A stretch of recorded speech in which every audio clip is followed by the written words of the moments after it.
can't lie, man. I blew my ears out. I had my headphones up super loud. What's up, man? Mr. Hall of Fame in the house. What's up, dude? What's going on, man? How you doing tonight? Doing good, doing good. What's up, everybody? Vinyl community, everybody in the house. Good to see y'all. And we got a fun one today, man. We each picked 10 records, maybe 11, might have an honorable mention, that are just going to get you addicted to vinyl. And I know most people watching this live are probably already know, but for people that don't know, that are going to watch this, later on, this is going to be 10 reasons for each of us that we just love to collect this stuff and why. So we're going to go through some fun stuff. I don't know what Brandon picked. He doesn't know what I picked. We tried to keep it, rather than sort of like tell each other, make sure that we don't have some overlap. So we got a whole bunch of reasons here why you should love vinyl. So I'm excited for this one, dude. Yeah, most definitely. Like I said, this is one too that I think like everybody says it and everybody knows their addiction to vinyl, but I do think sometimes we don't articulate it beyond just collecting and searching for vinyl. So this might be just kind of fun to kind of, dive into the mind of the collector type of thing.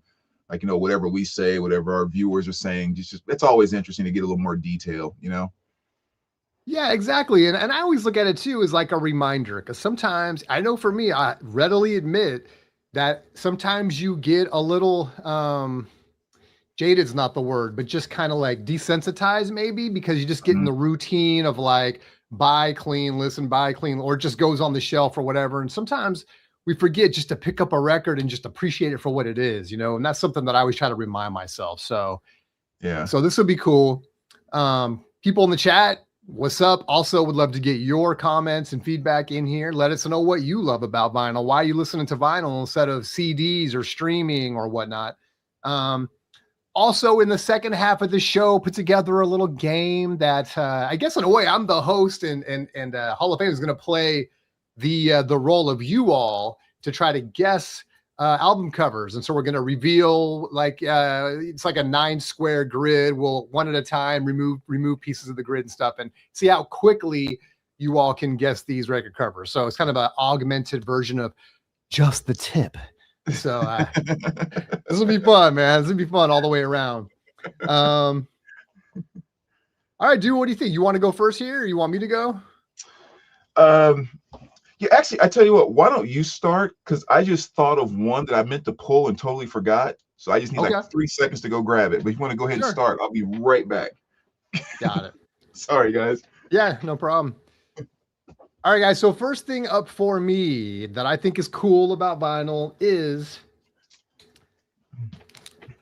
hype stickers.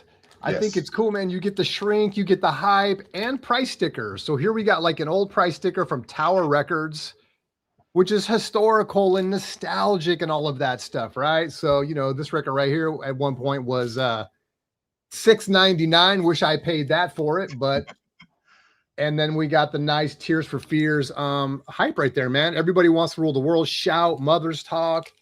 And so that's cool to me, man. And I love when I can pick up something with a cool hype like this one and it's clean. And even with the sticker, to me, that's the trifecta, right? You got the shrink, you got the hype, you got the price tag. It's like, man.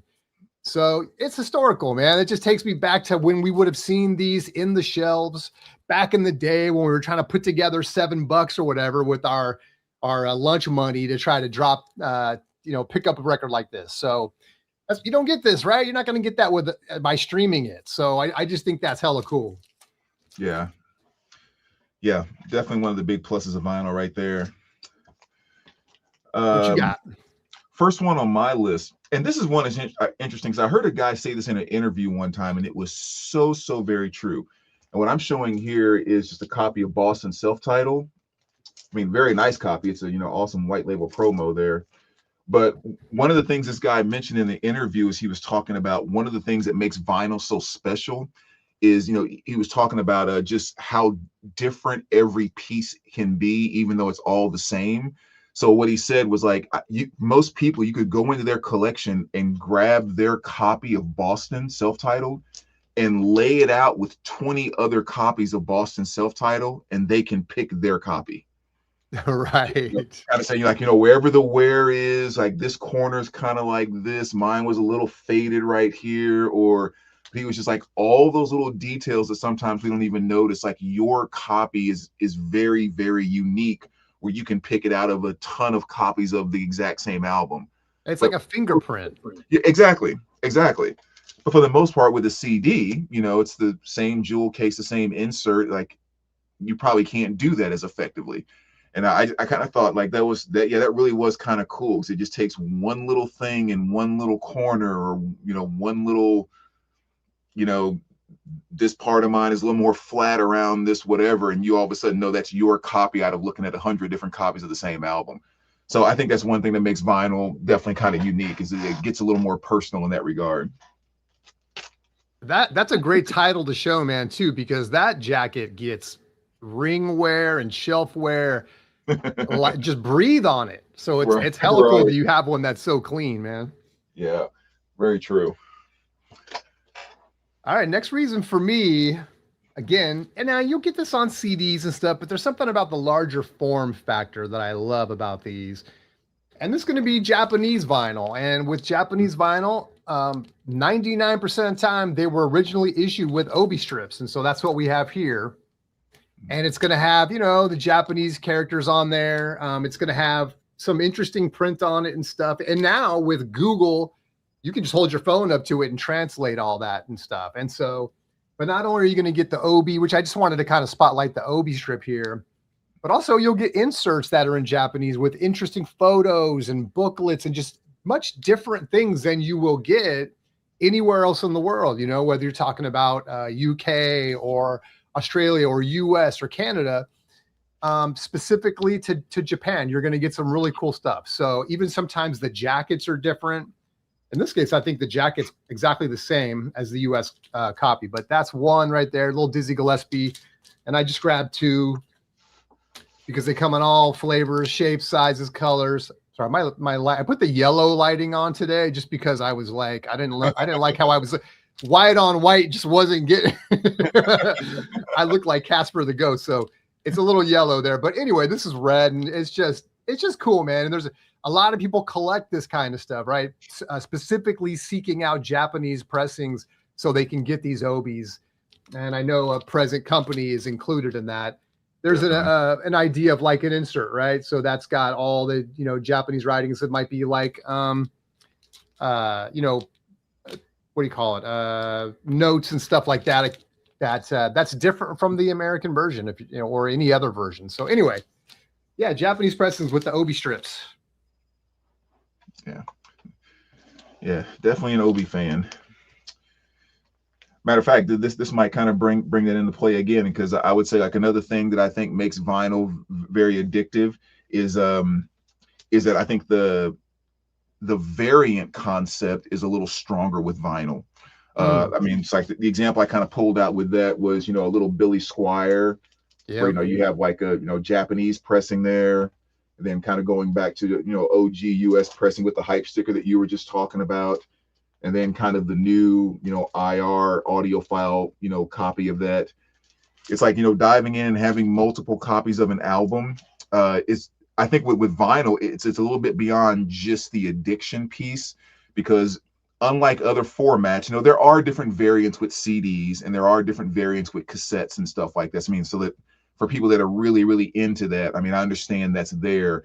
I don't think it's at the surface as much as it is with vinyl, where like variants are just a lot more kind of, I'm not gonna say natural, but I think maybe more common with most vinyl collectors than maybe variants are with CDs with most CD collectors. It plays a more important part of the game, I think, with vinyl. And so yeah, I think that's something that makes vinyl very addicting, because there's always these opportunities, or it seems like so many opportunities, to experience one of your favorite albums in one more new way. It's like always there. I mean, I never thought I would end up buying a new copy of like Billy Squire, Don't Say No. That would have been the last thought to ever come in my mind. And then all of a sudden IR puts out like an audiophile copy, and you're like, oh yeah, it's a guarantee. I have to get it. Like I have to, So that's something that definitely makes vinyl a lot more addicting as well, I think. That brings up a great point too, which I didn't really think of. I mean, this is why I'm glad we do this stuff. Is that not only are you getting a different, form factor, you might be getting a 180-gram vinyl with a new obi or new hype sticker and stuff like that. Is that oftentimes they've been remastered, and so you're going to get a different mastering. Now, if you are someone that's new to vinyl or thinking about getting into vinyl, that might be good or bad. There's a lot of people in the community that feel like, oh, these remasters, I just want the original sound, or maybe they, there is some corrections happening in a reissue like MoFi and different, these high end people that are pressing these records that do some things to it that make it sound amazing. And so, but the overall, I think, takeaway is just that there is a variety of options. So if you're someone that likes more bass, if you're someone that likes this mastering engineer over that mastering engineer, oftentimes, to your point, these reissues come out and it gives you a chance to pick and select the one you want. That doesn't happen with other formats, really any other format probably, but particularly if you're a streamer, you're going to get what you get. And so it's kind of cool to have the option. Yeah, like I was saying before, sure, they put out CDs that are remastered versions and stuff like that, but it's not to the extent that you typically find with vinyl. Yeah, that's a good point, dude. I love that. All right, another one that maybe a lot of people, even people that are in the vinyl community and collect vinyl, don't think of or aren't really maybe at the. This isn't something they think about, collecting, but for me. And because I sort of started a long time ago, I was introduced to this kind of thing, and I do love it. And I think it's a huge value to having to seeking out vinyl is records that really don't appear any other way. And so if you're someone that likes, like in this case, I'm going to show 2 Count Basie records, and these are radio transcripts that would have been performed live on a radio station back in like the 30s and the 40s. That they never got an official release. They never came out there. You can't stream this stuff. You almost literally can't even find this stuff at all, as far as I know, unless you own these records. The good news is that so few people are into this that they're very cheap. Like this was a $5 record. I think this one was literally a couple bucks. But if you're into this stuff, it's cool because you're really getting a slice of time, right? You're getting like this Count Basie at the Chatterbox. Not sure what year this is, but I think it's like late 30s or something. And then you got 1937 Count Basie in Pittsburgh, and in this one, it's literally a piece of paper taped on the jacket. And a lot of these were done in like the 70s. And for whatever reason, they just started pressing the hell out of everything they could find. And I'm very glad that they did, because this stuff is fun. This is the closest you can get to like mining for gold. It's like you get these things, you have no idea, you have no reference for what this is going to sound like. You get it, you take it home, you listen to it, and you're hearing a new, fresh piece of music. Now, some are going to be better than others, but that's what mining for gold is. Sometimes you might go out there and, you're going to sift for gold and get nothing. And sometimes you might actually get something really cool. This one I'm showing because I actually really enjoyed this particular record, the Count at the Chatterbox. So, yeah, for me, it's like, again, the vinyl is really the only way you're going to get this stuff. So if you're into that, like deep cuts and just rare things that you unearth and can't find anywhere else, vinyl is the way to go. So, yeah, little Count Basie there. Nice. Yeah, but my next one actually kind of plays off of exactly what you were just saying. I mean, when you look at the world of recorded music, as far as, like what the masses buy, play, and that type of thing, vinyl is kind of the only format right now that was absolutely on top and then pretty much completely faded and then came back to where it's, for physical format wise, it's on top again. So I think one of the unique things that vinyl now brings that feeds that addiction is like you were just saying there was stuff that came out that didn't translate over to being put on CD and everything afterwards, right? And so you have that aspect of being able to find those old things. But now what vinyl is also doing is with stuff like this, like Paula Cole, This Fire, which of course was a huge album from the mid 90s. The fact that vinyl faded out and it has come back in, it now also brings you the excitement of waiting for something new that was old. You know, so it's like Yeah. all of a sudden it's figured out a way to make you get excited and make you, you know, how come the labels aren't pressing this? How I can't wait till they make this. And you're talking about stuff that basically came out in the 90s, you know, like that type of stuff. So yeah, so not only does it have you searching for the old stuff like you were mentioning, but it also has you gets you very addicted because it's making you have that same, you know, I want that on vinyl and that type of thing with stuff that you grew up with or that came out in the 90s or the 2000s or whatever the case may be. So I think vinyl being able to bring something new to old music is also something that's special, you know, Yeah. because if they never reissued this, there was like pretty much nothing else that was going to regenerate my excitement for that album. You know, I've listened to it a million times, had it on CD forever. There's just like nothing else would do that. But when I found out they were reissuing that, I almost lost my freaking mind. You know, Oh, and that's interesting, dude. yeah, and so like that makes vinyl addictive. That it's you can go back now and grab my childhood and bring it back to me in another exciting way again. You know, and I've always said if the labels wanted to really start to boost CD sales, kind of in the same way, like making me go back and buy CDs I already have, all they would have to do is start putting CDs in long boxes again. Like Yeah. give the collector something to collect and have and own. It's like, you know, I've owned every Iron Maiden CD for years, like decades now, right? It's like I'm not going to go buy a new Iron Maiden CD, but you start reissuing all the Iron Maiden CDs in the long boxes with all of the artwork and everything. I have to go buy every single Iron Maiden CD over again. But It there's has no to be other reason. cheaper. It's probably cheaper than pressing vinyl, right? It's like, dude, it's a Yeah, CD. Like, come on, put that exactly, stuff out. exactly. But it's like I think that's the way that CDs could do what I was just saying. Vinyl, it was what makes vinyl kind of addicting right now. You can give me some excitement and reason to go back and buy an album I've known and owned for decades. Give me an excitement to go buy it again. And vinyl is kind of one of the only things that does that right now. So CDs just don't do it. Cassettes haven't been big enough, and you know, to do it. So yeah, I'm kind of rambling now, but I think you know what I'm saying.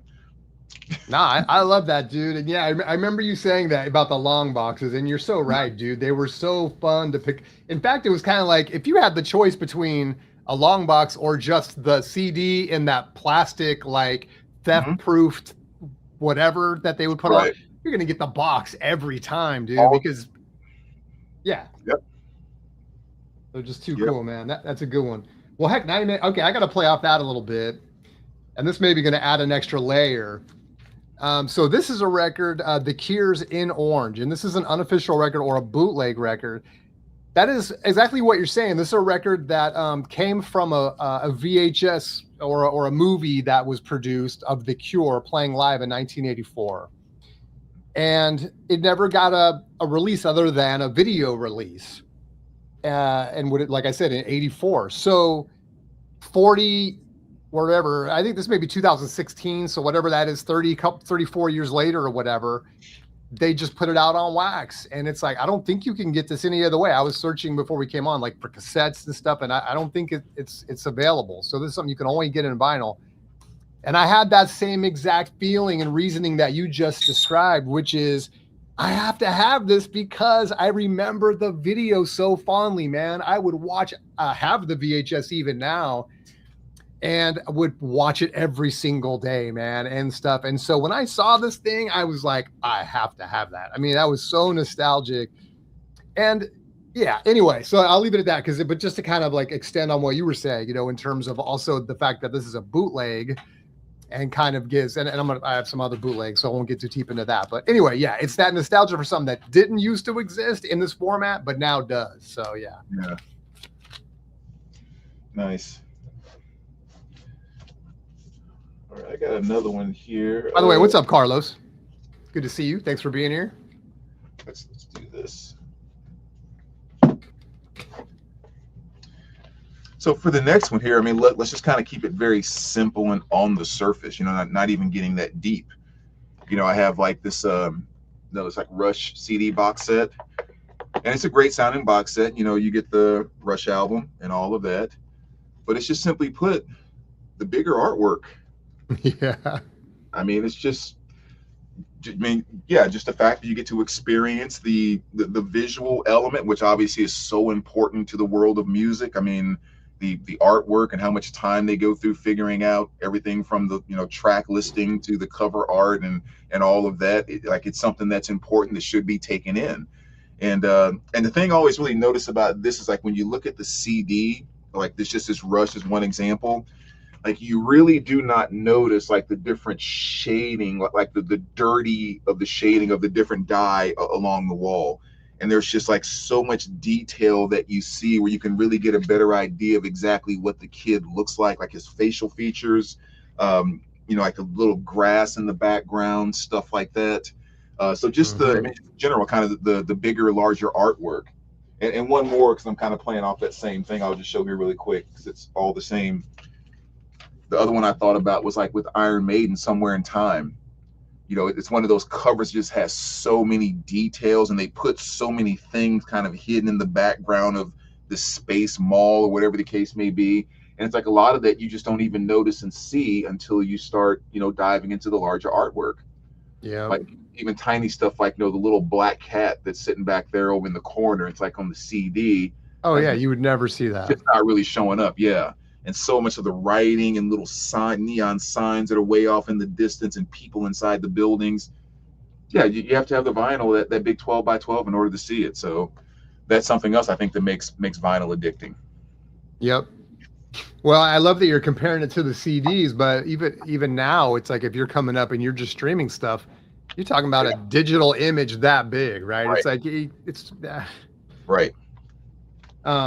So I'm gonna go ahead and play off that since you brought it up. I had the same idea, which is a piece of artwork like this, which is Grateful Dead's "Blues for Allah," which, even though mine has some wear on it, that's just such a beautiful painting, with this stone, and then with the skeleton here, and the green background with the red robe and the sunglasses and the violin. I mean, so damn cool. And so to have that all just be lost on a stream, or even just, you know, reduced to a CD, is just a shame, man, because back in the day, like, so much effort and work was put into this stuff. I mean, that's a hand paint, same one you just showed, right? That's hand painted. This isn't like digital painted. This isn't, you know, a photograph. This isn't, not taking anything away from any of that, or AI. I mean, this was a concept and a hand painted image. So it's beautiful to have this stuff close up and just be able to scrutinize it and, you know, put it on the wall if you want to, and appreciate it. So that's just one for me that just, I think, is so stunning. So, but yeah, to the same point you just made, larger artwork, man. Yeah, definitely. What's up, AZ? All right, another one that personally for me, I think is part of what's addicting to vinyl is I think one of the things that attracts, again, the way that I describe the attraction to vinyl is it's the one format that incorporates the most out of all of our senses. Right. So it's like the way we take in the world and the way we grow to love things and interact with things is like we take in the world with our senses, right? Like visually, what we see, what we hear, you know, our touch, sense of smell, like all of that stuff. And I think vinyl is the one format that engages all of those senses more than others. So like we were just saying about the visual piece, I think vinyl more than CDs or whatever engages digitally, you know, our vision a lot more. And I also think our sense of touch is engaged more with vinyl as well. I mean, you pull out a CD, but for me, I'm just kind of showing this Duke Ellington, John Coltrane. They're released from 1963. And this is just one that I remember off the top of my head. I love the way this album feels in my hands. There's a thick cardboard to it, and even though it's not a thicker, you know, it's you know, firm and thick enough. It's not one of the bigger ones like maybe the Analog Productions or something like that. There's just something about this specific record that I always remember when I touch it with my fingertips, whatever type of cardboard they used, how firm it is, and all of that. This feels different than other albums I touch in my collection. and I like the way it feels. So, you know, for some strange reason, that's another thing that makes vinyl very, very attractive. I mean, when I get one of these, I just like pull out anything right here, just real quick. These analog productions, it's like the exact same thing. You know, Yeah. 2 LP, 45 RPM, and you grab it in the store and like you're, you know, ready to take it home, whatever. Like, and like you feel like you're holding something special, like something gets engaged, and that's, I think that's something that makes vinyl. It makes vinyl kind of special. Yeah, I think you hit on something else that you just get my mind buzzing again, which is just the tactile Mm, uh piece of what a vinyl, you know what I mean? The fact that it's a physical thing, right? And it's not mm, like just a digital source. It's not, like you said, it's not just an audio sound playing. Like there's this physical, tactile, real thing that you're holding. And mm, especially now in a time when it's even getting worse. I mean, obviously we've had digital for a long time. We've had enough time to get used to digital, but now you're talking about AI. And we're really living in a world that AI is just starting to hit, but man, it's going to start getting wild very soon. For me, I need something that I can like have in my life that I can touch and hold and feel and mm. smell and all that stuff, right? It's just Yeah. in a way it's kind of like pushing back a little bit on all the digital that's in our life. And the other thing I was going to say too is that impulse that Duke Ellington you show with those spine, Yeah. that's kind of a whole thing people like to collect and just put all those together, right? And just see all those orange spines lined up and stuff. So it Right. adds to the, another cool thing about collecting. Yeah, dude, it's so funny you say that because it was actually one of the ones on my list. So I mean, maybe I just want to mention it since you're mentioning it right now. For those that have seen my room tour, knows that my entire collection is in the front bin, like flipped, right? Every single album in my collection, except for these. Yeah. And everything back here is because I love looking at the spines.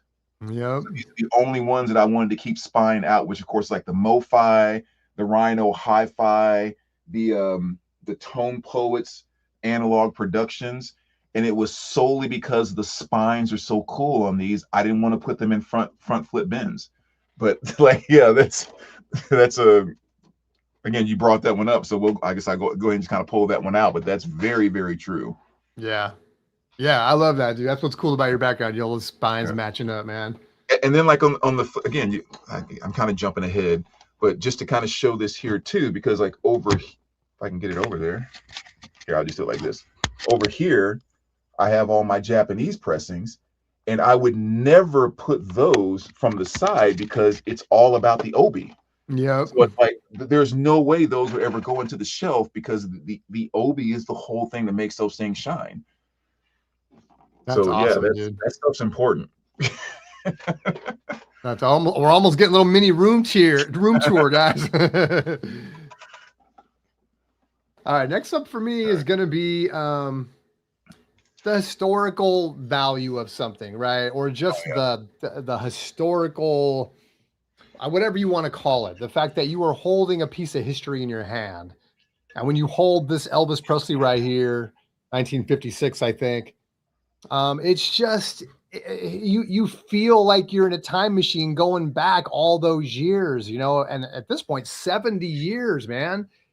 And so, even when if you're listening to a stream or you're listening to you have holding a CD or whatever, you are not having the full opportunity of that little extra character of something that went through a pressing plant 70 years ago that somebody held in their hand and played 70 years ago and stuff. And so there's just something super cool and interesting about holding something in your hand and listening to the music, and it almost brings you a little closer to the music, and you feel Yeah. like, yeah, I'm listening to this record, how it would have sounded then when it was first released. And I don't know, there's something really cool about that. It's part of the reason why I really choose to collect as many originals as I can for that very reason, whether it's the 50s, 60s, 70s, 80s, whatever. It's that little extra piece that kind of gets me in that time machine and brings the authenticity a little bit closer to me. And so that's something I really appreciate. So yeah, there's a little original Elvis Presley right there. Yeah. Yeah, I definitely agree with that one. All right. Next up here, kind of playing off what you were saying about the Obies earlier, but I think with a lot of CDs, there's not as many opportunities for quote unquote goodies. So you don't have Oh stuff yeah. like like the Kiss stickers and the old order forms and the booklet and all that kind of stuff. Like that's just one of the few places you get that in physical media is with vinyl. So again, I guess you have the bigger packaging and all of that. It just gives you more opportunities for that kind of stuff. That's a great example, dude. I thought you're going to show and Kiss. I thought you might show Love Gun. I was deciding between the two, and I was like, okay, I'll just grab Alive. Yeah, no, that's Yeah. hella cool. Okay, next up for me, and this is almost a kind of tongue-in-cheek one right here. Even though I love the whole box set thing, I don't really collect box sets. If it's something like this, which is Cornell 1977, The Grateful Dead, which if you're a Deadhead, you know all about this. Got released on vinyl. This is one of those like bootleg tapes that got traded around for decades. And they finally decided to put it on vinyl. Well, this is on several records, like, I don't know, 6 records or something. The tongue-in-cheek part is that if you want to listen to this whole thing, you got to flip the record over 7 times or 11 times or something to hear it all. And so you hear one song, flip it, 2 songs, flip it. So yeah, but so that's a very that could be a good or a bad, so especially Right. with something like the Grateful Dead, who has so much extended material, so much live material that it's not really thought of, I don't think, as being the best way to own it on wax, because sometimes one song is too long for a side, and they've got albums where you got to flip it over just to hear the rest of the song and stuff. So, I mean, yeah, from a listening experience, if you really want to put yourself in the concert experience, flipping a record over 7 times isn't the best way to do it. But having said that, it's beautiful to have it this way, and I'm very happy to have it on vinyl because I love enough things about vinyl that I do enjoy listening to it this way. But you got to flip it over a whole bunch of times to get through it. So anyway, it's another characteristic of vinyl. This is maybe not one that you will get addicted to, but yeah, having a bunch of records you got to flip over to listen to a whole show. But nevertheless, it's a historical thing, and they did a great job with these in terms of booklets, and the box is beautiful and everything, and the records sound great. So it's kind of a trade-off. Yeah, it's a nice looking box. Yeah. All right. Now, this one may be kind of weird, but it's definitely something that I notice. To me, a record player spinning at 33 RPM, there's some kind of rhythm to that speed. Again, this may not make sense or whatever, but the best way I can describe it is there's some albums like this one, for example, Luke Combs. It's called Father and Sons, which I guess is kind of a concept album, I guess you will. I mean, Luke Combs is like a huge country star right now and that type of thing. And this album is just freaking fantastic. But there's something about the songs, the I don't know, like the beats per minute on the songs, the subject matter of the songs or whatever else, they beautifully go with watching a record spin at 33 RPM. Again, that may sound weird. Like maybe sometimes you throw on an album and it's spinning, and maybe you throw on like a Testament album or something like that, where it's just like, thrash kicks in. It's like it's speed, it's hard, it's hitting, and it's awesome. Does it perfectly go with the spin ratio of like a 33 RPM? No, there's not like necessarily the energy to the spin that matches the song. Or I think about the song like Wicked Games by Chris Isaac, because I love that song to death. Does a 33 spin actually go with that song? Like, well, technically not in my mind, no.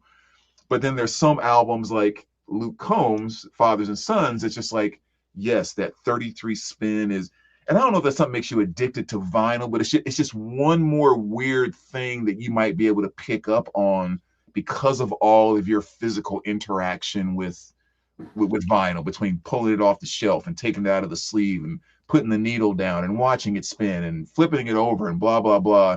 There's just weird ways for stuff to connect, you know. But yeah, so that's something to me that makes vinyl kind of addicting. I love that one, dude. I hadn't thought about that, but it's so true, man. Just kind of like the almost hypnotic way of watching the record kind of go. And if you've ever just sit around and watch the, you know, the stylus and the tone arm kind of move closer and closer to the center as you're just kind of almost really meditating on it. I love that, dude. That's cool. Yeah. And just to throw it out there for anyone who hasn't heard this album, I mean, this is a freaking. I have not heard that. This is one of those albums that just like brings me to tears almost every time that I listen to it. Like I said briefly, like it's kind of a concept album, which I don't technically think that's what it is, but it is, from the standpoint that every song on there is kind of from the standpoint of like a father saying something to his son, or the son saying something to his father. Like every song is one of those conversations, and it's like not deep, but just like heavy in those relationships. You know, just yeah. So again, this whole different video, but yeah, that is one moving freaking album right there, man. So freaking deep, so powerful. But yeah, like I said, we'll save that for another video. And you got to have it on vinyl because you got to watch it spin while you listen to it, man. It's only going to add to the experience. Watch it at 33. I love that. Okay, next one up for me is going to be just straight up bootlegs, and something that really a lot of bootlegs, you're not going to find them any other way, especially things that were pressed, you know, like say in the 70s, like this one was. There wasn't any other way to press it except on vinyl. Is going to be the most popular way to press it. So vinyl is the format that these got put on. And I don't think this exists any other way. This is a Frank Zappa record from the early 70s called Trick or Treat, which is really cool. You get to hear some tracks that you've never heard before. Somebody goes to a concert and sticks a microphone in the audience and records it, and they make a record of it illegally. But now, you know, 40, 50 years later, we have access to this stuff, and it's fun to be able to collect it. And this is going to be, again, this isn't something you can just search for on Spotify or Apple or anything. And so, yeah, I just love stuff like this. And the fact that it's this big form factor. And yeah, I think this is such a perfect example because I love everything about this. To me, it's Frank Zappa. It's Halloween, which I love, the whole Trick or Treat thing. It's got some great artwork on the back too. So it's just, there's all these different points of reference that draw me to it. And when I saw this existed, I was like, oh my God, yes, I will take it. Yeah, it sounds silly, but it's thrilling when you see something like that you didn't know existed. You know, this is going to be something that, you know, we grew up, who knew this existed? Even me, that's been a huge Zappa head for 30 years. This popped up into my life a handful of years, you know, 3 or 4, whatever years ago or something. So it's kind of crazy that you can discover things like that. And as you get more deep and deep into collecting, you will find that whether you're a Led Zeppelin head or a Kiss head or a Zappa head, is that there will be this whole world of bootlegs that will open up to you. Part of the fun is trying to find that stuff, you know, and pick it up and collect it. So there's my example right there. Trick or Treat by Frank Zappa. Yeah. All right, how many more do you have left? So I have 3 left. Okay. Oh, by the way, guys. So yeah, we got 3 left about. And so after that, don't go anywhere. We're going to play a little game. You're going to get to guess the record covers as we kind of reveal a piece at a time. And it's going to be fun. Type it in, your guesses into the chat as we get there. So coming up very soon. Okay. Yeah. So on the last few here, I mean, let's just kind of go back to basics where, you know, one of the things that make you addicted to vinyl is how great you think vinyl sounds. I mean, plain and simple. So kind of focusing in on what I feel are some of the best sounding records in my collection. And one that I will go with off the top is this one right here, which is the Joni Mitchell One Step of Blue.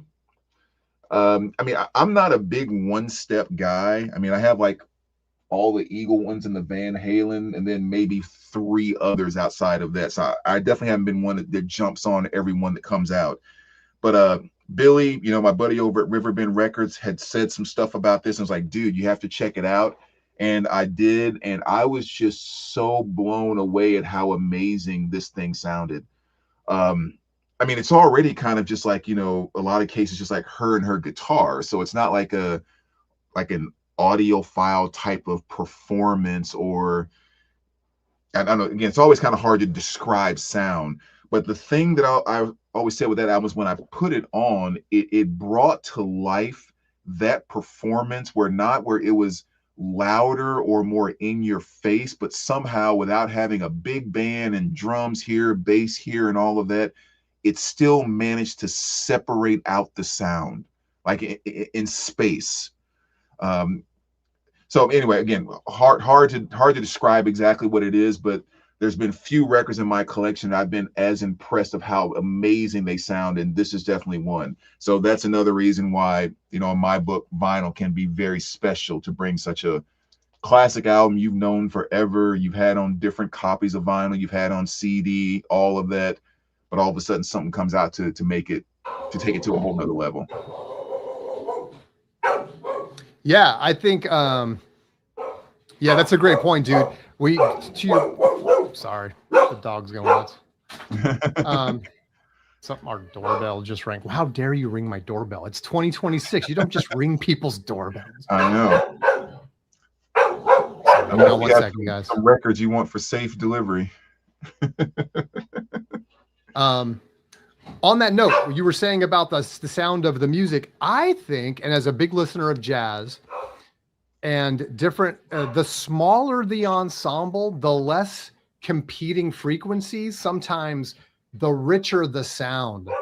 I feel like when you have a lot of things going on, you got keyboards and drums and singing and bass and reflections off here and there and, and all this stuff. Sometimes you just put a person with a mic, and if it's mic'd well, their guitar and their voice, that's going to be some of the most impressive stuff you're going to hear, man. It's going to feel like there's somebody right in front of you playing just for you. It's very intimate. It can be when it's recorded right. And I think, yeah, to your point, I think even better, even more so than like, say, a metal band or something where there's just so many competing frequencies and things going on and stuff.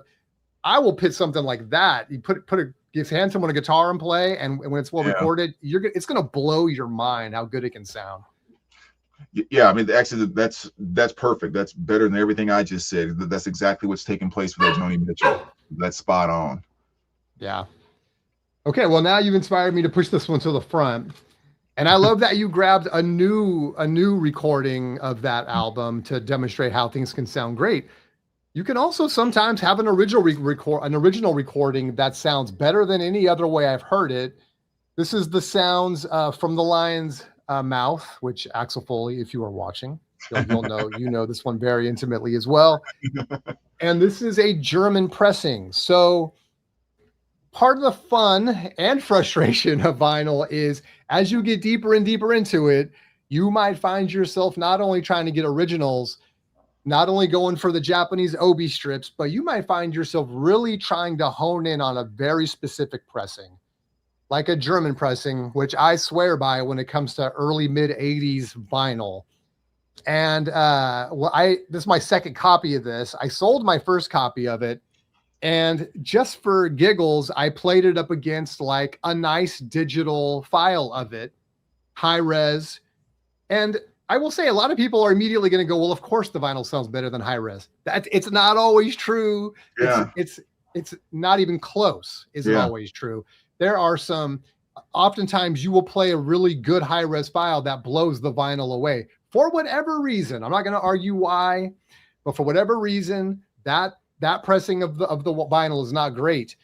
This is something that will demonstrate to you just how good vinyl can sound when real attention is put on it, because it blows away any other version that I've heard. And so it's a fun thing, but it can also be a curse in that when you really start to get into like trying to find that perfect press, and you find yourself on the Hoffman forums, and you find yourself digging through Discogs, trying to read the reviews.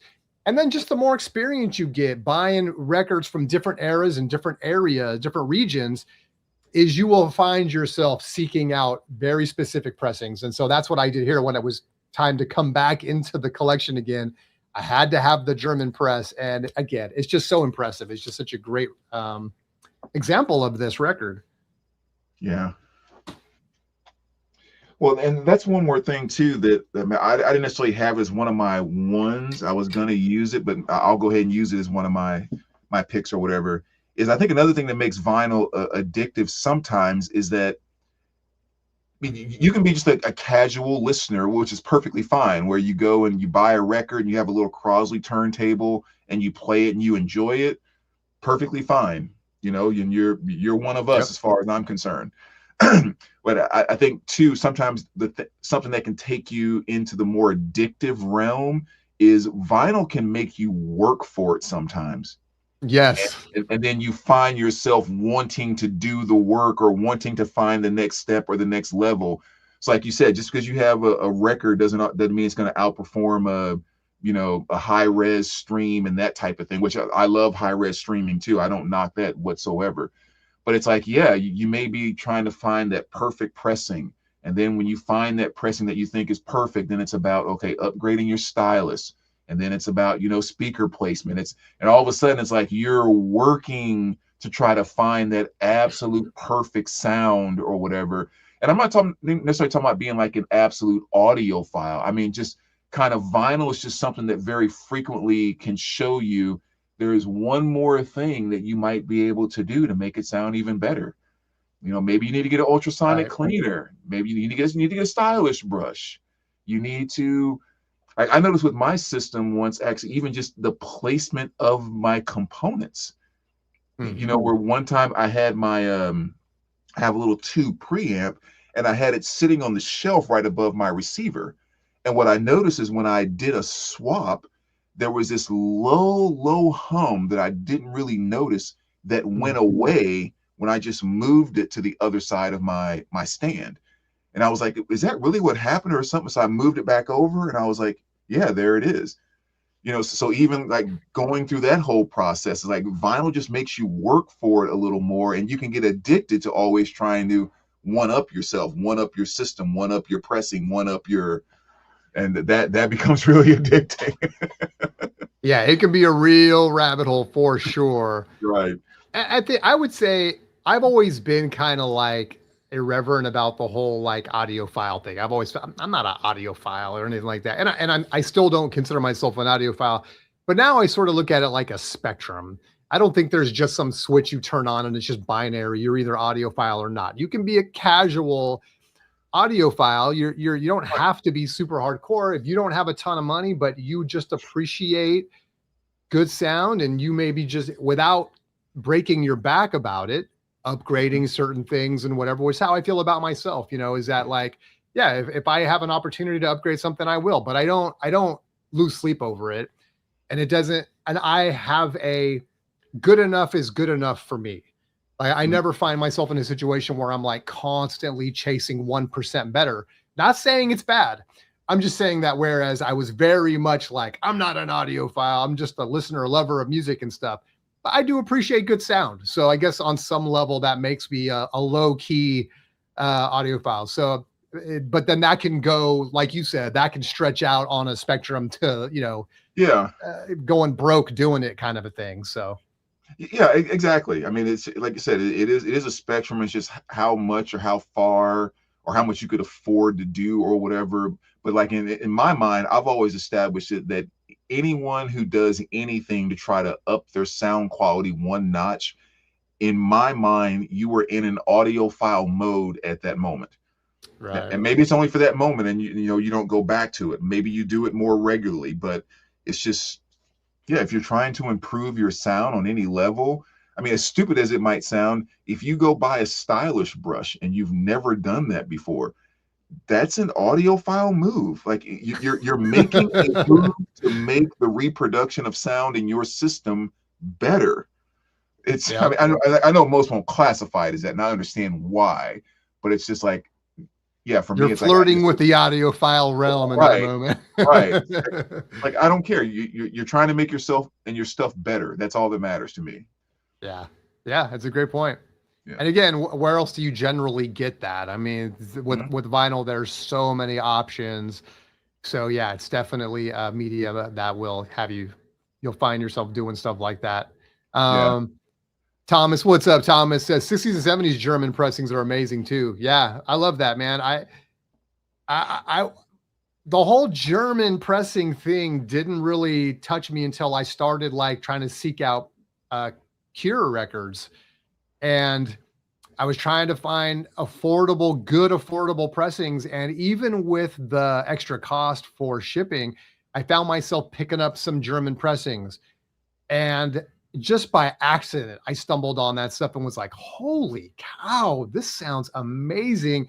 So now I'm like, I seek it out. Like if I have a chance to get a German press, I'm gonna jump on it because it's like, it's just, they sound so good. Yeah. All righty. Is it my turn? Yeah, that was your pick, right? So to speak. I randomly threw one in there. Okay, another cool thing I think about a vinyl that you can find, I talked about the historic piece of like having an original Elvis record or something. But also there's radio station copies, something that would have gone only to radio stations, something like this, which is not a regularly released album. And a lot of times radio stations would get those, but they would also get stuff like this, which is 5 tracks, which is a abbreviated version of Tinseltown Rebellion by Frank Zappa, and their special versions. So this is on a spectrum also. Oftentimes you will get, like you showed a Boston self-titled, you'll just get a radio station copy of that, and it is the promo copy of it, and that's that. But it goes all the way to stuff like this, which has, is very specialized to the radio station. This has, and one thing I want to show is people will say, hey, that has writing on it. Well, this is the call signal for that radio station, right? W something RN or whatever, right? Which I'm not familiar with, but so it's cool because now it's historical. Now it's regional because it's got the call sign on there and everything. And it's very specific to that. So another fun thing about vinyl everything we're showing today is just one rabbit hole that you could go down as deep as you want. You could build a whole collection of radio copies, right? Radio station copies. Some people just collect promos. Some people just collect Japanese with obies and stuff. Some people just collect originals. So again, it's that broad spectrum of collecting vinyl where you have just so many fun ways to kind of get in and collect and stuff. So for me, this isn't as much about I have to have radio copies. It's more about like I like collecting Frank Zappa. And so when I see something like this, I'm like, oh, that's a unique thing that I can't get any other way. So anyway, there you go. Radio copies. Yeah, you reminded me when you were talking about going down the rabbit hole of collecting different things, that big coffee table book it's called In the Groove or something like that. Where it's just like a bunch of 1 or 2 page stories about record collectors. And it's like hundreds of them in there. I remember there was one guy inside of there where he collected any type of albums that he found where someone had drawn on the cover, like that's coded cool. in the teeth, drew a mustache, and he just had like hundreds and hundreds of these albums that he's found. And for some reason he went down that rabbit hole, and it's just people that have screwed up covers, like I want to find those and collect them. I totally get that, dude. I have a record that has writing all over it. It was a birthday present to someone, and they just made a piece of art out of it. They just wrote all over this thing, and it's so cool just as a thing, it just, again, as you get to kind of narrow down how unique something is, when you can narrow it down to the person that owned it, like that's hella cool. I even like when people just write their name on it and stuff. Now, look, it's not like I go out and seek these things, but it depends on the record. It depends on the price and all this stuff. But I'm someone that doesn't, oh man, someone wrote on this. It depends. If it's something I'm trying to collect, it needs to be clean, then that's one thing. If it's something I just want to, add to the collection, it has someone's name, I'm like, hey, this belonged to Julie Smith. Like, that's pretty cool. You know what I mean? And it just, and I almost develop a story for this record in my mind now. Yeah. So I can totally get the whole collecting stuff with drawings on it. That's cool. Now, how many do you have left? Last one. So Thomas, what's up? Actually got a record from Brandon just because it took me back to my teen years. LOL. Boogie Boys City Life. Oh yeah, nice. That's cool. All right. So since this is basically the last one, I got 4 here I'm just going to show because again, these are all ones that I pulled out just based off of when I think about like sound quality. This is what makes vinyl special, what makes it kind of addicting to me.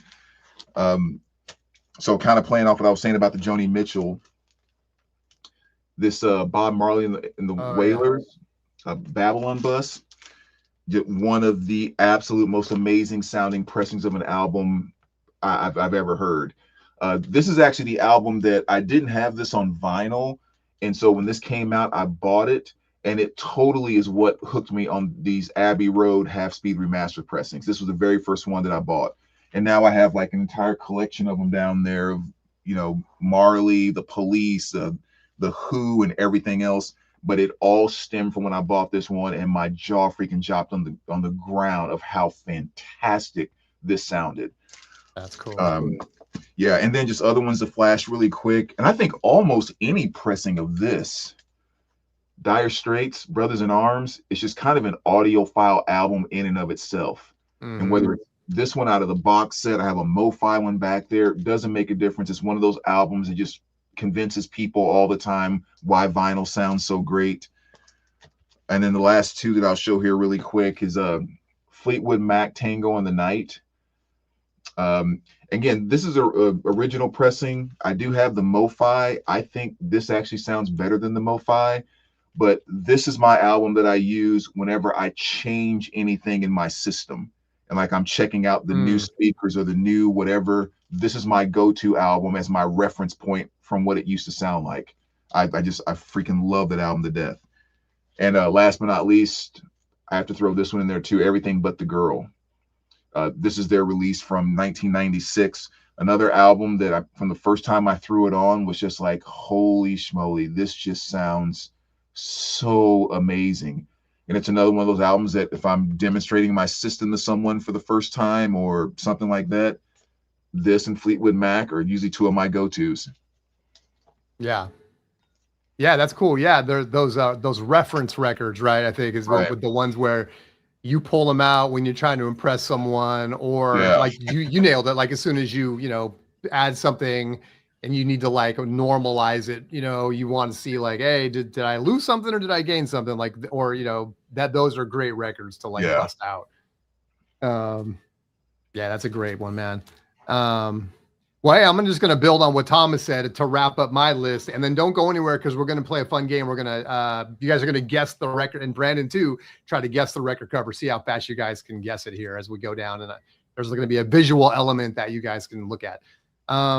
Yeah, this is the last point I'll make. This is Journey Escape. This is 100% nostalgia. So to kind of land on this note, I don't see nostalgia as a 4-letter word. To me, it is a big reason why I have vinyl, why I don't just listen to streaming, is because to me, every record in my collection, or most of them, are a little time machine that takes me back to a moment in time.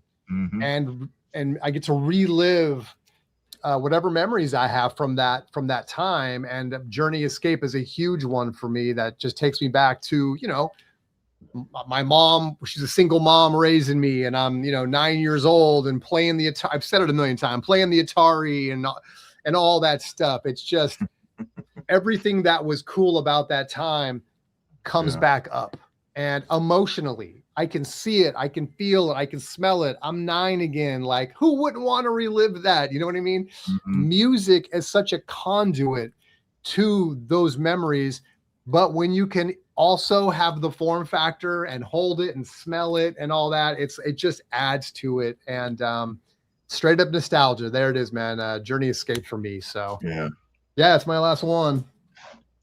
Yeah, totally agree. Thomas, my first vinyl album ever. Yeah, that's awesome, dude. All right, let's have some fun. Let's here we go. Boom. So we used to play this game called Just the Tip, where you'd have a physical record. We would show that tip of it and then reveal it. Like, I thought like this, like What is that record right there? Yeah, exactly. So this is the I don't know, just another version of that. So we're just going to reveal squares here. We're going to let Mr. Hall of Fame try to guess these, and you guys try to guess too. We'll see how fast you guys can guess these record covers. All right. So I'll just shout it out. So if I know what it is, just so I don't ruin it for everybody else, if I happen to get it before them, I'll just give a thumbs up if I think I know what it is.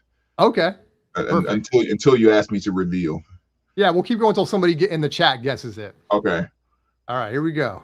And this is random. So I picked these. Okay, a couple things I should tell you. I physically took all these record covers into Photoshop. I stripped away all the color, so they're all in black and white. Oh wow. And I removed all the text. Oh, geez. So I took out the titles and the artists just to make it a little trickier. I found that it was too easy the other way. Mm-hmm. And then now it's just going to randomly remove squares. So I don't know. The first square might be easy, it might be really hard. We'll see. All right, here we go. Record number 1. Oh gosh. Bottom right corner. I know it's too easy. Yeah, too easy on that one. I'll give people a second to jump in on that one. Yeah, that one's pretty straightforward. Boom. Almost exact same time. You guys all got it right. Dr. Johnny Fever, what's up? Spell, what's up? Thomas, 100%. You guys are right. Boom, boom, boom, boom. Abbey Road right there. Yeah. Okay, that was easy. Don't worry, there's some hard ones in here. But you get the idea. You can. I tried to make the images very like low fidelity to make it a little harder. Yeah, I mean, if it had started one of those top squares, it would have been a heck of a lot harder. Some of them will. Let's see. We're going to get some difficult ones here, hopefully. The first ones are kind of just to get us warmed up. Okay. Oh, there. Metallica, the Black Album. All right, we'll get another one. Oh, jeez. Maybe this is already telling you something. Who knows? Oh, my gosh. Okay. The White Album? AC/DC, says Thomas. It's not AC/DC, but that's a good guess. Holy cow. Yeah, Back in Black is a great guess. Okay, this one's got to reveal something. No way! I swear there's an image on here. Here we go. First image. Okay, any guesses? You got it? Okay. Thomas says Daft Punk. Johnny says Spinal Tap. It's neither of those. Nope.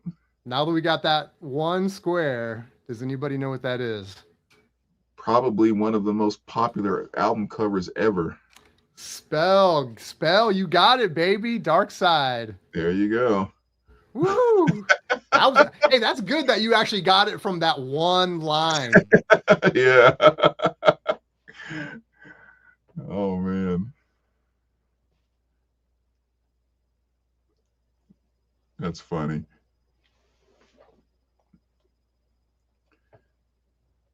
You're frozen if you can hear me.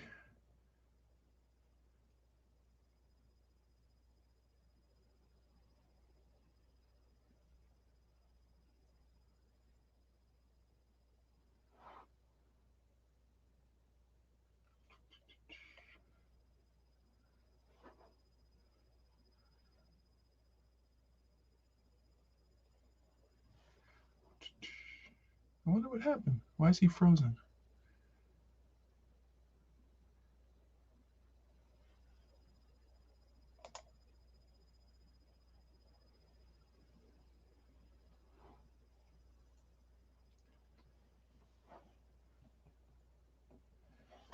I think we lost Mr. Jason.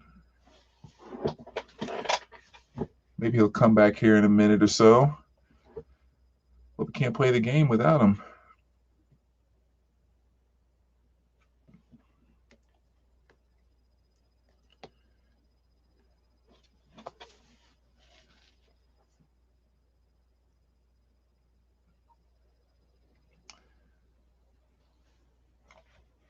And I can't see the chat to even see what people are saying there or even be able to communicate.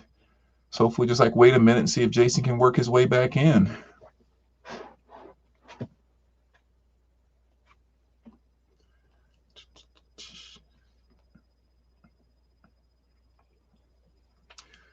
See if he'll shoot a text.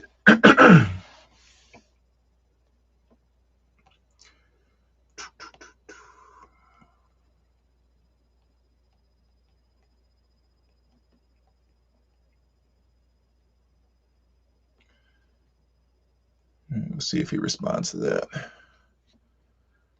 See what's going on over there.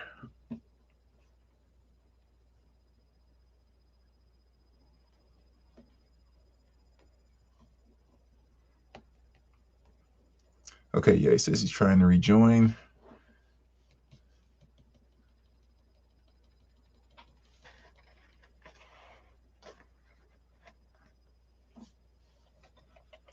Here, let me get over here so I can see the chat.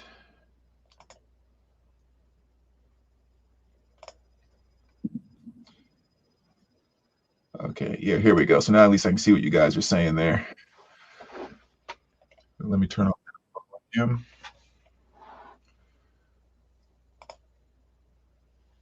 All right. So random question time while we're waiting for Jason to make his way back. So throw out any questions or anything in the chat there. Just show us some records. Just get right to the point. What's something to show? Well, what would you like to see? Be more specific. See if I can do some quick specific requests.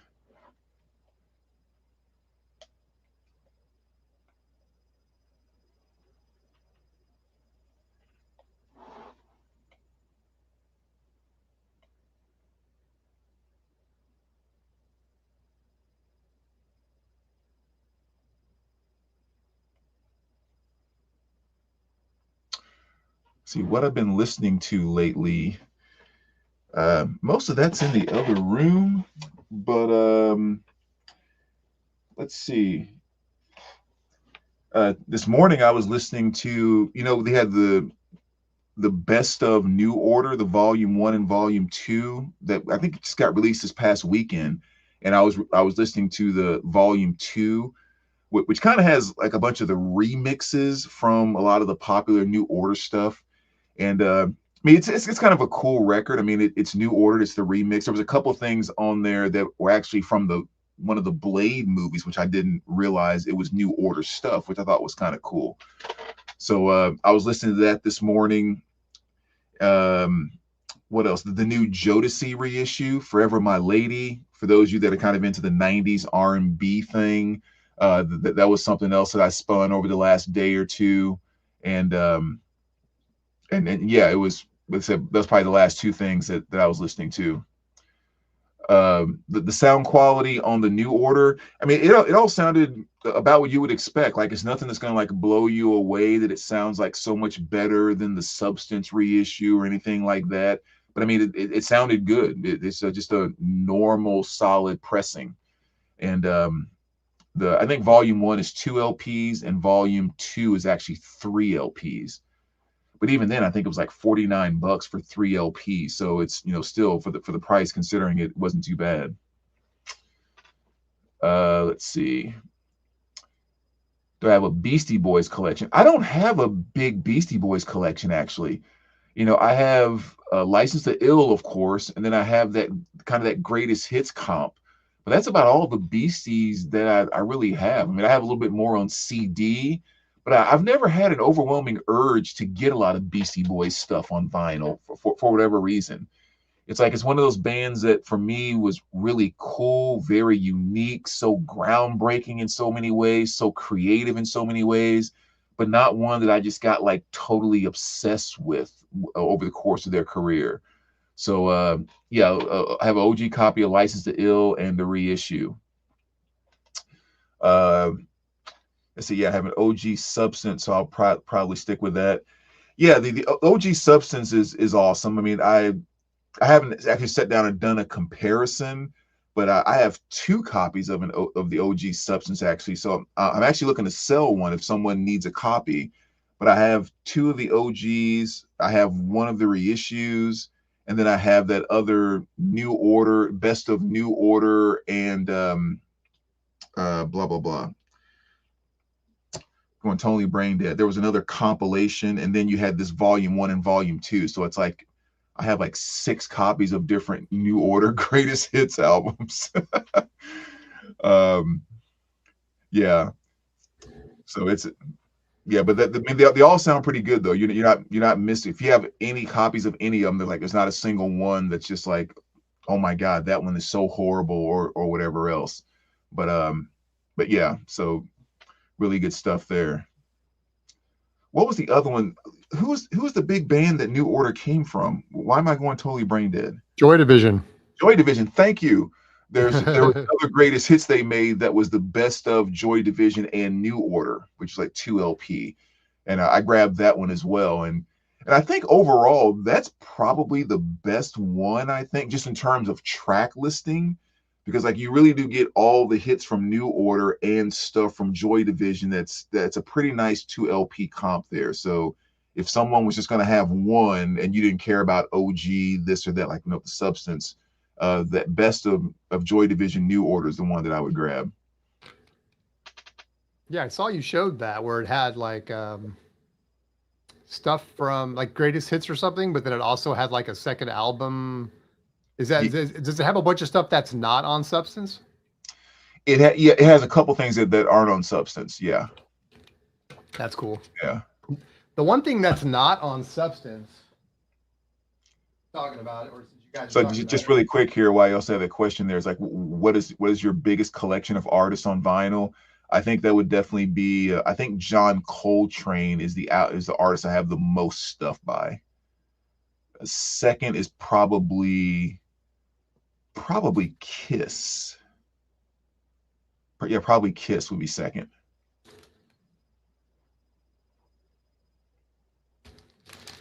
So there's Substance, obviously. Nice OG of that. The album's fantastic.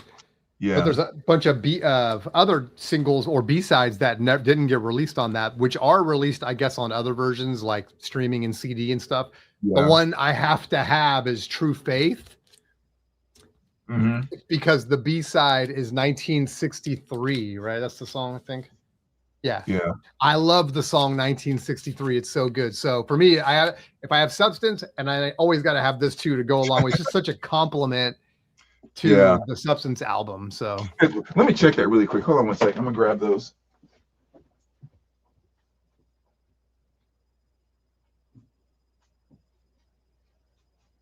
Thanks, guys, for hanging in there. I'm glad Mr. Hall of Fame didn't get booted off. I just everything went blank on me.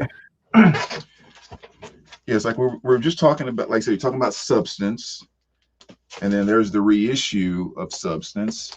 But the other two other one I was talking about was this one here, which is Total. Oh yeah. Yeah, and again, it's like from Joy Division to New Order. And what was that song you were just talking about? 1963. 1963. Yeah, no, that's not on this one. But like Transmission, Love Will Tear Us Apart, She's Lost Control, stuff like that, Ceremony, that's all on here. And then it goes into a lot of the New Order stuff with the, Blue Monday and Bizarre Love, True Faith, Regret, all that awesome stuff. Wow, that's cool. Yeah, that came out in 2018. Like I said, if you don't have any of these other ones, I feel like this is the better, true, complete comp.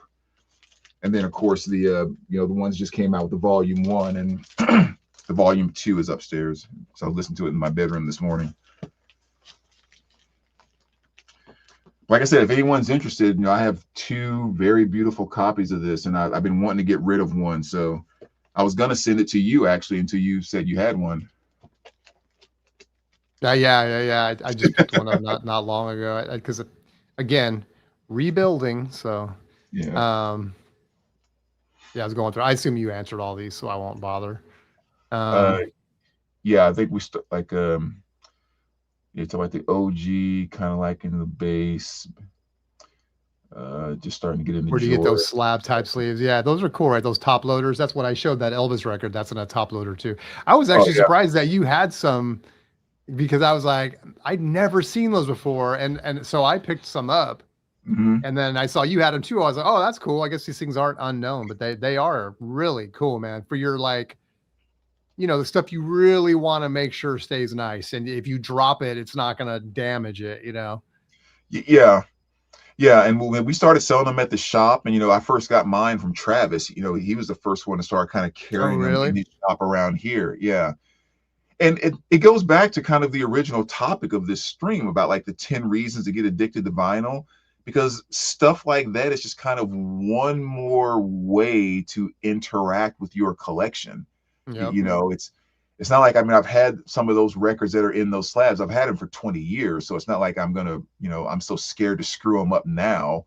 But it's like, Right. it's also kind of fun just to, okay, let me take some of my special stuff and kind of make it even more special and even more, again, the physical and all that stuff we were talking about before. It's just another fun way to interact with them. Yeah. So Spell, this is the one I showed earlier, and you can see maybe it wasn't obvious earlier, but it's in one of these top loader sleeves, which is, same thing you would see for like I guess baseball cards is the most common way that I see them. Yeah. Cards and stuff. So just fits right in there. Same thing. You can take, whether you're someone that puts the wax on the outside of the jacket or inside, whatever, doesn't matter. It still fits. Mm-hmm. I've tried to put like a double LP gatefold and stuff like that. It's a little cramped. Like this is really going to be for like single record LPs and stuff. But yeah, they're really cool, man. And they're just clean looking and sturdy. You know what I mean? Like you're just going to be way better off if you accidentally drop this one than in a regular sleeve. And just like the normal outer sleeves, they make those in different sizes too. Oh, okay, cool. Yeah, there's like a 12 and whatever it is, 15/18 or something like that. And there's a 13 by 13 that fit the double LPs better. So it's kind of the same thing. Oh, nice. Yeah. Cool. And they probably got them for like 7-inch and stuff then. Yeah, actually, I don't know. I haven't seen one for the 7-inch, but I would assume. Also, I have this one that I showed earlier. Same thing, this bootleg. It's so nice that I put it in here because I didn't want to get it damaged. But yeah, the Elvis is mono. Well, I don't know. Now that I think about it, they call it that new orthophonic, but I'm pretty sure that's mono, right? And there's a sticker peel, unfortunately, right there. But I believe that's mono. I'm a little rough on my history now for the stuff like this. There was a time where I could tell you for sure 100%, but I'm pretty sure these are still considered mono. Yeah. Yeah, new ortho. Maybe offhand. You can let us know in the comments. How many records do you have in your collection? I mean, I'd probably say I'm somewhere around like 4,200, maybe somewhere in that ballpark, maybe 4,500. But I could go into my Excel spreadsheet and actually see. But yeah, especially if you're kind of like individual records and box sets, yeah, probably somewhere around that 4,500 mark. And I probably have about a tenth of that. I'm rebuilding, but I'm about probably in the 450 realm right now. So, but I've never had that many. I don't even think I've ever at one point in time ever had 1,000 records even. I think I've always had less than that. I have one of those, but not a top loader. I have the OG Canadian label variant. Oh, cool. Would either of you guys actually slab a record? I actually have slabbed a record, but I didn't do it for my own collection. I did it for someone else. So I have the whole experience of slabbing it. I don't know. It remains to be seen. Like if slabbing, and I've done videos on slabbing vinyl. I probably did 3 or 4 of them where I did a lot of homework on slabbing and the different auctions where slabbing records are being sold and stuff. And then even had a record slabbed just so that I could make, kind of do the full circle on the video series. I think the only reason they market it as you're going to slab it because you want to preserve it. Right. But if you look at any other commodities that get slabbed, they're slabbing for value. I mean, let's be honest. And vinyl records, same thing. You see, the videos that I did, I was finding that slabbed records were selling 10x what a non-slabbed record was selling, even a mint copy of something. If it was a $50 record, slab it, $500. I mean, just about across the board. So, it's so tempting, right? Because, people collect this stuff and, look, if you could slab a record that's $50 and go get $500 and flip that into more records, I don't know. obviously, as in any slab commodities, there's always going to be pushback and resistance because we don't want to see oftentimes our record slab. Records are meant to be listened to, obviously, and stuff. So it's a tough question. I don't know. I want to see slabbing records become what comic books and sports art cards have become, where it gets to a point where you almost can't even find listenable copies. I don't know if that'll ever happen. I think it's, in fact, I don't even know if slabbing will ever take off. So far, it's been a very slow ramp. And I think overall, well, there is that guy who, what's his name? There's a dude that is part owner, I think, of a slabbing company that slabs records.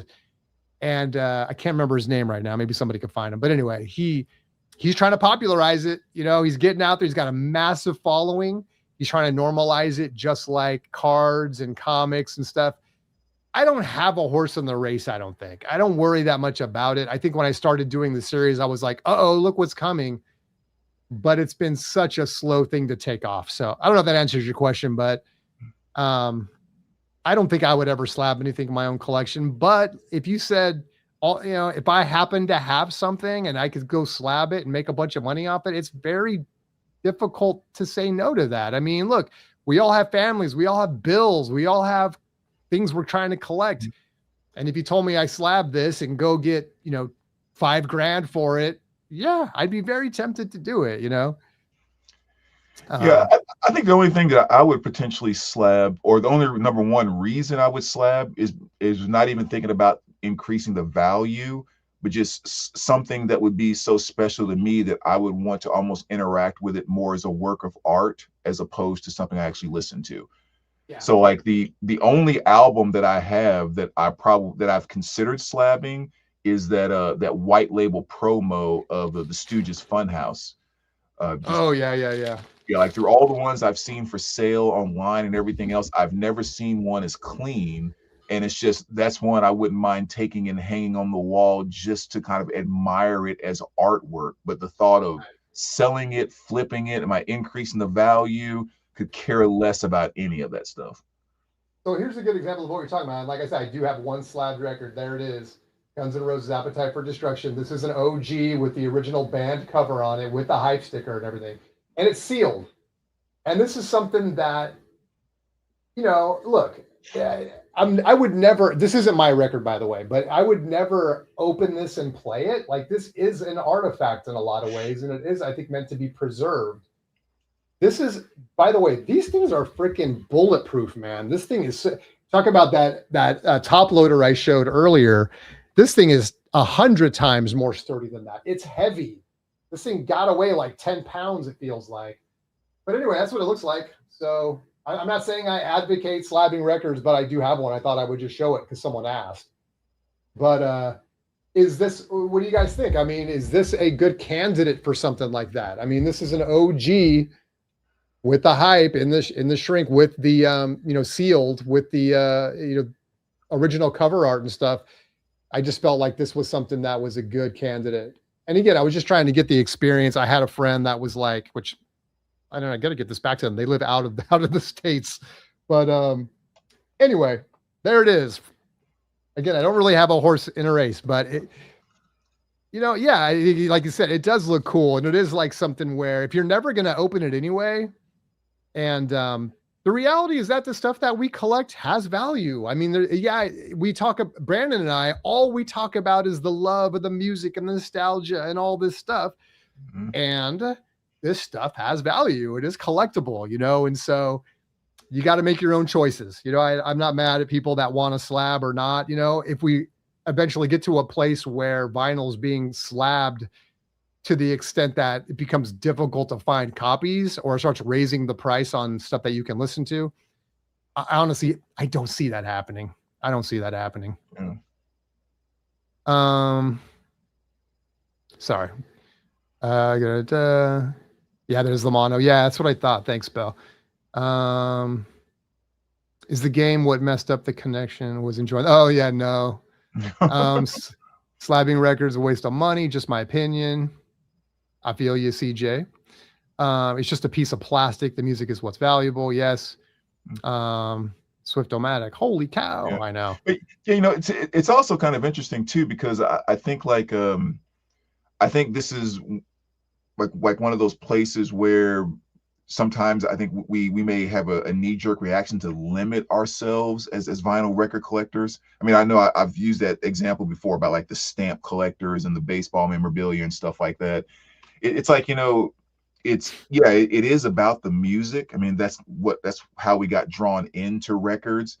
But then if it's solely about the music and that's actually what it is, then like why would any of us care about an OG pressing from 1978? Why would we even be listening and collecting to vinyl at all? Yeah, exactly. It's kind of like you have a brand new reissue, like, perfect, clean, new out the box. Like, why do we skip that $35 reissue and go for this $90 original pressing that may not be as good condition as the.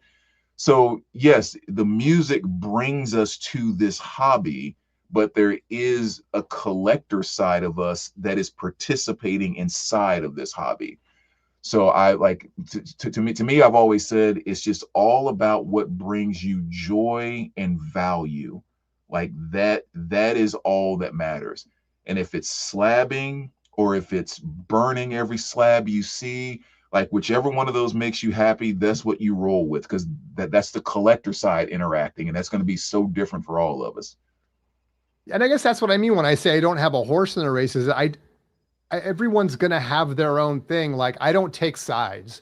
Mm-hmm. It's like you just said, like, and yeah, there's been things that you and I talked about this in one other situation where like people that collect a ton of one record, like somebody might have 50 copies of Dark Side of the Moon.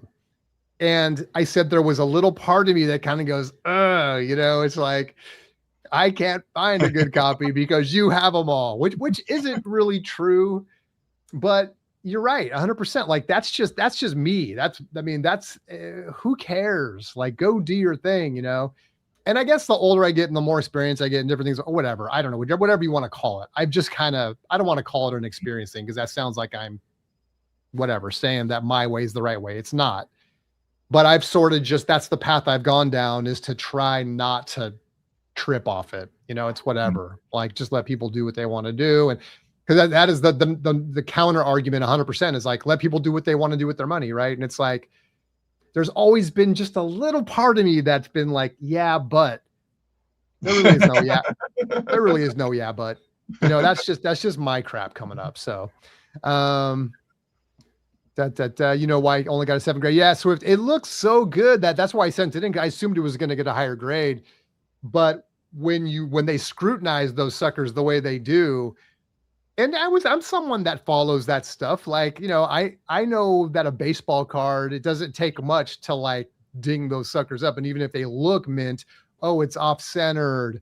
Oh, there's a little dimple here. Oh, this corner's fuzzy when you put a magnifier on it. Same thing with records. And so it was more of the jacket having some crease. There's one big crease on the jacket on the back that you can't even really see unless you hold it perfectly in the light.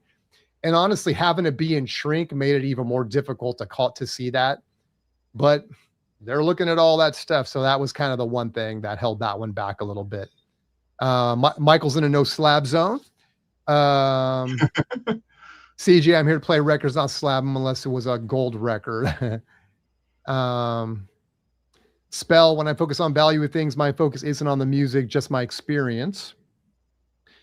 Thomas, every record of my collection, I should be showing. I'm sorry, guys. I'm so not in the habit of like showing this stuff up, but so I'm just going to start trying to get in the habit of doing these, even though we've read some of these. That's why I explained why I got a 7. Every record of my collection is priceless to me. I love that, Thomas. Absolutely. Because the genuine interaction with the artifact, felt connection to the time and place, etc. Yeah. Exactly where the value lies. Right. But if you think this record is worth $300, that's a different experience than I'm experiencing this. It's a great point. And I always say this, and I think probably a lot of us think about it like this. I think, and I haven't put a lot of thought into this lately, but I sort of look at it like, yeah, there's collecting and then there's investing, and if you look at again, all the other categories, you look at trading cards, you look at, whether it's a Pokemon or a soccer card, or whether it's a comic book or something, is that like there's people that want to just have it and read it or display it or whatever. And there's people that put them in a safety deposit box and they're going to pass it on to their kids. So it's literally a commodity that's going to increase in value over time. I can't tell you that either one of those ways is wrong. I mean, it's like the alternative is there. In a way, it's like, would I rather have a stock which doesn't look like anything and is going to earn me a little bit of money over time? Or would I rather have a record that I can display, pass on to my kids, or sell it before I die or whatever, and take the money and let my kids pay for my funeral or whatever, or whatever, do what they want with the money? That's kind of where I've come to with it, Well, here's the thing that's kind of, I guess, like when I'm thinking about what's in my head and my experience is like, I have like probably a few hundred sealed records in my collection and that type of thing. I do actively have the thought and find some joy inside of my head about thinking, when I'm gone or when I decide to sell my collection, someone flipping through and looking at this and seeing a sealed copy of this record, for example, like what excitement they would have, like what value that would bring to them. Or it's like there's something about that process that I connect with and find joy in it, but I don't buy a record to keep it sealed for that reason. Right.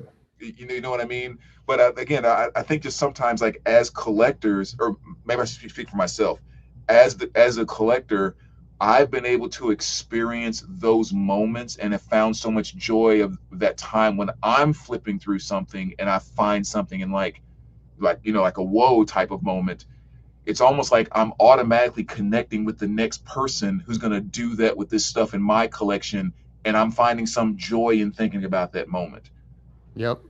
But you're a caretaker, right? In every way, whatever it is you own, unless you plan on being buried with it. I mean, it's like, almost every record in my collection, because they are all originals, someone else owned it. And if they took good care of it, I really appreciate that, because then now I have a good copy. So now if I take care of it, I can pass it on to the next person or whatever. Yeah. Yeah, it's an interesting idea. And also it's like, be morbid just for a second. You're going to sell off the collection. It's going to go somewhere at some point. Are you just going to open up all those sealed records and lose all the value in them? Or are you going to sell them and get the value out of them? And I have kids, that's money I can pass on to them or whatever and stuff. So yeah, I just try to be realistic about it.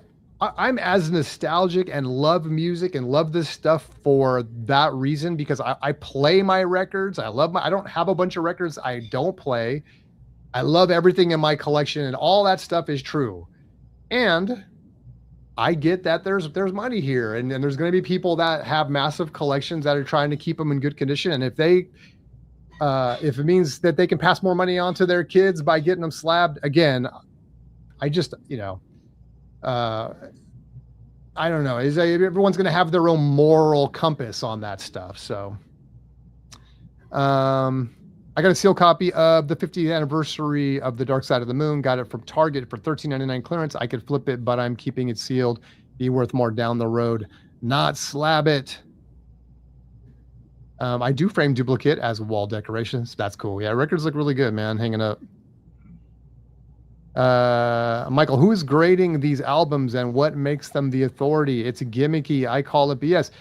That's the other side of it. It's like, I always, there's a big part of me that says that too. Maybe not so much on camera, but like, the grading companies are there to make money. They've manufactured this hype because they know that it's going to spin off and the record grading companies are hoping for the same thing that you're getting in sports cards, where people are trading millions and millions of dollars worth of slabbed commodities and comic books.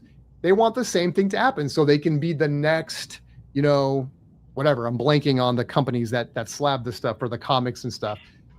So from their point of view, I agree with you. This isn't like, oh, we just want to help people preserve their records. No, you want to, get the hype going so that you can make a ton of money. Even on that level, can you fault people for trying to, earn a living? So everything, generally speaking, is two-sided. Like, I don't think they're evil. I think they're trying to be the first ones to get to market with what's already happening in other commodities and stuff like that.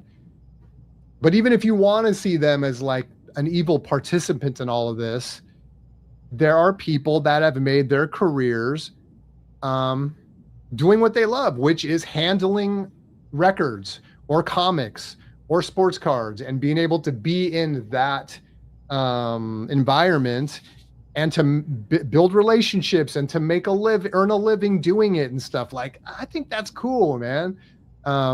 Yeah, I mean, it's just kind of one more option that's out there. It's like, if I was thinking about all the factors, like, I would almost think like RSD is more evil than the whole, potential growth of the slabbing thing, like, in my opinion.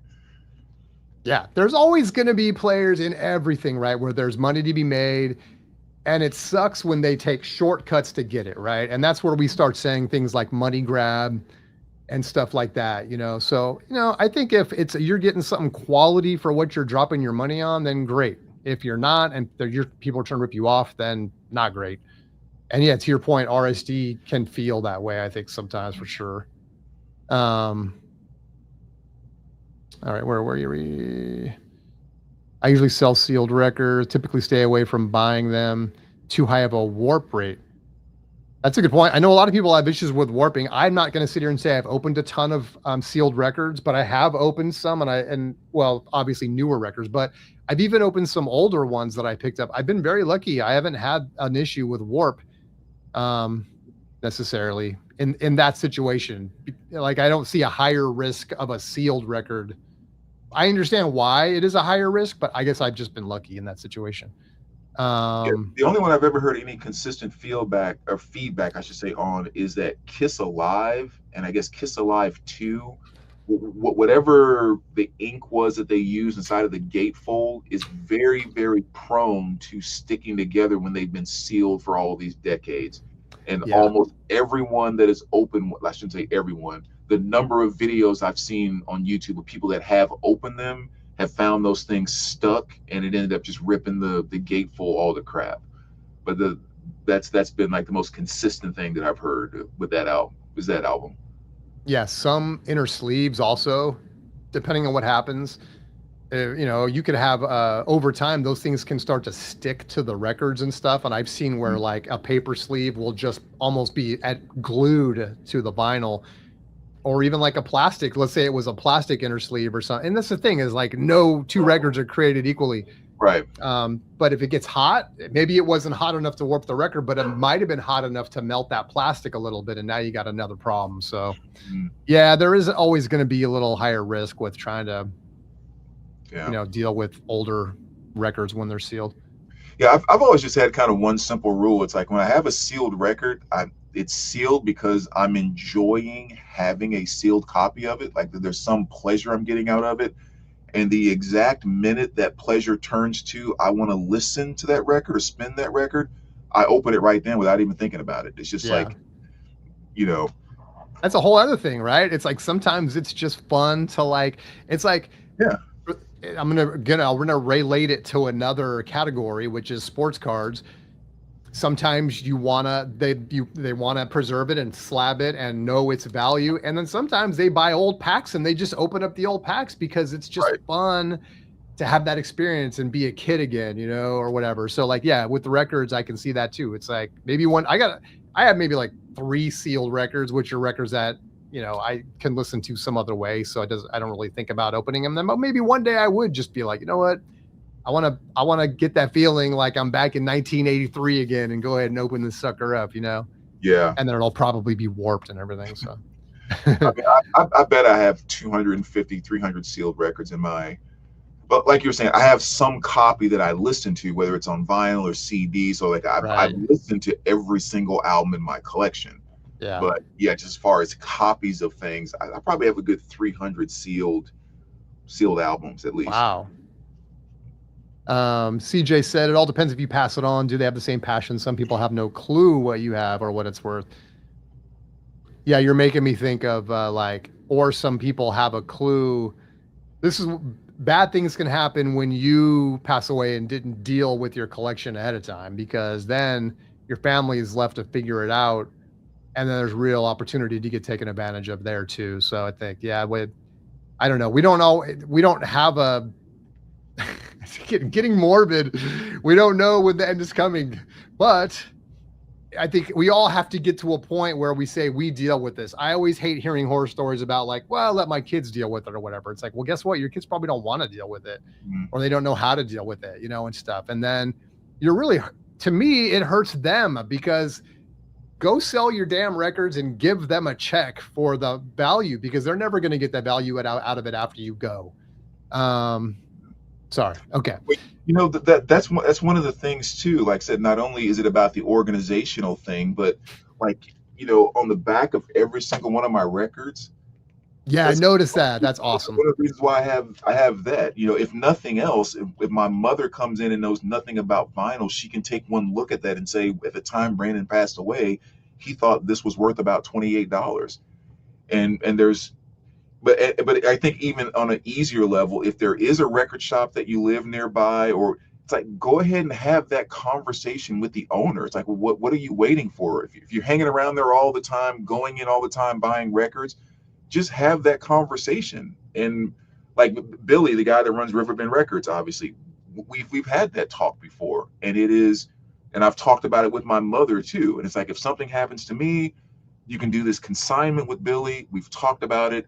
He'll come in and grab everything. He had, the password to my Discogs is right here.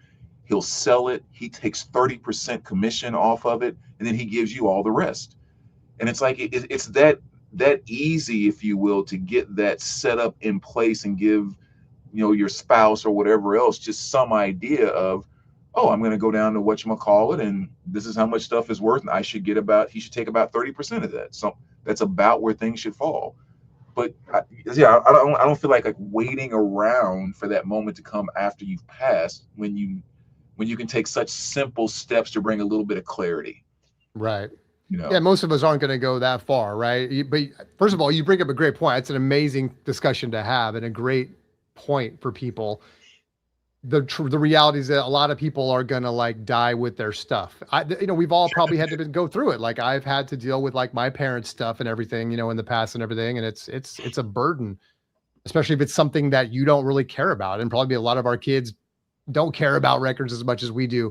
But to your point, what you do, and even if you only put the stickers on them, even if it was just high level as, okay, here's a bunch of records that are $30 and under. Oh, but here's one that's $200. So let me set that to the side, and at least to be able to have some idea of the ones that have some real value, to make Mhm. sure that, because otherwise you have no clue which one's 200, because to them the $200 one's going to look just like the $5 one. You know what I mean? Yeah. So it's like, how do you tell them apart? Yeah. Or let's say you don't even go that far. I mean, again, I'm just talking to people about like, take some step. Like Right. let's say I didn't have any of this. Then what I might tell my mom, or I might say, is like, hey, Jason, if you ever hear about something happening to me, I want you to reach out to my mom and explain this process. Yeah. Brandon, if something ever happens to me, I want my girlfriend to have your number, and I've told her she can call you and you will walk her through how to take care of I've actually Max. thought about that, dude. Damn, Yeah, this is getting this that simple. Something that simple. Put my buddy's number in your phone. This is who you call if something happens to me, and you have to process getting through all this stuff. Yep. That's a 3-minute conversation to ensure you don't get ripped off. Yep.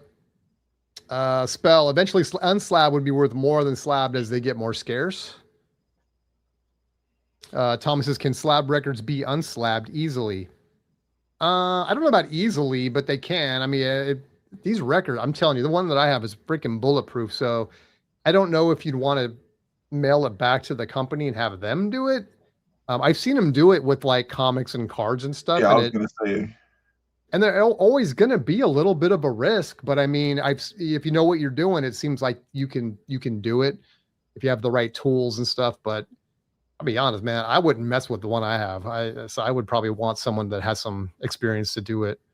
But But yeah, it's like, you can unslab them in case of emergency brake slap. Oh, that's good. CJ, do you guys go live once a week, 2 times a week? Enjoy that. Hey, thanks, CJ. Yeah, we try to go once a week. Tuesday is kind of our day. This day we I had to work last night. Yeah, and I was just gonna say, like, it's not unheard of that we will move it to another day just because of stuff we have going on. So yeah, we might do it Monday, we might do it Wednesday, but usually Tuesday and Wednesday. Yeah. Tuesday's the official day. Right. I like to think there's 70s or 80s air still inside those. Now you're okay. So when you unslab it, make sure you take a big whiff and get that 50-year-old air in those lungs, man. That's funny, dude. Hey, but you know what, man? You can smell it. You know what's funny? Okay. Oh yeah. Maybe a lot of people won't relate to this, but I'm just going to be honest. I'm not going to say records, but books have a very distinct smell. My girlfriend will tell you some of them reek terribly. And my dad, who got me into books, and ever since I was a kid, and records and stuff, we would be like, and when you're a nerd about this stuff, I guess I will just equate it to records because it'll make more sense to people. But with books, they have such an aroma, and when you collect them all the time and you open them and you sniff it and stuff, we would swear that we could identify the freaking book by the smell. It'd be like if you took this and just went, okay, that's going to be a Columbia late 70s or early 80s. I'm going to say Journey Escape. That's my final answer on that. Dude, you can do that with books. I'm telling you. So yeah, anyway, that's funny. This be cool as a regular thing if it isn't. Thank you. I appreciate it, Spell. Yeah, that's awesome, dude. Yeah, we try to keep it weekly. Also, I chop it up when I can. When I have time, I'll chop it up and throw it up on Instagram. So if you're not following us on Instagram, check that out too, because I'll give you the little snippets on there. Can the Undertaker then call the record store? Oh my gosh, yeah. That's funny. I'm ready to be over the whole post-mortem thing. I want to know where Brandon got that Beat Street shirt. Yeah. It's like a heartbeat. I'm talking about. I love the dude with the like up on his shoulders doing the backspin and everything, man. That's sick. Actually, I got that from Miss 80s. Someone that used to do videos here in the vinyl community, but she's not as active anymore. But she's just a total and complete 80s freak and nut. Love her to death because of it. Yeah, she gave me this Beat Street shirt, and she also sent me. You remember the hat that Sylvester Stallone was wearing in Over the Top? Oh yeah. That she sent me one of those too. So a lot of really cool, a lot of cool 80s stuff she sent me over the years. It's really awesome. Over the Top, baby. Yeah, it's just actually I have it sitting right back over there. I ought to grab it. That's cool. Unslabbing is incredibly difficult. My son does sports cards, and he asked me to do a few very, very difficult drills, pliers, a lot of patience. Yeah. I personally wouldn't mess with it. I see people doing it. When I see people do it, it seems like they take like just a regular pair of pliers. Is that right? A wrench or not pliers, right? Is that what it is? Yeah. And just like a needle nose pliers. Yeah, literally grab the top of it and just bend it till it cracks. And every time I see it, I think, bro, if you damage that card, you are, you're talking about thousands of dollars on the line, man. Yeah. And oftentimes they do it because they want to regrade it, right? So it's like, oh, I only got a 7, but I think I can get an 8. And so then it's like, okay, man. Yeah, that's a whole world unto itself. That's cool that your son collects cards. Oh, yeah. Duh, Swift. We just talked about that earlier. Yeah. That's my boy, Swift. We're very much located in different places. I'm on the West Coast in Pacific Northwest over in Oregon. And you? I'm basically St. Louis area. St. Louis area. Love the B Street soundtrack, volumes 1 and 2. When soundtracks were good. Heck yeah. I still need a copy of volume 2 as well. So if anyone I passed on one recently too. Volume 2? Yeah. Oh, dude. I have 2 volume 1s. I have a sealed one and a plain copy, but I had a volume 2, but it wasn't in good enough condition to keep, so I purged it, and I'm in desperate need of one. Regret. Yeah. What's up, Cesar? CJ's in New Jersey. Nice, nice, nice. Oh, cool. Thomas also in Oregon. Very nice. I'm not familiar with La Pine. I'm sort of just outside of Portland. Excuse me. Dr. Johnny Fever wants to know the current turntables. I know you have multiples. I have one, but we have very similar tables. I have my table is very similar to one of your tables. I have the QLY7 by Victor, and I freaking love that thing, dude. I mean, these were produced in the early 80s. It's kind of their flagship model, and it's got the sort of self-tracking arm on it and stuff, and it's just, man, they're so cool. And I got it for that reason. I got it because I wanted to put together a system that, like, as I was a kid growing up, the audiophiles of the time would have had equipment similar to like what I have. I also have the Marantz and stuff. And so when I was upgrading my system, I thought, I want to get the system that I would have wanted in the early 80s. And so that's pretty much what I did. But I also have, you can't really see them, but I have Magna pans right there, Magna planers or whatever you call them. Those are, they're not cone speakers. They're magnetic speakers. They have they're very thin. So, but they sound freaking great. They sound amazing, but they're also huge and inconvenient. What about you, dude? What turntables you got? My main turntable on my primary system is the Kenwood 500 with a Denon, is it 103? Is that the model? A moving coil cartridge, and I would say it's kind of my primary, like, main table thing. Yeah, I should say I also have a Shibata stylus on mine, which is, they're designed, the way the stylus is designed really is so that one thing, it's supposed to be able to play quad records and actually really get into those grooves because the way they're cut, the stylus is cut, but they're designed really to kind of get into the groove and pull out all the music. It touches all the walls better than like I don't remember, whatever they have, their kind of couple different styles are. So that's why I decided to get a Shibata stylus, and it was very high rated on Amazon. So yeah. But you also have a Victor too, right? Don't you? No, I have a Project Genie in here, and then upstairs in the living room I have a JVC QL5. Yeah. And then in the bedroom I have a Yamaha P40 up in the bedroom. Wow. So yeah, kind of covered. The tables all over the house. What's your guys' holy grails in your collections? Oh my gosh. Well, I know if you want, I don't know if you want to, I've wanted to just do a video of holy grails. I kind of want to do one so that way we can kind of prepare for it and stuff and show them off and everything. I do kind of have a grail section. Like, I keep everything separate in those slabs. I mean, I would probably have to say the thing that I mean, I guess if I had to pick something, I would probably say that Stooges Funhouse white label promo, and mainly because of the condition that it's in. Yeah. I say it's the cleanest one that I've ever personally seen, online or in person. Yeah, it's hella cool, dude. Yeah. Yeah, I don't know what I have. What I consider a holy grail is going to be where, a lot of people aren't going to be interested in stuff, things that I just feel like they're personal to me. And if it's maybe holds a little bit more value, I think that the Sound record that I showed earlier, which even if you are into 80s post-punk, you may not be familiar with that record. But, that's one that goes upwards of like $100. Not that I care about the value of it, but to me, sorry, let me fix that. There's that Stooges, by the way. That's so cool. Yeah, I mean, outside of like there's really no ring wear on it.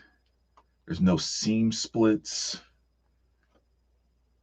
I mean, the vinyl is absolutely beautiful on it. I mean, obviously you can't see it through the slab there, but I mean, yeah, that's just a fantastic, fantastic copy. Yeah, that's cool. Yeah, so this would be one of what I would consider to be a grail, the sounds from the lion's mouth. Tough to find these in original. Again, this is a German pressing. It's got the Kurova label on it. These German pressings came a couple different ways because they were pressed in Germany, but they were distributed in different countries around that area. This is not a German distributed copy, but it is a German pressing. So they've got all these different stamps on them that let you know this is a Stemra as opposed to like a Gemma, which the Gemma are the ones that were actually distributed in Germany. This one was pressed in Germany, but then distributed in, I forget the country, somewhere outside of Germany. But anyway, yeah, cool record. This would be another one that I think is kind of a grail to me, even though it's, this is a bootleg, but man, it's so cool, dude. And they're really hard to find. And again, you can't get them on Discogs. So I think when you're dealing with bootlegs and stuff, that's one where you either got to find it in the wild or you got to find some other way to grab it. If you want to sell that sealed B Street, says CJ, let me know. I'll keep that in Ben. mind. Okay. I was in Ben recently. That's cool. Brandon's got a few, LOL. Yeah, just a few. He showed one, but I'm sure you got. He always said he has a whole section of them. I can grab a couple more if people want to see anything. You guys have cleaning machines. What do you use to clean your records? I'm bad. I mean, I have a spin clean, and I have I have some an anti-static spray that I have, which I swear by. You get yourself a lint-free cloth and some anti-static spray. Man, that is a poor man's record cleaner right there. And so for me, I don't put a lot of money into my cleaning, and I try to do the best I can with what I have. But yeah, that's what I have. So what about you? Yeah, I have one of those ultrasonic, the iSonic ultrasonic cleaners. I remember a few years ago, Billy bought one at the shop, and I had never been, I'm not gonna say convinced, but just never paid attention to ultrasonic cleaners or whatever.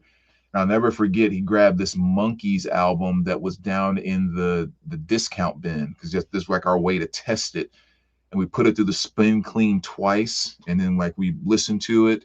I'm sorry, yeah, put it through the spin clean twice, listened to it, and then put it through the ultrasonic. And that thing just became a totally and completely different album. And I was so convinced with that one test. The next day I found some stuff to sell and went over to this place, did some trade, a little bit of cash, and bought one.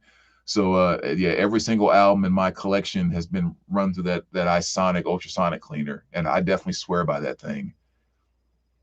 Well, something else you guys have at your shop, which is a record flattener, right?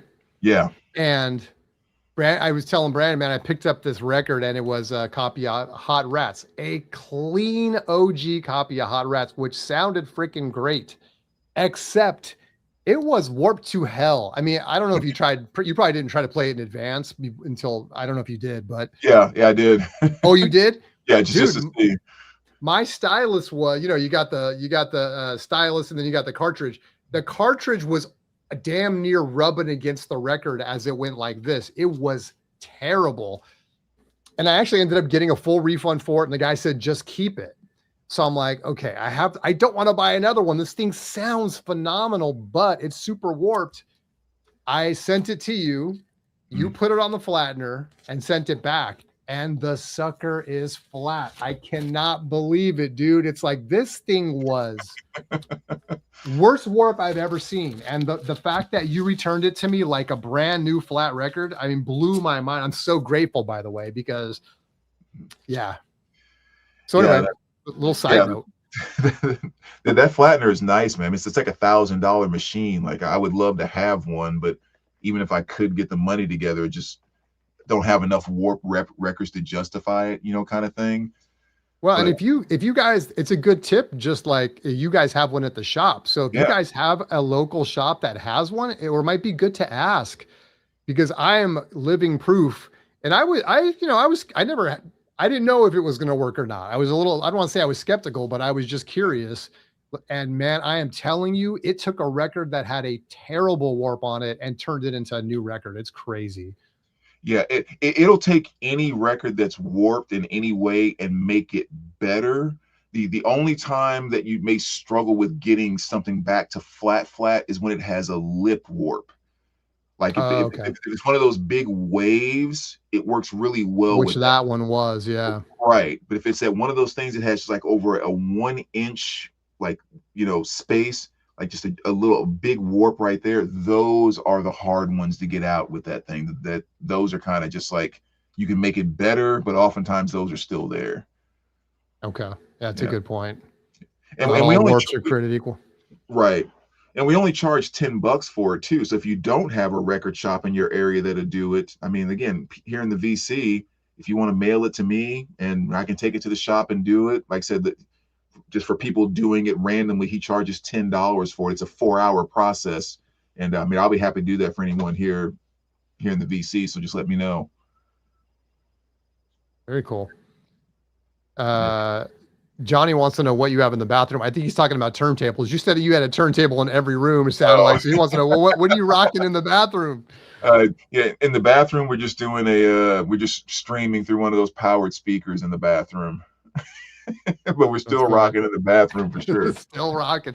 Hey, do you remember they used to have those radios that you could have in the shower? They would like hang on the they had like a hook on them and you'd hang them up Yeah. on the spout. I, I don't know if they, I mean, is that what you have? well, it broke. It wasn't a radio. It was just a Bluetooth speaker that hung over the thing. And like No way. about 6 months or a year ago, it broke on me after a few years. But yeah, I totally had one of those. That was one of those little gift during Christmas time, it'd be like, Yeah, oh, you know what? I'm gonna get John a speaker for his bathroom, right? it's an awesome thing to have, man. That's funny. Tom says, I knew Brandon had a few turntables. CJ, what type of music is the Stooges? CJ wants to know, which by the way, CJ, you're going to have to rectify that on your own for sure. But Yeah. I'll let you take that one since you got the record. I mean, I think the Stooges are almost like they're almost like that bridge between rock and punk. Like, it's like, especially like on this particular album, like some of their stuff can be just very straightforward, groovy, but there's just an attitude and that weird special delivery that Iggy Pop can do. It's like that perfect gateway and that bridge between someone who likes regular classic rock, but then also like some of the special stuff that punk brings to the table. Yeah, Like and like you said, just to not glance over, does that we're talking about Iggy Pop? That's his original band, right? The Stooges. right, So right. maybe you've heard Iggy Pop, CJ. So it's going to be Yeah. Like my favorite song off the album is Down on the Street. And if you listen to it, like I said, it's very, very freaking groovy. It's not something that you would call punk rock, but you can definitely hear the attitude in it. I mean, those dudes were strange. Yeah. Strange but accessible, very accessible. And Iggy Pop's one of those guys that, yeah, I mean, you have to equate it to early punk, right? Because he's out there putting peanut butter on himself, stage diving, acting very strange on stage and stuff. And so, yeah, it was very much those punk sensibilities. Mm-hmm. In fact, there's a video on YouTube. I think he does I think it's Passenger live from like the 70s. And that'll tell you everything you need to know. Which Bowie, he was friends with Bowie. Bowie does the backing vocals on, I'm pretty sure it's The Passenger, unless I'm thinking of a different song, but I'm pretty sure he does the backing vocals for it. And even did it live with him on occasion too. So yeah, I think that's a good way to describe it, dude. Yeah, I see someone asking there, CJ asking about how much to charge to flatten the records. It's $10 is how much he charges for it. And like I said, it's a 4-hour process that it goes through. Thomas said, I'm always super impressed with the condition of Brandon's OGs. Very much. Cesar wants to see more of those grails. If you want to grab some more. Yeah, I can grab a few things. The new Hummin Guru Easy record washer is awesome. Okay, that's cool. We got a vote for that. I've heard good things about it, so that might be something to snag. I'm kind of like, am I really gonna spend like more money than my collection's worth just to keep them clean? So that is a definite blocker for me. And I start thinking about all the records I could buy when I start thinking about how expensive these ultrasonics are. I'm like, bro, that's like 100 records for me. Like, why would I? But I get it. I mean, I get why people have them because I know they're phenomenal. But the Hummin Guru is one of those that's a little probably more in my speed price wise. So I would probably mess with that. We got that one. Nicotode Hall books and records will flatten records for you and ship them back to you. That's cool. Those ripple warps are no good. Absolutely. CJ, he has a few he like to flatten. Okay. Yeah, let's see some more grails, dude. Few grails. Just grab like the first 6 or 7 that were sitting right on front. That Dido Life for Rent. Awesome one there. They haven't reissued that one yet. I mean, these are going for about $900 at this point in time. But, they had White Flag and all, great album too. That is just a fantastic album. I remember I got that for a birthday gift way back when I think when they first came out, they were like $32. Promo, Aladdin Sane. Ooh. Another great one there. And again, with all the stuff, condition is definitely something that's huge. So again, to find one that clean, I mean, you got near mint on the vinyl, and I have excellent minus on the cover. So is that the hype sticker on there, or is that one of those? It's just a promo sticker. Oh, I've never seen them like that. They're like the ones that are usually in a strip on the bottom, right? Yeah, right. This says like, please audition before radio airplay, and then it has promo album not for sale and all of that. So yeah, that's really cool. That's really cool. And that's probably more of the. Yeah, there you go. Yeah, and that's again white label promo there. Maybe people want to know, where do you get those OG stickers at? Off of eBay. Like you go on there and there's a million people that are selling all those like stickers for stamp or letter labeling and all that security stickers or whatever. And on almost every single one of them, it says your text printed here. So you just tell them what you want to print on it.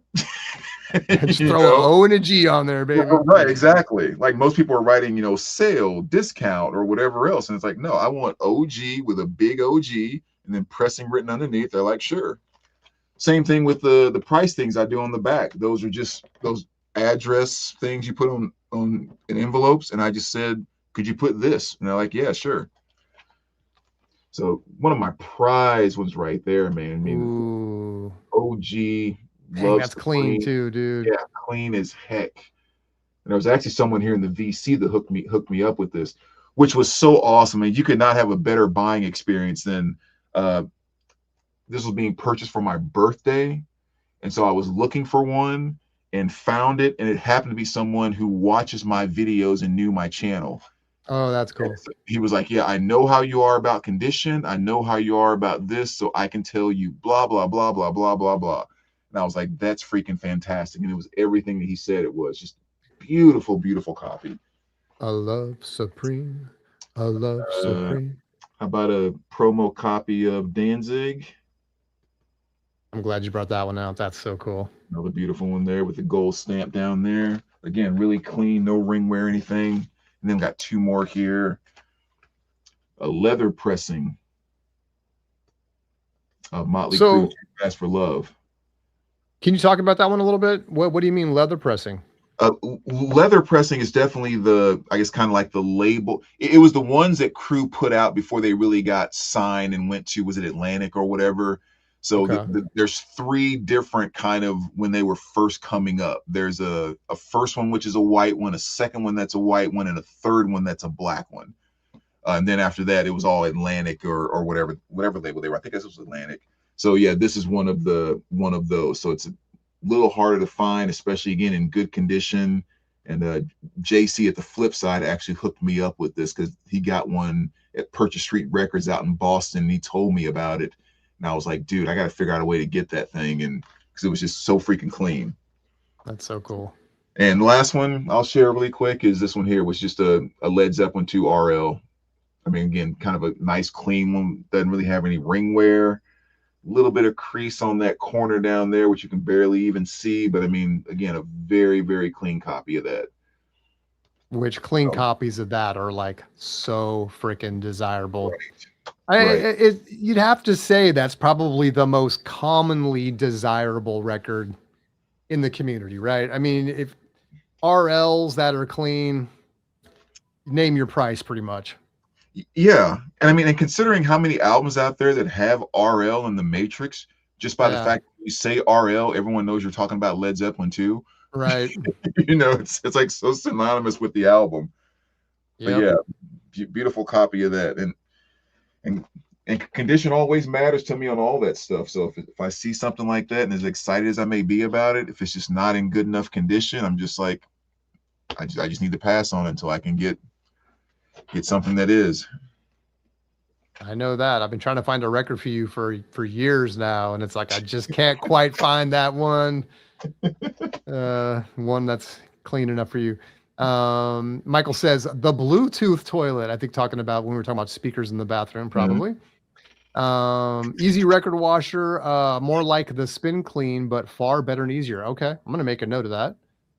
Only $100, right? And that's right. I think the Spin Clean's like $100 too. So that's perfect price. I know you're both very big 80s fans. Name some of your favorite criminally underrated 80s bands. Ooh. Well, I'm going to name one, and I think she's under freaking rated because she's so good. And just my own personal take on this is Susie and the Banshees. Most people will have heard of Susie and the Banshees. I get it, but I just don't think she really gets the love and appreciation she deserves. Maybe it's an acquired taste. I don't know, but man, dude, to me, I put her right up there with The Cure. For whatever reason, I don't think gets the love, but anyway, yeah, that's one that I would say criminally underrated just because even though she's well known, I just think she deserves more. So what about you? Yeah, man, that's actually a good question. I always have to think because I always feel like if I like it, that means everybody knows about it and it's not underrated. I think prefab, just name a couple while you're thinking. Prefab Sprout is one that I think is really good that people don't really probably have on their radar very much. Go ahead if you thought of one. Yeah, no, actually, I'm really trying to think when I say really underrated, like didn't get their due. Killing Joke. I think Killing Joke is I freaking love Killing Joke so much. Again, some of this stuff is that you got to find the right entry point, but when you do, it's like, I think Killing Joke is starting to get more love recently. People are starting to talk about him more, but if you like that sort of, it's a little, it's hard to say, rock, kind of gothic. In some ways, I would put them, I'd say kind of the Susie and the Banshees kind of, which is just this like very unique post-punk rock, kind of gothic, but not totally all the way to the gothic side. But there's this beautiful hybrid that is right in my wheelhouse, man. And that's why I bring up Susie, but I think Killing Joke is another one that's right there. Sorry, dude. I want to say him when I think of him because of right. I mean, I would probably say one that comes to mind is the Flirts. That's one that I would probably throw out there.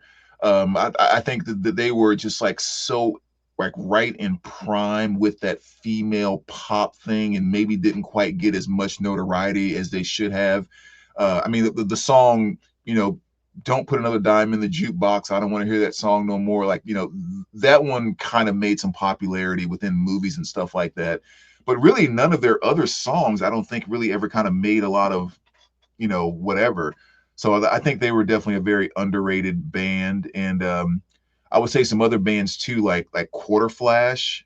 I think that was another band that was absolute. The Motels, amazing. You kind of know their names, but I think a lot of people don't know necessarily their catalog. So yeah, those would be a few that I would say are definitely very underrated.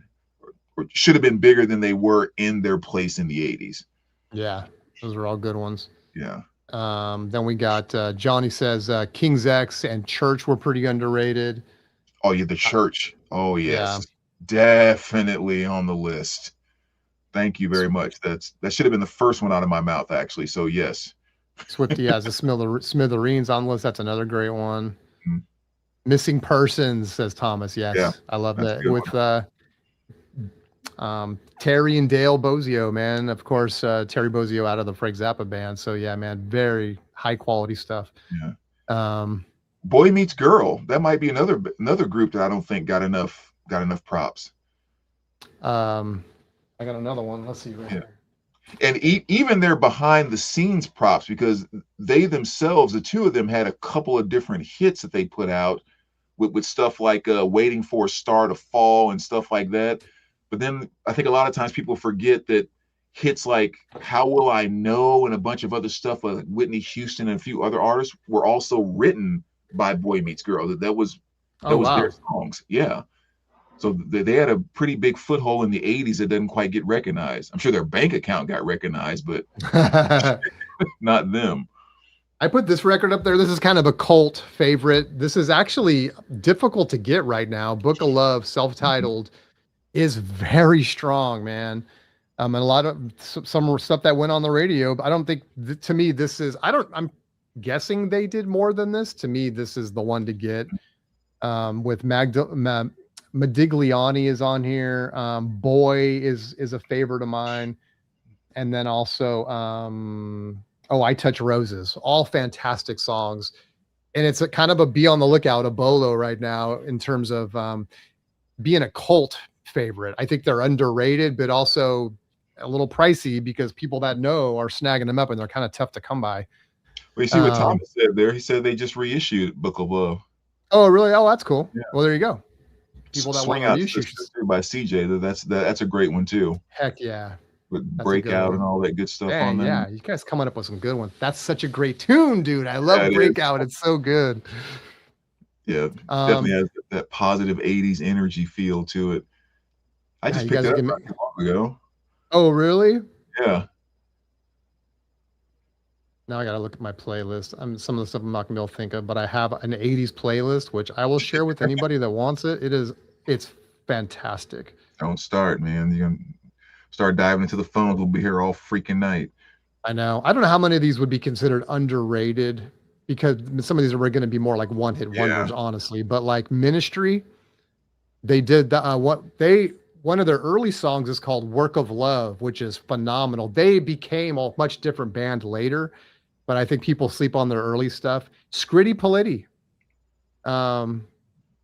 They did that song, The Perfect Way. There's some great stuff on that album. Oh, Perfect Way. That was good. That's a good one.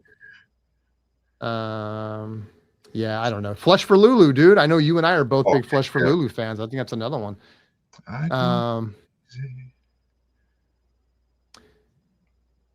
Let's see. Trying to go down the comment list here. Motley went to Elektra. That's right. Elektra, yes. Thank you. Boot Trader wants to know, are you selling that RL Zeppelin? Kind of missed what you were talking about. Yeah, he was just kind of showing off a Grail, Boot Trader. I don't think it's for sale. Yeah. No, that one's definitely I waited so long to get that one. I traded a lot of good stuff for that one too. The deal I made with it was no cash at all. So that's one I'll definitely keep for a while. Comsat Angel is underrated, said Michael. That's not ringing a bell offhand. I'm gonna have to check them out. Who's that? Michael says Comsat Angels are underrated. Yeah, I'm not familiar with them. What do they sing? Maybe we've heard one of their songs. Missing Persons we talked about. King's S, definitely. They were incredible live back when I lived in Houston in the late 80s and early 90s and saw them, says Boot Trader. That's cool. Yeah. Oh, yeah. Swifty, Living Color. Yeah. Yeah, that's another great one.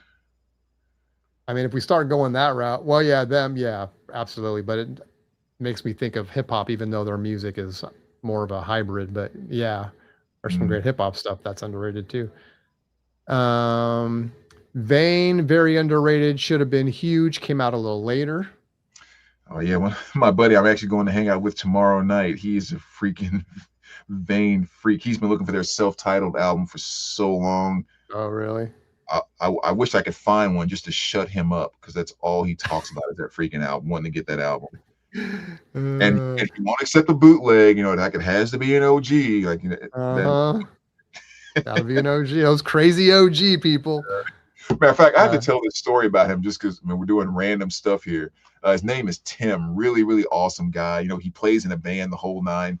I have him saved in my phone as Tim, I play guitar too, because we give him such a hard time because he's a crazy Metallica fan. And the first time he met James Hetfield, he came up to me and I was getting ready to get something signed. And he was like, the first words out of my mouth to James was, I play guitar too.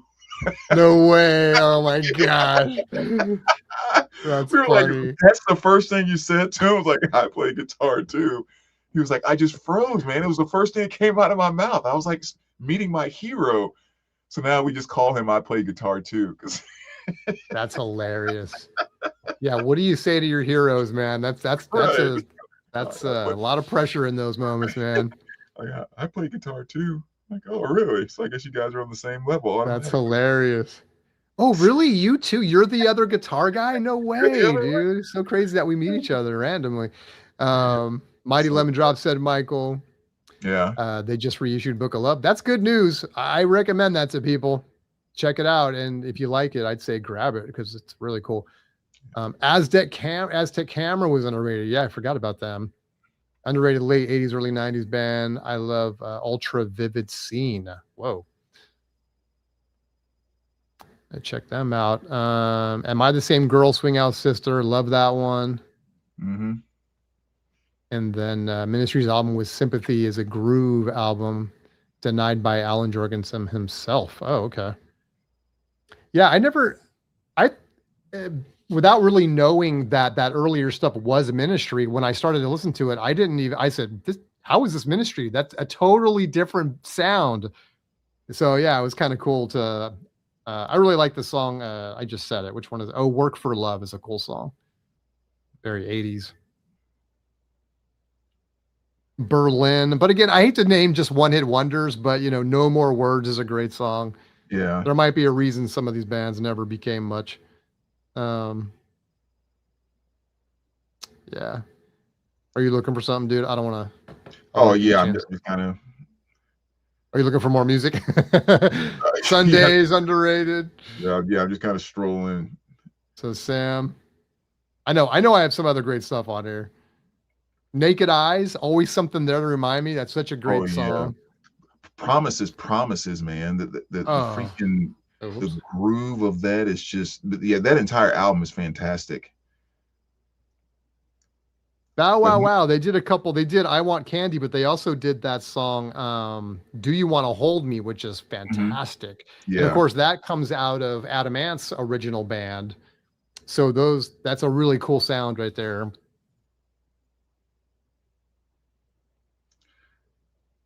Yes, so many one-hit wonders. That's actually what I'm seeing as I'm looking at my playlist here. 100%. When I said Prefab Stroud, I was also thinking of Haircut 100. Absolutely, that's another great one. They came out with some really big hits, man. CJ says Pet Shop Boys. Yeah, most definitely. Yeah, if you start getting into that realm, like the Pet Shop Boys, Erasure, and like all that, that stuff. I feel like they get their love. I don't know how underrated. I mean, maybe they probably deserve more than they get, but now that we're removed by 4 decades, I still think that Erasure, Pet Shop Boys, they still stand up. Yeah, it's awesome stuff. Like one that I would throw in there that may not come across that way is, as big as Rod Stewart's career was, his 80s career was the best part of his career. And I don't think most people think about it that way. I think that the Maggie May and all of that stuff is where they think when they think about Rod, but like Out of Order and like just those 2 or 3 albums that he did towards the mid to late 80s were bangers. Yeah. Oh my gosh. So I would say 80s Rod is underrated. Yeah, don't sleep on 80s Rod. Sleep on 80s, right? I think Human League is another one. Their album Dare is very Mhm. good, but they Yep. put out a couple other ones that are really good too. Um, Psychedelic Furs, that's Oh, low jeez. hanging fruit. I think they're so good. But I think when you say the words underrated, I mean I would Yeah, say they were underrated because yeah, just talk about just one of the most defining 80s bands yeah, from the just sound in my opinion. yep. In other words, they were better than a lot of bands that people remember or put in a higher level. Yes. Yeah, Yes. 100%. I mean, if you go through the 80s and you again without having the reputation, but just like putting them side by side, I would say 80s psychedelic furs was better than 80s U2.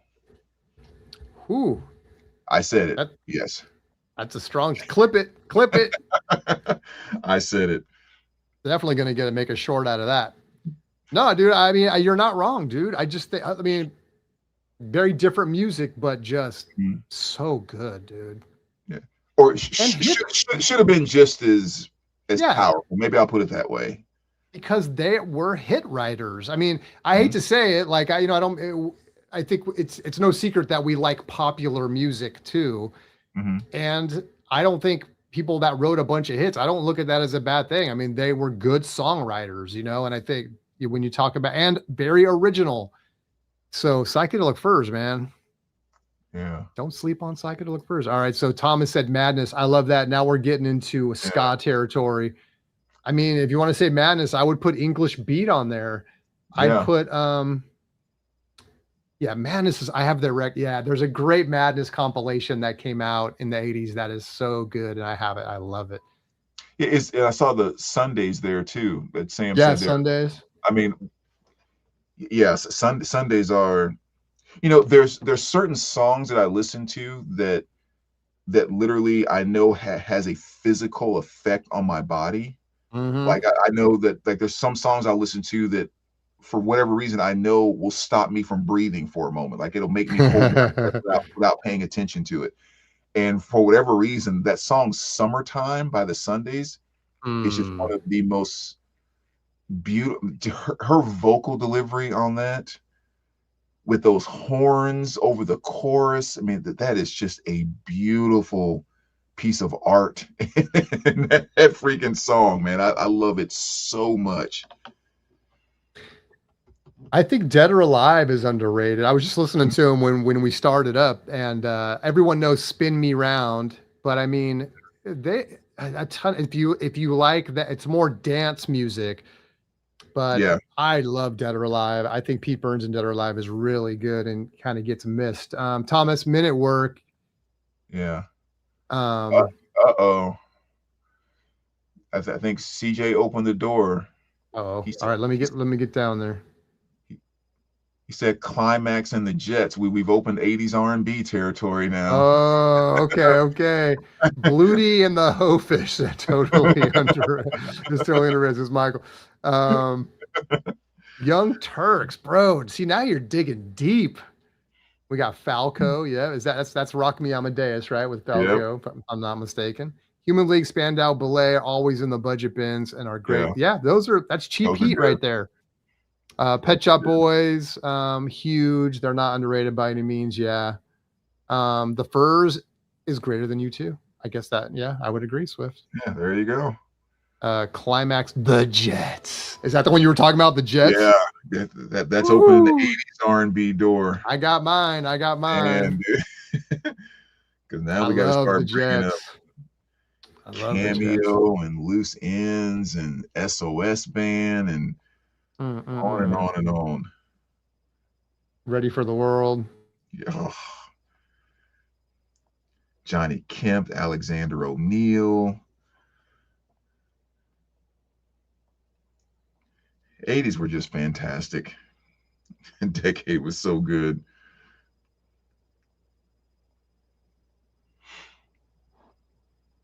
Yeah, New Edition.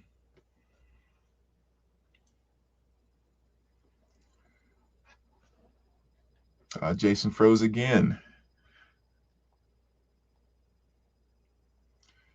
I don't know what's going on in his end tonight. Midnight Star. Yep, Midnight Star, Atlantic Star, Rolls Royce. I mean, yeah, all those bands right in those groups right in there that were just,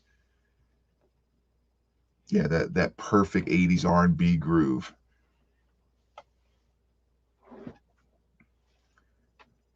Just had some of those amazing ballads.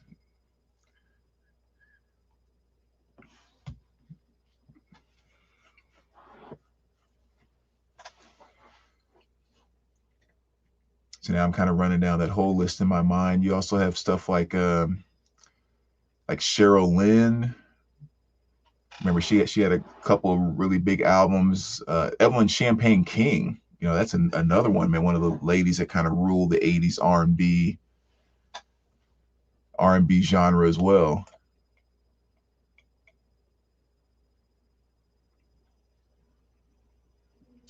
Five star, yep. Star Point. Can't wait another minute. That music was so freaking fun. So fun. Yeah, Denise Williams. Let's hear it for the boys.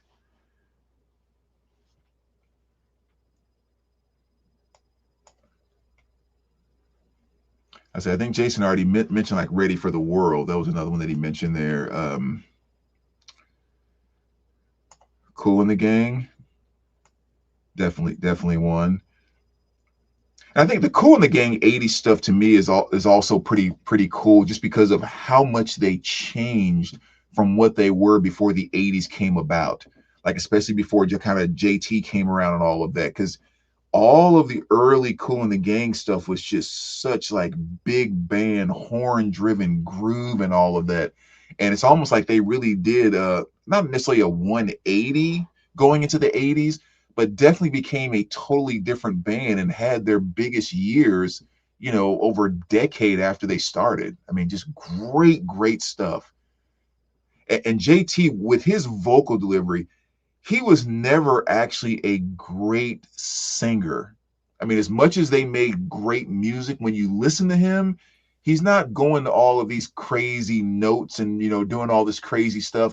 He was just so cool and so smooth. Everything he sang was just like, kill it.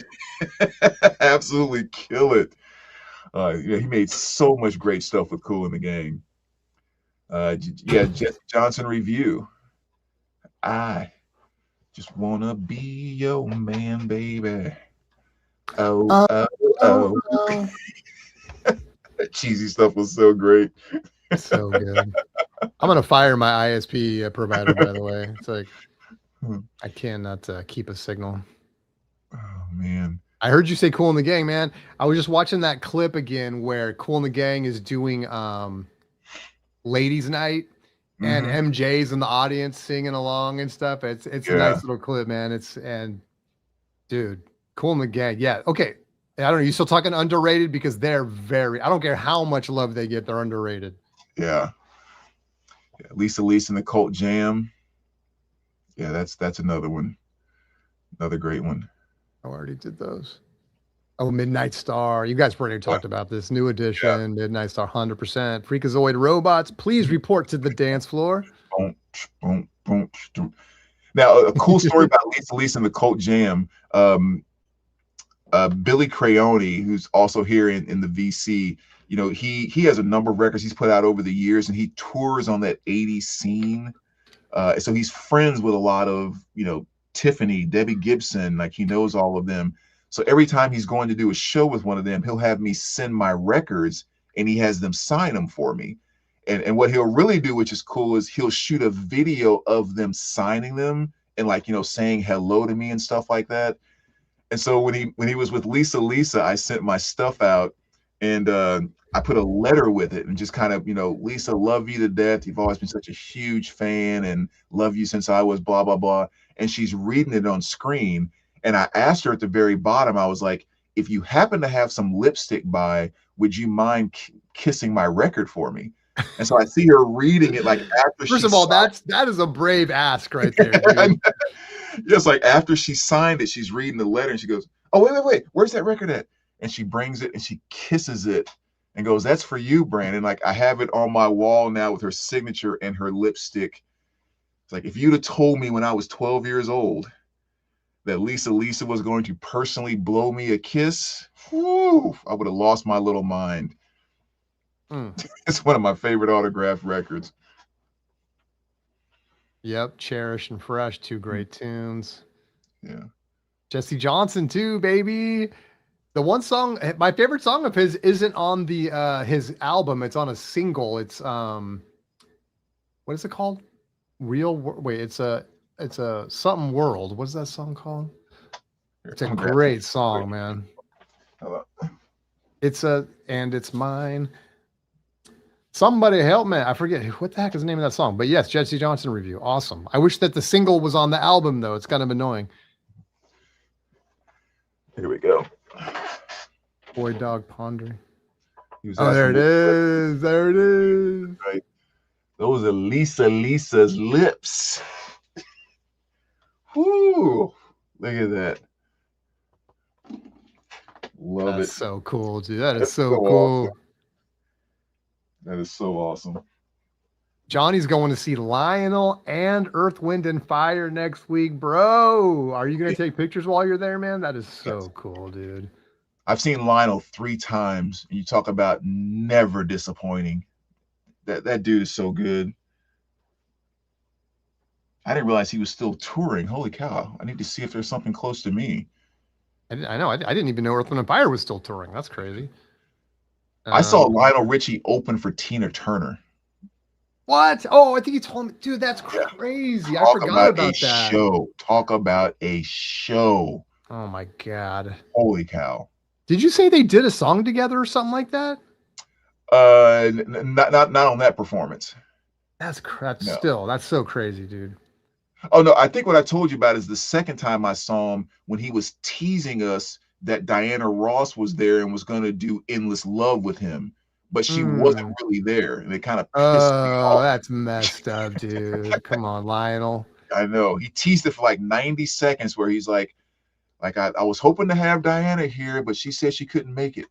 But I told her, you have to come. And like the crowd goes crazy. He's like, but she said I can't. I don't have the. But I was like, no. You have to come. They're like, yeah. Because everyone thinking they're going to see this thing. And she wasn't freaking there. It's like, what are you doing? That was like when I saw Journey earlier this year. I think there was like, everybody's just hoping like, man, I wonder if Steve Perry would show up. There was like an article or something that was saying that Steve Perry, and I think it was fake news, but that he might show up or something like that. And I don't think it ever really happened, but still you're sitting there thinking like, but what if he just came out and did one song, man? Yeah. I wonder if I take you home. Yeah. I think we're getting away from underrated. Some of these bands were big. Yes, Michael, I think you're right. We've gotten away from everything. We're supposed to be doing just the tip, and now I think went down another rabbit hole. I was like, maybe people don't like the game. That's totally fine. We can do this, whatever you guys want. Sounds like Lisa album needs to be slabbed, Brad. That's so funny you say that, dude. Yeah, no, because if I send it to them, they'll rate it like a 5 or something. I'll get all pissed off and have to go. At least it's a 10. What are you talking about? Yeah, right. Crack that thing out now. Free World, thank you. Man, I was stumbling on that one. Great song. The Commodores. But again, we can't say Commodores are underrated, can we? They can be kind of. The funny thing about the Commodores, which I find is like, they started out to be like a funk kind of band because they wanted to get girls and all of that. And then they started getting so much success because Lionel Richie was writing all these ballads and love songs, right? Right, yeah. So they don't want to go that route. And there's also the jealousy. He's making all the money and everything. So they kick him out because they're tired of all these sappy love songs. And the only hit they had after he left was Night Shift, which was a freaking ballad. It's like that's a classic song though. Yeah, great song. It's like, okay, so you got rid of one of the best songwriters of all time. Yeah, Lionel's like, oh no, you're gonna kick me out. Okay, let me just level up and make 10 times more then. Yeah. Well, pomegranate. I know that's a good fruit, but I don't know. Is there a band named Pomegranate? I've never heard of them. Is CJ, I was gonna say, who is the one that opened this rabbit hole? It's a good rabbit hole. I mean, people love it, so it's a good question, man. Sorry. Brandon has Lisa's DNA on that record. We can go Jurassic Park and recreate her. Idea. Bro. Never thought about that. That's true, dude. Or wait, why can't I think of the movie with Anthony Michael Hall where they make the girl? That's Weird Science. Weird Science. There we go. Weird Science on her, man. Such a great movie. So great. So good. So good. Yeah, I see. I put Nena Cherry in there. I love her song Buffalo Stance, but no one knows who Nena Cherry is, but people have heard Buffalo Stance. What about Gary Newman? Is he underrated, man? His Cars song blew up so much that I think people forget that he actually made some great records in those early days, man. Yeah. That's definitely what you put on the list. He's a jerk, but yeah. Oh, is he? Yeah. Yeah. I mean, I met him one time, to get an autograph and all of that. And it was just kind of like so much more trouble than it was worth kind of thing. Wang Chung, maybe that's another one, dude. Dance Hall Days is fantastic, but they also did like Live and Die in LA and some stuff. I don't know if I would listen to a full album by them, but I mean, their best songs are really good. Yeah. Everybody Wang Chung tonight. Everybody. I think, and I mean, if you take away kind of the one bigger hit, I mean, Sinead O'Connor had a pretty solid catalog that I think sometimes people don't dive in beyond just Nothing Compares to You. Yeah. So much of that, it's going to come down to taste, right? I think for a lot of these bands we're talking about, there's going to be ones that people are like, I prefer rock, or I prefer R&B, or I prefer post-punk, and it's like, yeah. See, if I didn't bring up that Lisa and Cold Jam, we would never know about that. LOL. True. What about what's her name? Martika, who did Toy Soldiers. Oh yeah. Now people are going deep though. Tubeway Army Swift, man, I don't recognize that name. Susan Vega, that's a good one. Ninnick says, my grail is Irma Thomas. Take a look. Yeah, and then Susan Vega on here also. Irma Thomas, is that like a gray album cover, like a black and white album cover with her on the front? Am I thinking of something else? I'm not familiar with that one. Maybe Nick's I think I'm thinking of something else. Here, is XTC underrated? I would kind of say so. I mean, because especially their album Oranges and Lemons, I think is so good, man. Mayor of Simpleton, King for a Day. It's got some great stuff on it. Yeah, Prefab Sprout, I mentioned earlier, they're the ones that do the song King of Rock and Roll. That's a really good song for people that want to check it out. Okay, now I'm going to look here. I'm just going down my list. Yep, someone said Haircut 100. I got them on here. Oh yeah, XTC also does Making Plans for Nigel. That's a great song. That was covered by Primus. They did a really good job on it too. Yeah, it's a really good one of my favorites by them. Let's see. Yeah, Ready for the World, man, with Oh Sheila. Oh yeah.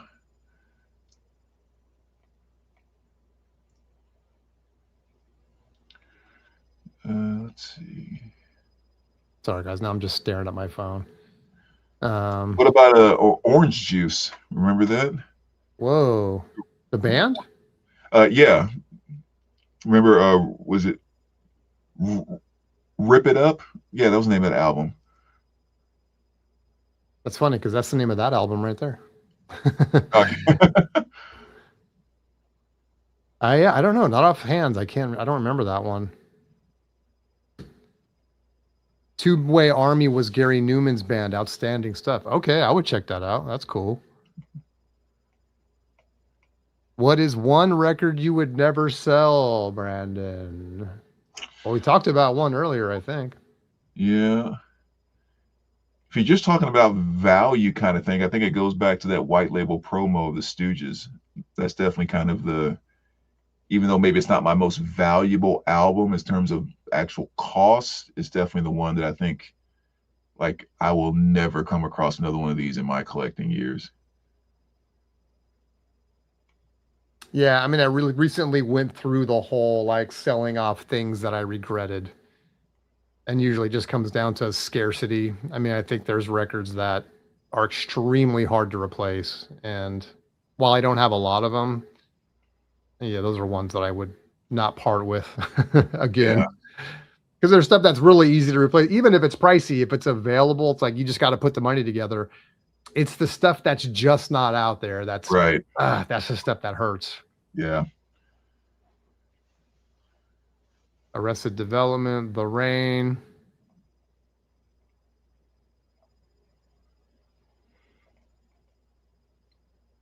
Yeah, you know, like of this whole underrated category, I think the biggest one that keeps coming to mind for me is the church, which I know somebody said earlier, but that's probably the one that I would put at the absolute top of this list. Yeah, that's a good one. Such a good band. It's been putting out albums for years. I mean, from the early 80s to like literally just 2 or 3 years ago, they had a new album that came out.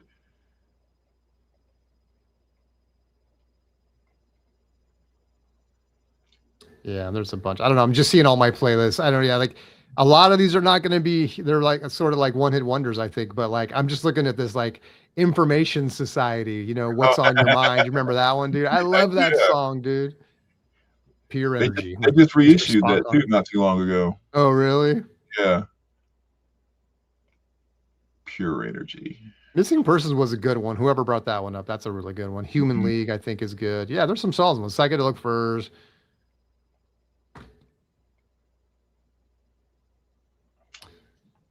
XTC is incredibly underrated, but is one of the most highly respected bands in history from an industry and cult following perspective. Yeah. Yeah, definitely. They're very good. Yeah. That's a perfect word to put in there too, because they are very much a cult band. Mm-hmm. Like those that like them and actually, you know, follow them, it's just like everything about them is just amazing.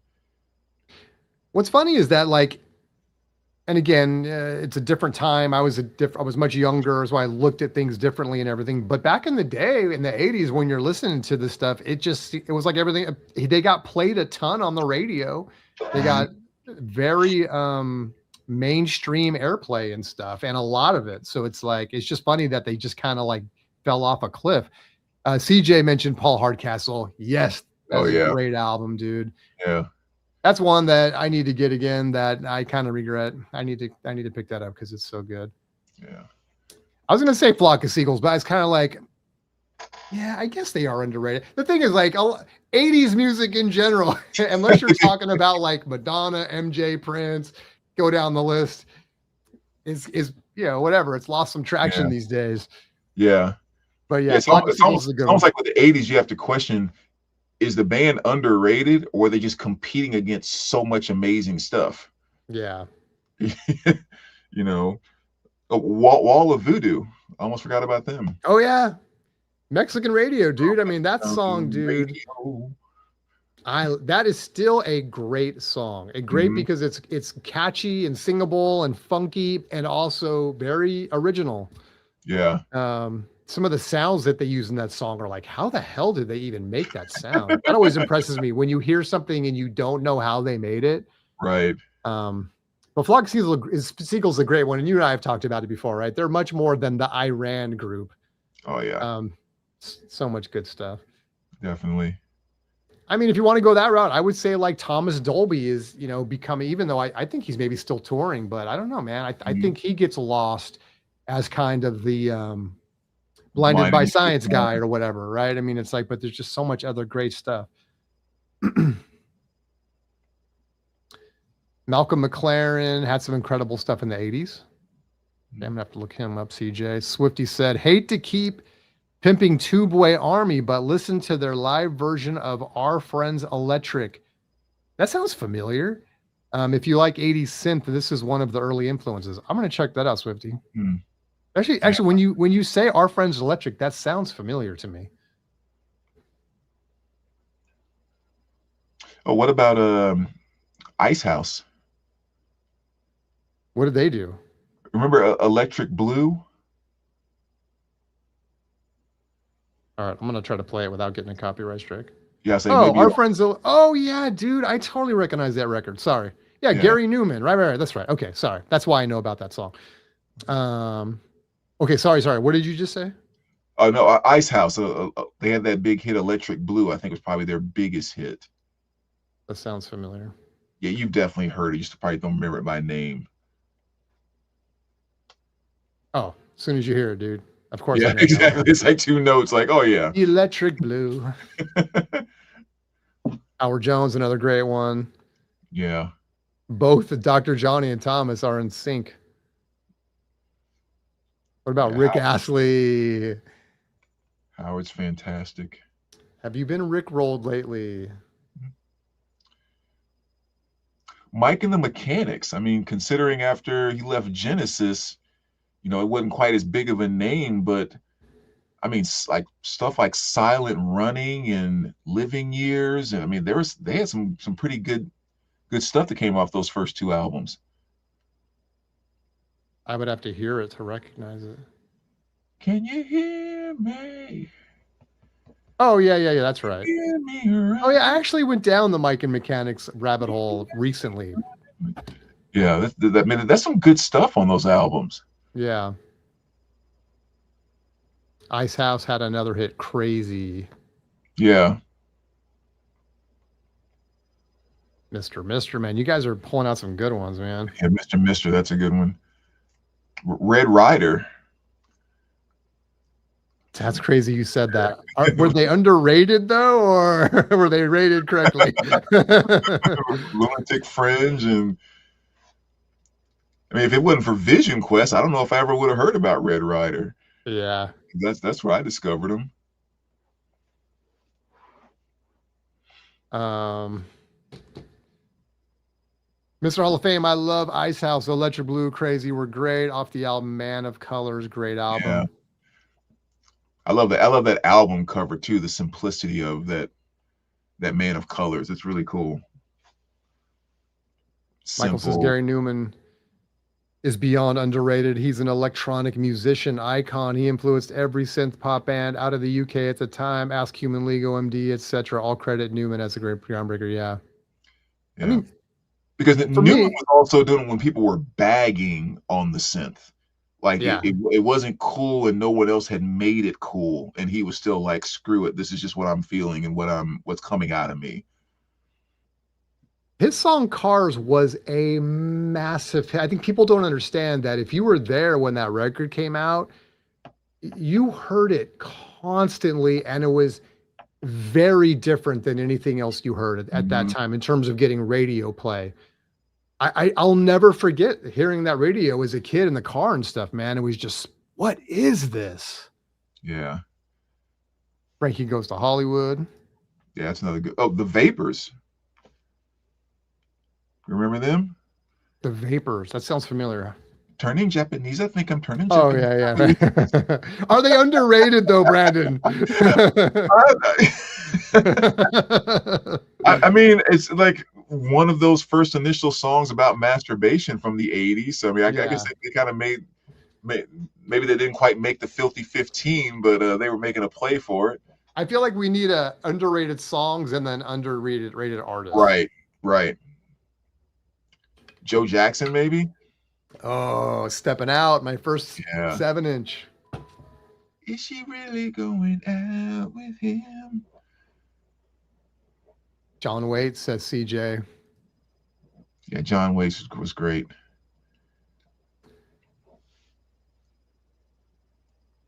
Dang, you guys are on fire. I'm pretty sure we've named every 80s band by this point. Right. Corey Hart. What'd he do? You remember he did Sunglasses at Night. Oh, and yeah. Never Surrender. Oh, yeah. Good stuff. Yeah. Dream Academy, Life in a Northern Town. Dream Academy.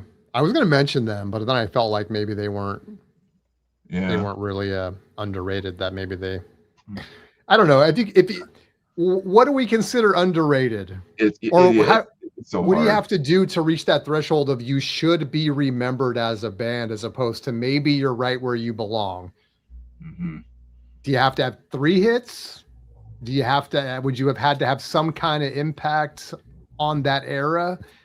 I don't know. Like, where do you draw that line? Because if you start pulling out every one-hit wonder, it's like there's like hundreds of them. Yeah. Yeah, more or less, we're just talking about stuff we like at this point. I know. Yeah, for sure. We got sucked into a different rabbit hole. Thomas, anyone mention ABC? I was going to mention them, dude. I'm trying to draw a line in the sand, but yeah, ABC, you're right. Poison Arrow is a great one. They did some great stuff. Yeah, Beat Near Me, and Thomas busted out Loose Ends. I love that. Very underrated. That's a favorite of ours, especially in the U.S. Yes. People don't even know. Very underrated. Go West, says Aaron. Great one. That's a good one.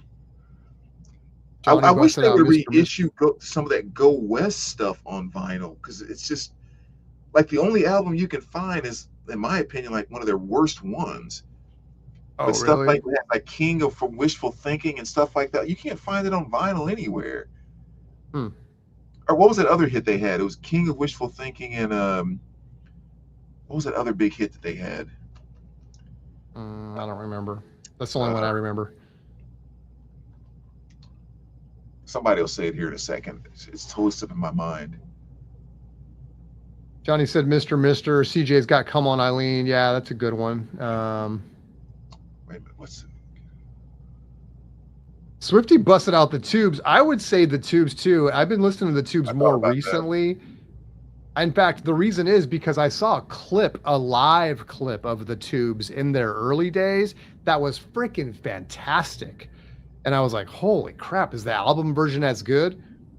I don't know that the album version is as good, but man, they did some really good stuff.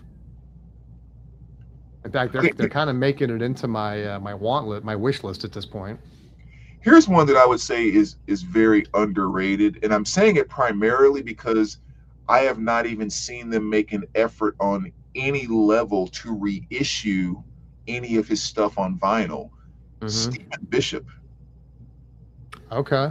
Is someone that I would put way on that list, especially if you start talking about like a lot of his stuff that made it into soundtracks.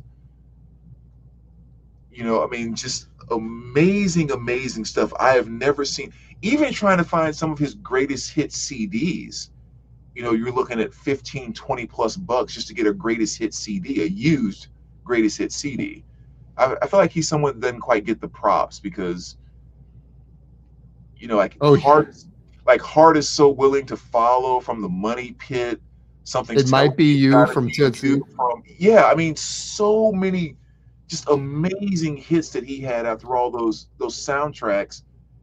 I've never seen a new reissue of anything by him, CD or vinyl. That's a good call. Simply Red said, CJ, holding back the years, right? Yes. If you don't know me, holding back the years, Money Too Tight to Mention. Yeah. And actually, if you didn't see it, they just put out it's either a 2 or 3 LP Music on Vinyl Greatest Hits by Simply Red. Oh, nice. So fantastic pickup if you don't have that. I was going to say Thompson Twins too, man. And I guess in my head, I feel like they're not underrated, but maybe they are. They put out some fantastic stuff, man. Yeah.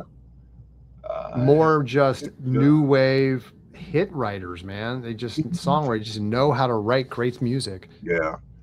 What about Talk Talk? Yeah, Talk Talk's a good one. I just love their song Talk Talk so much. But yeah, they did some other stuff that was really good. Yeah. I sound like I was doing the theme song from that. What's that show called? Is that Good Morning America? Yeah. Or something? Yeah. Name that in 3 notes. Hey man, they're the same song. What the hell? Call me and we close our eyes. Not familiar with that. CJ busted out Power Station. You guys are getting deep, man. Some of these I recognize the band, but then I'm sitting here listening to the song so I can remember what they sing.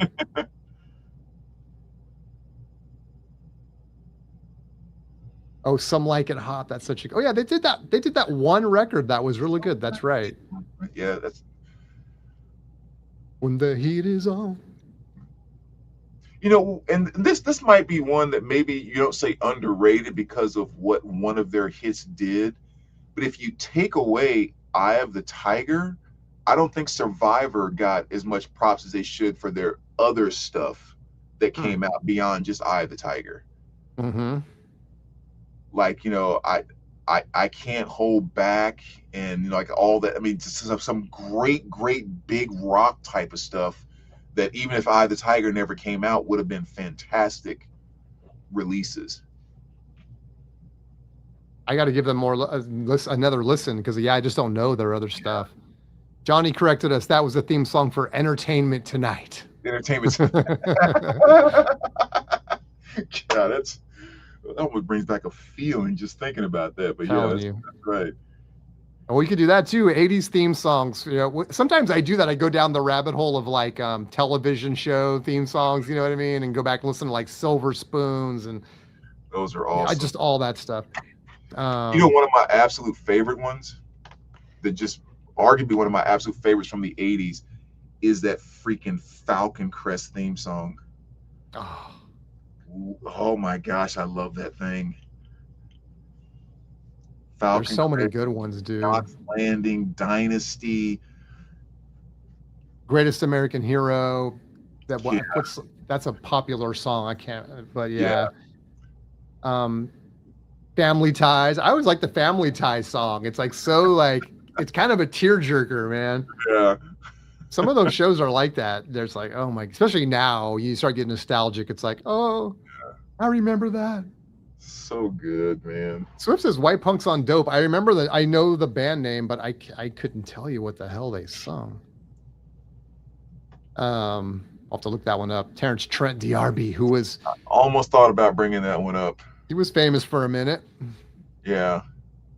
More famous in his head because yeah, he was supposed to be doing the next Sgt. Pepper album, right? He thought. Yeah, I mean, like, you know, like comparing himself to Michael Jackson and Prince and that type of like, he thought he was really the big stuff. And it's like, dude, you have a couple of songs that are kind of making it, but stop talking crazy. Brandon mentioned the Motels. Besides their hits, their All for One and Little Robbers albums are great all the way through. Okay, yeah. That's cool. I like that. I like an album that's good all the way through. I don't like to have to skip around too much. Then Michael says, "Ice." Greg Kihn Band. Were they underrated? Who? The Greg Kihn Band, like the breakup song and Jeopardy. We broken up for good just an hour ago. Oh yeah. Dang, that's crazy, man. Some of that stuff has just gotten lost. Okay, so I guess it is underrated. If you don't remember it, I'll take that. Well, when you start singing it, yeah, but it's like I think that's the problem. Is sometimes we forget who sang what and stuff, and it's like then it will just kind of get lost a little bit. Yeah. They don't ride them like that anymore. That's such a good song. Oh my gosh. I was listening to I really like the songs from I think it's Fletch. That soundtrack is cool, man. It's got Bit by Bit by Stephanie Mills. Bit by bit, one way or another. I haven't heard that in forever. Fletch is working overtime. Dude, come on. That's a good song. Stephanie Mills is another good one to bring up that we skipped over, but go ahead. Yeah. Yep. Yeah, that's a fun little soundtrack. So long. Ice House is Ice House. The song is a fantastic goth tune that came out before the genre was created. That song is dark. The vocals and the lyrics are pleasingly disturbing. Michael, I'm going to look that one up, man. That's right up my alley. Sounds like.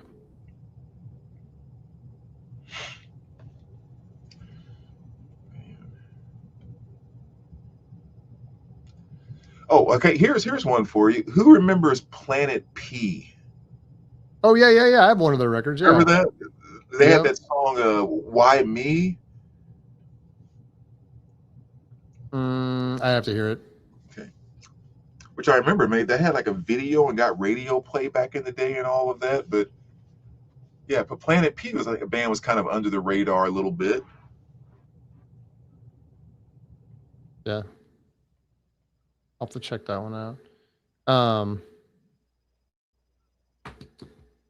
Little River Band says CJ. Love LRB. Aaron said, Brandon, Go West self-titled album was reissued on LP in 2022, European release.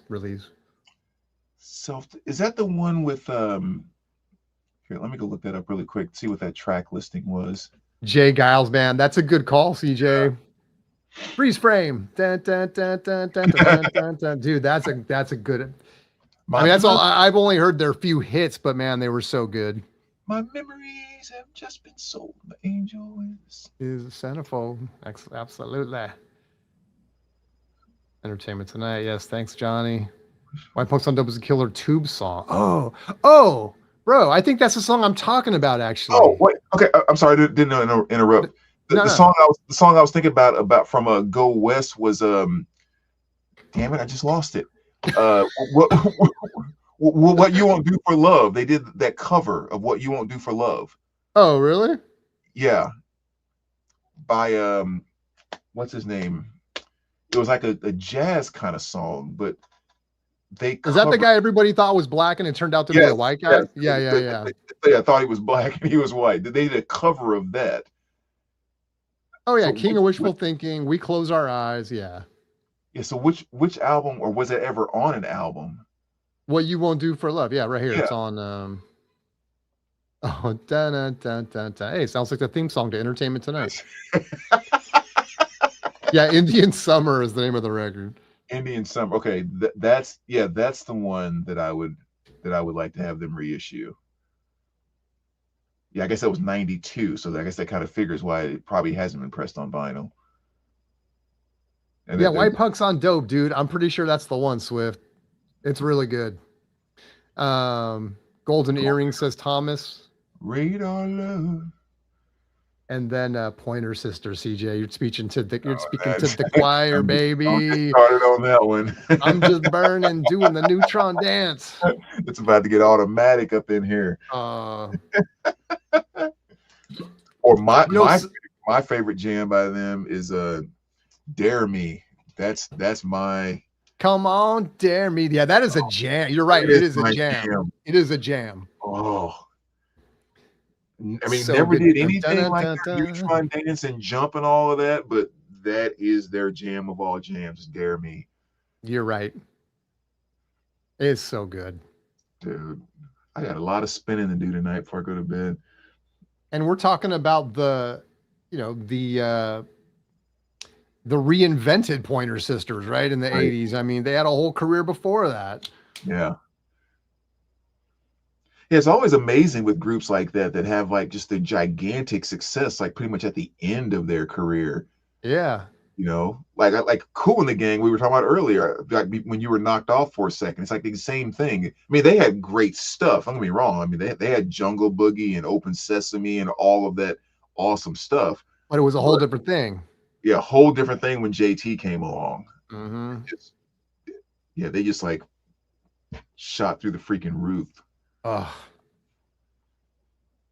Yeah, I always feel like such a pop fan when I think about that, because it's like, hey, I like the later Kool and the Gang, man. It's like, and I'm not afraid to say it, dude. It's like, give me the pop version of the Pointer Sisters. Give me the pop version of, Yeah, just so good, man. Yeah. Sly Fox. Who? Sly Fox. Sly Fox. Zoom, zoom, zoom, zoom, deep. Zoom, zoom. Let's go all the way. Let's go all the way. Let's go all the way. You don't remember that one? I got it right here. I'm Oh, trying to. okay. Zoom, zoom, psh, zoom, zoom, psh. So freaking Maybe 80s. once it gets going. Let's see. Oh yeah, yeah, yeah, yeah, yeah. Dang, dude, you're digging deep on that. George Michael and Wham, bro. I mean, CJ. George Michael is on my what do you call it? We just did a video on All-time Kings list. yeah, what do you call that with the 4 heads on it? Oh, Mount Rushmore. The Mount Rushmore. George Michael's on my Mount Rushmore of male vocalists, dude. I Yeah. love George Michael and Wham. Pretty Poison.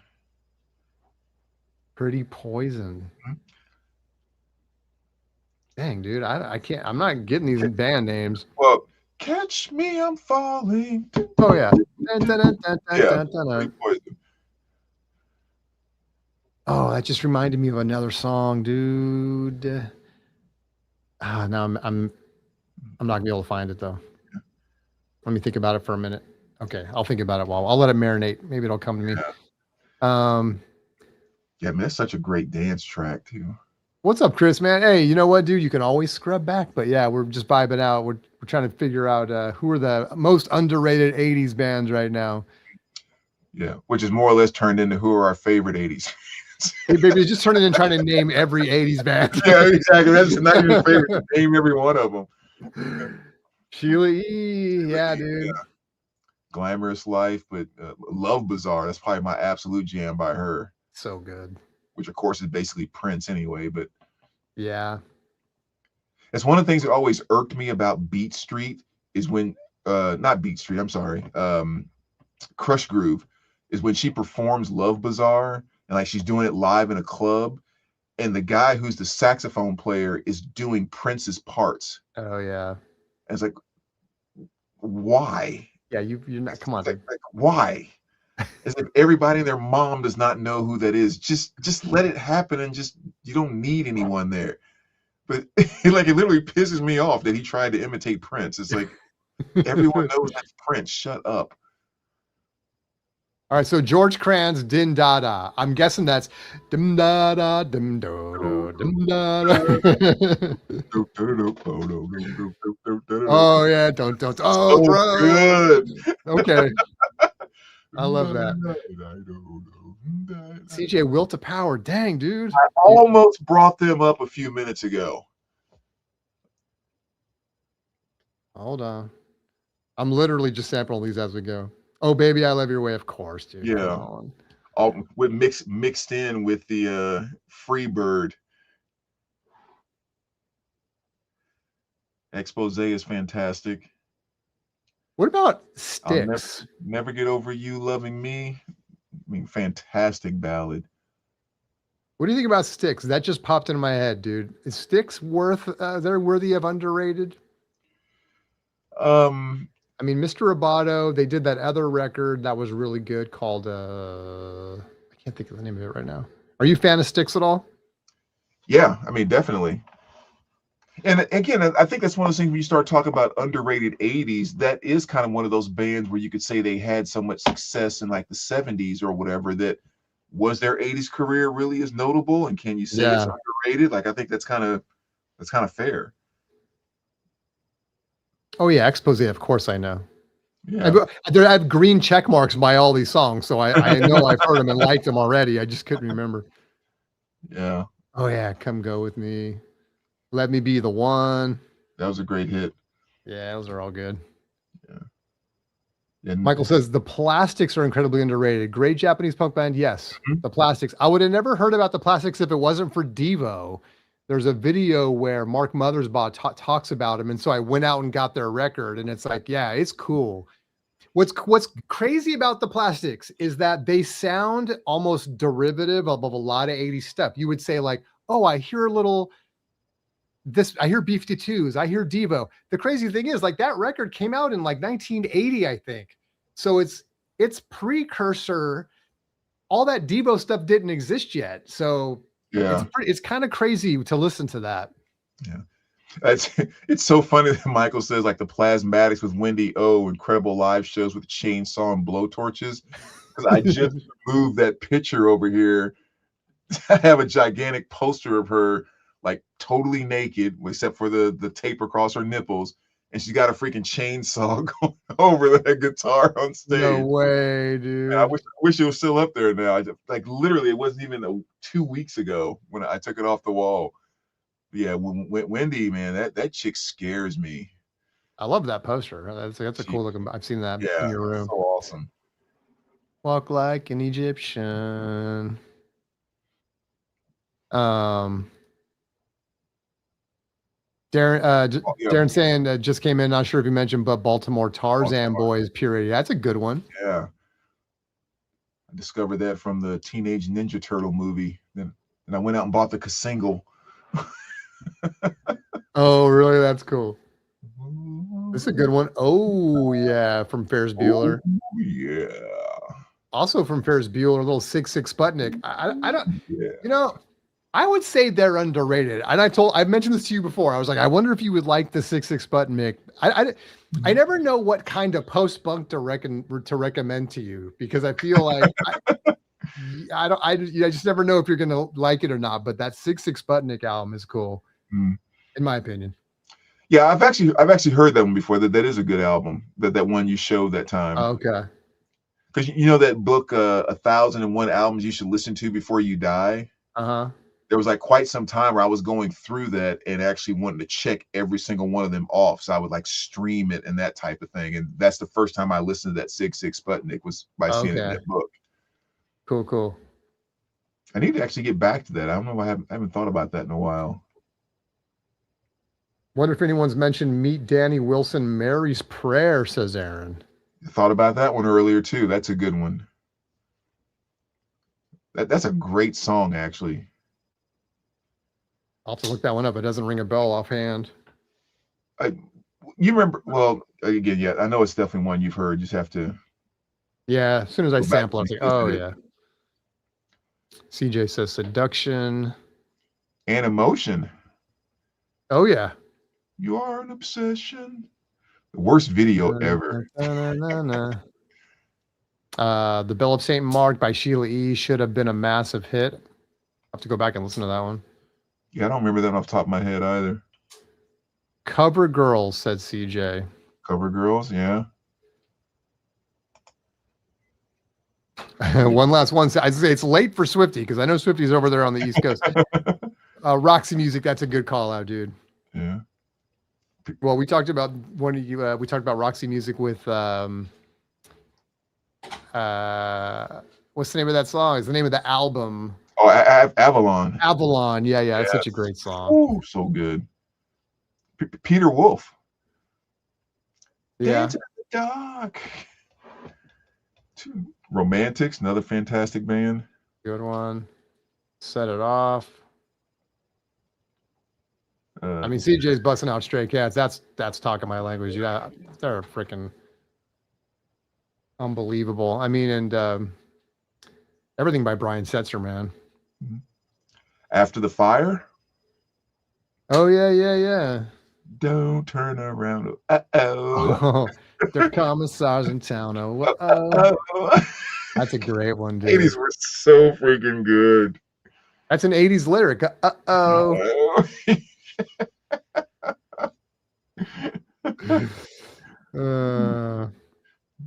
Timbuktu. Big Country, yes, of course. That's a good one. Jermaine Stewart. I almost left that out. Oh, yeah. We don't have to take our clothes off. Say it again. The word is out. I mean, he had a lot of jams too. We don't have to take our clothes off. It's such a good song, dude. Yeah. Whew, man. Well, we've been an encyclopedia of 80s music today for sure. Between all of us. Crowded House. I mean, bro. Yes.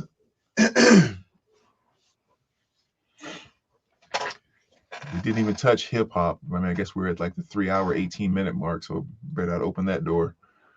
Oh my gosh, really? Okay. Will you let me know, dude? Are you ready to wrap it up, you think? Or? Oh no, I'm cool. Yeah, I Don't live Dream for It's Over by Crowded House. That's right. That's a good one.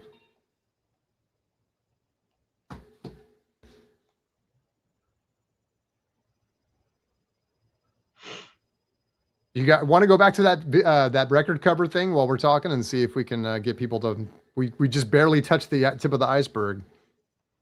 Yeah, we can. See what people think. I know a lot of people probably weren't even here when we started this. All right, so the first one was pretty easy. Second one was a little more difficult. Here's the third one. Here we go. So now going back, this is just going to be, and we can keep. Yeah, Johnny says new shoes. That's a great call out too, dude. Shoot, yeah. How are there so many? I can't wait. This is why we talk 80s, man, because there's just so much good stuff, dude. Oh, that's the song. I can't wait. Oh yeah, I can't wait. You just saved me, Johnny. That's the one I was trying to think of earlier. I freaking loved it. I need that single, dude, on vinyl. It's so good. Do I have that single? Da, da, da, da, da, da, I know I have the full album. I think that single might be in my purge pile. Oh, if it is, I'll definitely double check when we finish up, and if it is, of course, I'll send it over to you. But I think it might be in my purge pile. That is such a great song. Okay, here we go. We'll start revealing pieces. There we go. Piece number one. We'll multitask here. I think I have it. Okay, he's already got it. But who wants to guess? But maybe not. So keep going. Johnny's got the 12-inch. Yeah, if you got the 12-inch, dude, that's what I'm. Yeah, definitely. I'm looking for the 12-inch on that. Okay. Led Zepp, calling it. Oh yeah, too easy, too easy. Yeah, that's what I had. There you go. LZ1. All right, here we go. Okay, guess that one. I think we'll keep going. That's too tough, right? Anyone? Yeah, it's hard. By the way, just to remind everybody, I took out all the color. I took out the text. So these are just basically the album artwork. Try to make it as difficult as possible. Otherwise, it was just way too easy. All right, there's piece two. Side by side. Oh, jeez. Big giveaway right there. Dead giveaway. All right, type in your answers, guys. You got to know somebody's going to pick it up now. Oh, let me go back to the...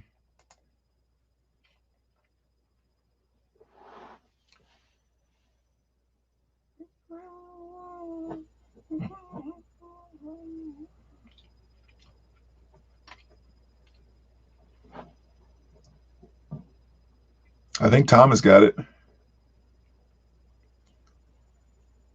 All right. Oh, you're frozen again. I thought you were thinking about it. He's frozen again. It used to be a time when I had all of the issues with the internet and all of that. And I got a new computer. Now it seems like Jason's having all the issues. But yeah, clearly I think Thomas got it because that's Rebel Yell. Arguably, not arguably, actually, it is one of my top 10 favorite albums of all time. All right, CJ, man, we'll see you later. Appreciate you sticking around.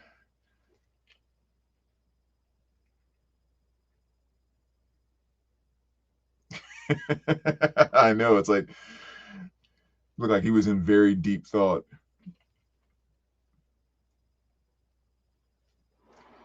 Yeah, I don't know why he's having so many issues tonight. But yeah, I always tell that story because Rebel Yell was the first album I ever bought out of the store with my own money. I shouldn't say my own money, actually, because I asked for it as a Christmas gift, but it was the first album I ever got out of the store. 5th grade, and I still have the actual copy that I got in 5th grade to this day. Thing's been following me around for 40 freaking years.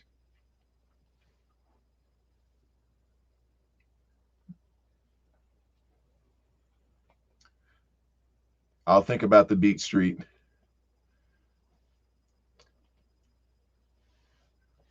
All right, Aaron, man, you got to have a good one as well. I'm sure we're probably going to break off when he comes back anyway. Because I said it's been almost 3.5 hours. But it's supposed to be a 1 hour stream, but start talking and it gets fun. So appreciate you guys sticking around.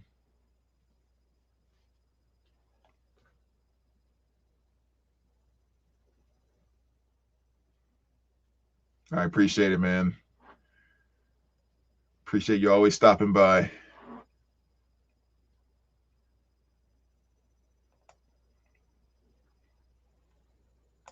I think maybe too what we'll do is on one of these, instead of like even having a subject or whatever, we'll just kind of do this where we just maybe just come on and say talk about whatever, just whatever people bring up or want us to go grab and show or talk about or whatever. That might be kind of fun too, because I think obviously it's a little more engaging than just sitting back and listening to us talk about whatever we decide to talk about. So maybe we'll maybe do a couple of those that will just be about just randomly interacting. Wherever it goes, it goes.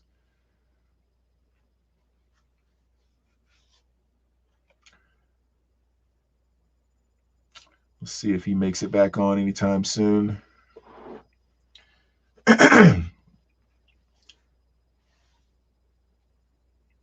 Very cool.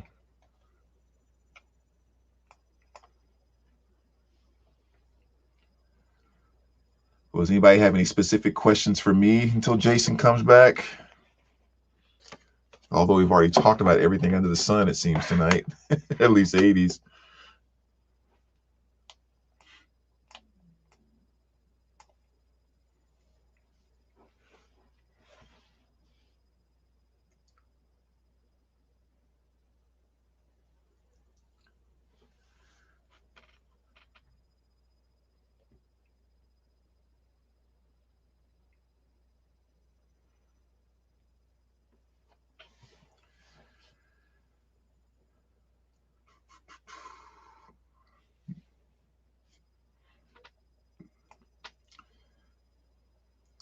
Somebody has some question or something, right?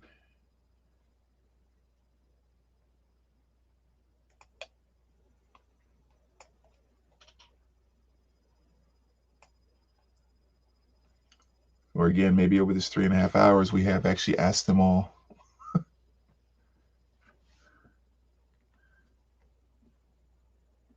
me text him and see if he's going to make it back in.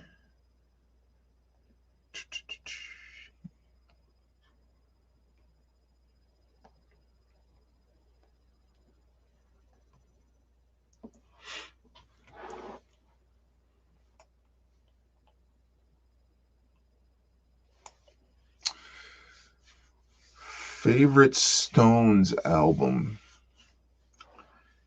That's kind of a hard one because I don't know if I have a like quote unquote favorite Stones album. I think with the Stones, I'm very much I go to the songs that I like, and I've always gravitated towards them that way. Um, like when I think about the album that I listen to the most, it's that 40 licks. It's that greatest hits.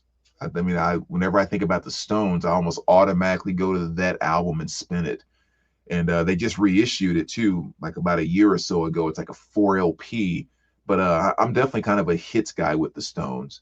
Like I have the box set, so I will go and put on the album and listen to it all the way through and enjoy it. But when I actually crave to go listen to the Stones, it's almost always greatest hit stuff, older and newer stuff. Well, I didn't even say newer stuff, probably like up through the 80s. Like after we got up through like Start Me Up and Mixed Emotions and all of that. That's kind of like from there back is my sweet spot.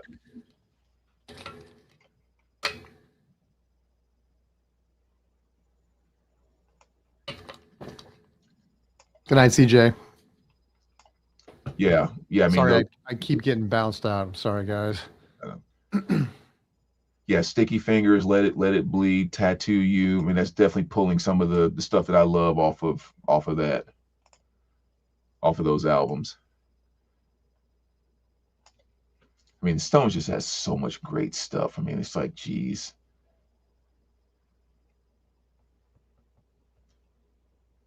Thanks for being here, Aaron.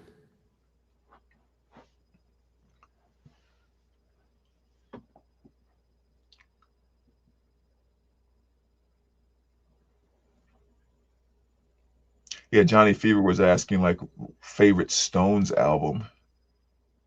And I was almost thinking like I can't really pull one out because like there's so many individual songs that are just like my favorites, but then I wouldn't automatically say that album is my favorite. Yeah, when it comes to albums, I I think Out of Our Heads and Aftermath are great. They're early. Yeah, there's a bunch of covers on them and stuff, but I think the covers are really good. And it's Mm, mostly like blues music that most people never heard anyway. So it sounds, like it's original to the Stones. yeah, Um, to your point, like their later stuff, yeah, I love certain stuff of everything. Like I think Start Me Up is my favorite Stones song, but I wouldn't say right, that it's on my favorite Stones album. right. But yeah. Yeah, that's same with me.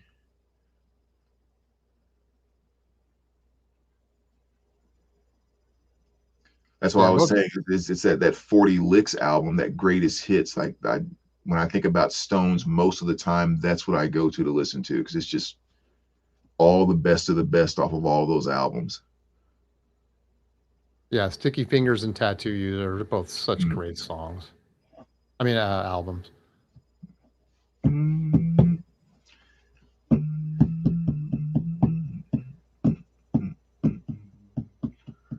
Brown Sugar, that's a good one.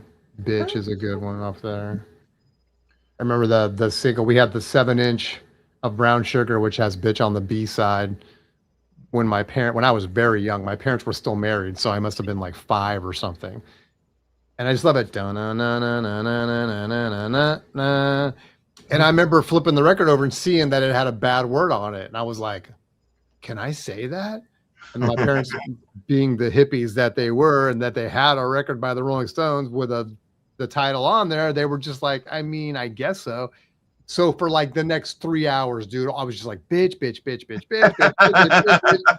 And eventually my dad's just like, okay, shut up, dude. You cannot say that anymore. Just stop. Give him an inch. I still remember that, man. Oh man, that's funny. Uh,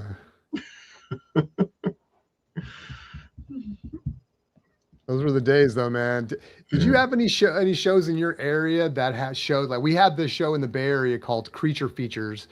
I imagine every area must have had a similar one. And they would like play late at night. They'd play like scary movies and stuff, or like science fiction or horror or whatever, monster movies. And it was on, I think, once a week, I think. And my parents would put me to bed early and then wake me up so that I could watch it. So then they'd wake me up at like, I don't know, whatever. It seemed like it was 10 or 11. And we'd watch Godzilla or we'd watch Dracula or something like that, man. So I don't know. Did you guys have anything like that where you were growing up? I mean, there probably was. I don't remember it. Like the only things I remember staying up late for, like in that mode, were the Three Stooges and any of the Kung Fu theaters. Mm. Those were always the late night, late Saturday night or late Friday night or whatever. So but yeah, man, I mean, I'm sure we did, but yeah, I don't remember. It wasn't something I caught on to. But those freaking Kung Fu theaters, though, woof, live for those things. Yeah, those are so good, man. Yeah. Johnny had creature features. Cool. Elvira and yeah, and Morgus in New Orleans. Okay. Yeah, Elvira is another one, dude. It's always fun to go back and watch those little Yeah. pieces she would do before and after them in the intermissions and stuff. So good. And I never forgot, like, one of my absolute favorite of the Kung Fu theaters was this one called The Avenging Warriors of Shaolin. And it was just like the best one I'd ever seen. And somehow magically, 30 years later, I found it on DVD. No way, dude. I've watched it so many times and it never gets old. I mean, it's choreographed and all that, sure, but just the sheer athleticism of those guys is just Yeah. mind blowing. I'm surprised people like obviously like RZA and stuff that are so deep into that stuff and could tell you every movie. And I never got into it that much, but Mhm. of course, the Bruce Lee movies, we knew all those, right? Enter the Dragon and all that stuff, right? And Yeah. it was just like, he was just Yeah, man. All us kids, man, it was all about Bruce Lee, man. It was like he was so cool, you know. Yeah. Well, see, those kung fu theaters always kind of ruined Bruce Lee a little bit because, like I said, you would see Bruce Lee in the movies, and he was like all about the quick stuff, like Yeah. like you get in a fight, it's like wah wah wah, like someone's down, but then you go watch like the Avenging Warriors of Shaolin, and like this guy is whipping his ponytail and breaking a chair with it. You're like, he would kill Bruce Lee, like Bruce wouldn't stand a chance. Oh man. That guy, you can hit him in the chest with a sword and like you can't kill him. Like he has this iron skin. You have to stab him between the legs in order to kill him. Like you can't penetrate him. He would destroy Bruce. We used to just turn down the volume and watch it and then like make up our own words for it, you know, and stuff. Oh man, those are so good. Last Dragon, yes. Last Dragon. Sure enough. Yeah, is that the one with what's his name, right? Who's the master? That's Kareem, right? Kareem Abdul-Jabbar. Is that the one with him in it? Or is No, that a different one? that's the one with the vanity. Oh. The light skinned guy. Who's the master? Show enough. Okay. I'm confusing multiple ones. Yeah, that's the thing. They all run together after a while for me. I just spun that soundtrack. I think it's sitting right here. Well, then he fights Chuck Norris in one of those too, right? Oh yeah, Bruce Lee did. Yeah. Yeah, here it is right here. This was that rings a bell. That's the Last Dragon. Oh, okay. I thought there was a Bruce Lee's movie called Last Dragon. Okay, I got him. I mean, there's something. Now I'm having a brain fart. I mean, Enter the Dragon. Oh, okay. Yeah. I think that's what I said. But yeah, Last Dragon. Yeah. Oh man, now I want to go watch that Last Dragon, dude. Oh, it's so cheesy. I haven't seen that in forever. When you get that glow. Michael wants to know how many albums in the collection from Brandon. About 4,500-ish, somewhere around there.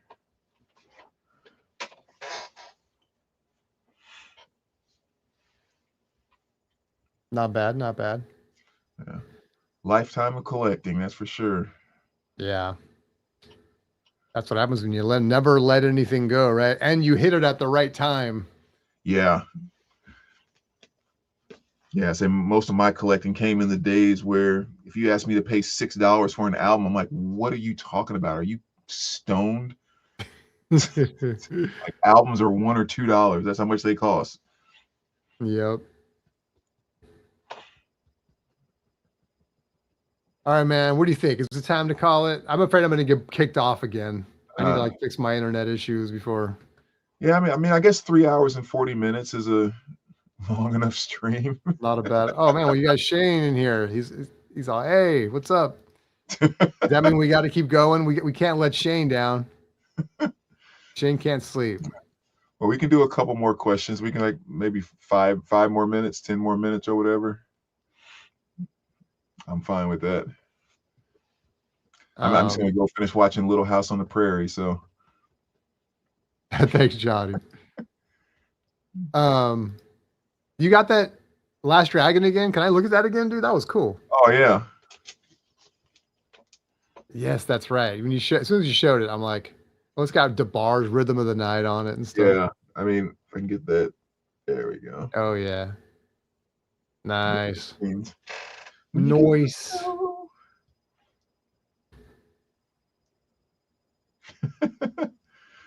So funny. So much good stuff, dude, back in the day. Do you remember? I know you picked up that Explorers album for me. Do you remember that movie? I don't really remember. I think I remember you when you saying something about it at the time, but I didn't recall. Yeah, I need to watch it again. It's been forever, but yeah, that album cover is so nostalgic, dude, with the bike and everything. It's just like, oh, it's so cool. Yeah, I don't remember seeing that one. But I had this one sitting right here in my case because this past weekend at the record shop, we did a soundtrack Saturday.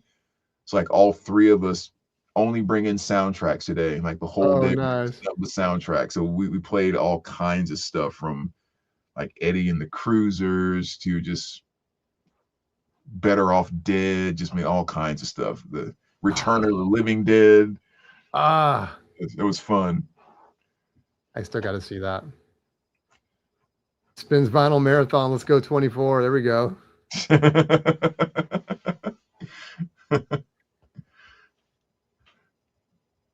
Big Daddy Green's Pizza. What is that from? Is that from that movie that you just showed? The Last Dragon. Yeah, I don't know if I've ever seen that. You know, there's movies too. I've been sitting here trying to think of it. I don't think I'll be able to. But there was some crazy 80s movies that were like always on TV and cable and stuff, but somehow I just have no memory of them. Mm-hmm. I just want to do an 80s marathon. That's what we should do. We should do a reaction video where we're just watching. We'll like sync up our screens so we can like watch a movie or some 80s movies and we'll do like reactions to them. Yeah, that'd be awesome. Well, you know, they have that. I know they have it on Netflix. Have you ever used that before? Oh, well, you can sync. Yeah. You can sync it up so you can both watch it at the same time. Yeah. Well, they need it for Tubi since Tubi's got all the bangers.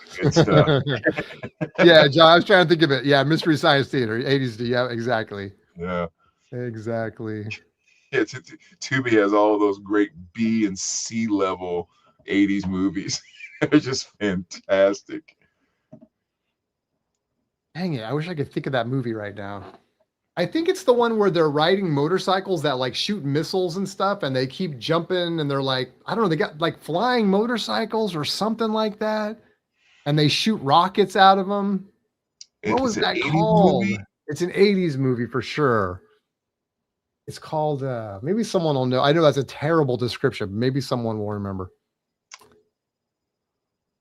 I think Megaforce, dude. What's up, Johnny, dude? You're like a mind reader. I think it's Megaforce. That's all we would talk about as kids. Megaforce. But then I can't remember the movie. But maybe it wasn't memorable. But then I started seeing clips of it, and I'm like, oh my God, I totally remember Megaforce, dude. You remember that one? That's not ringing a bell. Not even the name? No. Again, yeah. I'm sure if I saw an image, it might be totally different. That's one we gotta watch, dude. Was it any good, Johnny? My memory's telling me was cheesy as heck, but I mean, dude, it's still probably worth it. Spandex outfit on flying motorcycles. Yep.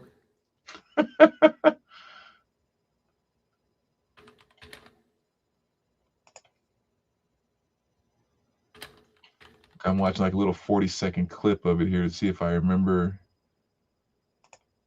Deeds, not words, says the poster.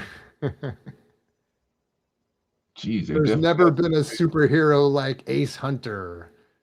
Megaforce. Oh my God. Pretty hot.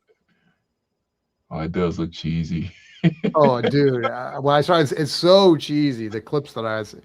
It's got the blue little bandana thing tied around his head. Mm-hmm. Coming this summer to a theater near you. That was 1982. The early days. Yeah, the good days. The female lead was the bald gal from Star Trek. No way, the motion picture. Dang, she is hot, dude. Yeah. That's the same girl. No way, dude. That's a movie I watched recently, Star Trek, the motion picture, because I was kind of like, I remember seeing that in the theater, and I probably saw it when it was on cable too, but I was like, I couldn't remember if I liked it. I was probably too young. It is sort of one of those, it is not like the TV show, dude. When you're like 5, you can watch the TV show and follow it just fine. But something about the motion picture where I was like, I kind of was lost as a kid. So anyway, I watched it recently. It's pretty fun, man. I don't know. I thought it was kind of cool. I could see why people don't like it because it's such a departure from the TV show. And that was the first time we saw Star Trek again. Mm-hmm. But it's kind of cool, man. I don't know if do you remember that one? Have you seen it recently? Star Trek, the motion picture? I don't remember that one. The last Star Trek I watched, which was actually just about 2 weeks ago, was The Wrath of Khan. Oh, that's a really good one. Yeah. Yeah. And that's actually the one I definitely know the best. I've seen that one the most times in my life. I didn't really get into the other ones that much at all. I feel like they made an attempt to fix the franchise with that one because that one is really good and has the character from the TV show, Yeah. Khan. Yeah, I thought the first one was good. It's more like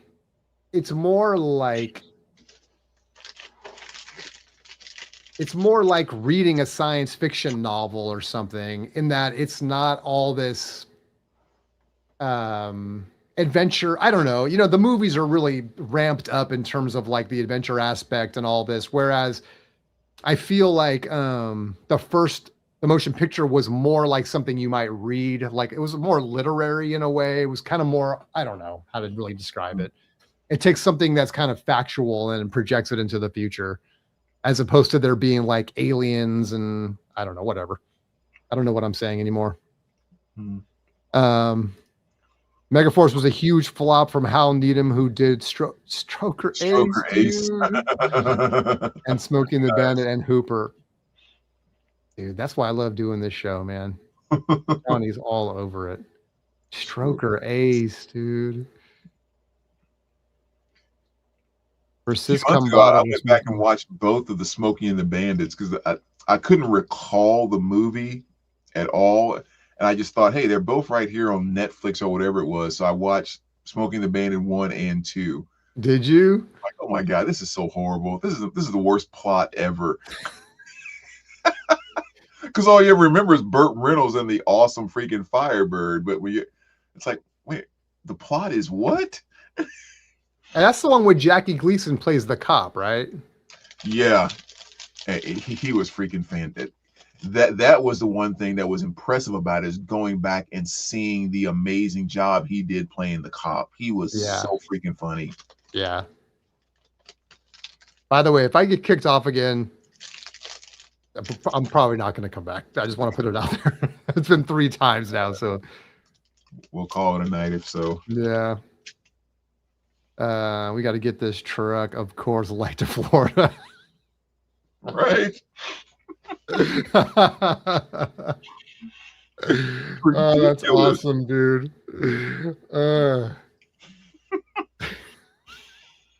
Pretty much. Yeah, but every time Gleason said "some bitch," man, oh my God, it just cracks you up. I'm such a Honeymooners fan and love Jackie Gleason for that show since I was a kid. That I think when I saw Smokey and the Bandit, I felt offended a little bit because he like cusses in that movie, and I was like, "No, not my Jackie." He's supposed to be going bang zoom, He's not supposed to be saying all this stuff. You remember? I remember I brought this up to you before, but I can't remember if you said you saw it or not. Remember Blue Thunder? Oh yeah, the helicopter. Yeah. Yeah, I have that one on DVD. Does it still hold up? Have you seen it recently, or is it just? I mean, for an '80s movie, yeah, okay. For an '80s movie, yeah. Very few of those movies hold. It's why I think what people you get tired of like the whole Spielberg and like all the popular stuff that came out of the '80s, Gremlins and Goonies, and we can go down the list. Back to the Future, but those were the films that were actually freaking they've lived the test of time because they are awesome. They're awesome. Because when you try to go back and watch some of this other stuff, dude, you're just like, damn, how did I ever watch this back in the day, man? And it really does come down to the Goonies and the Gremlins and, and Top Gun and Raiders of the Lost. All those movies are they're amazing because they're amazing.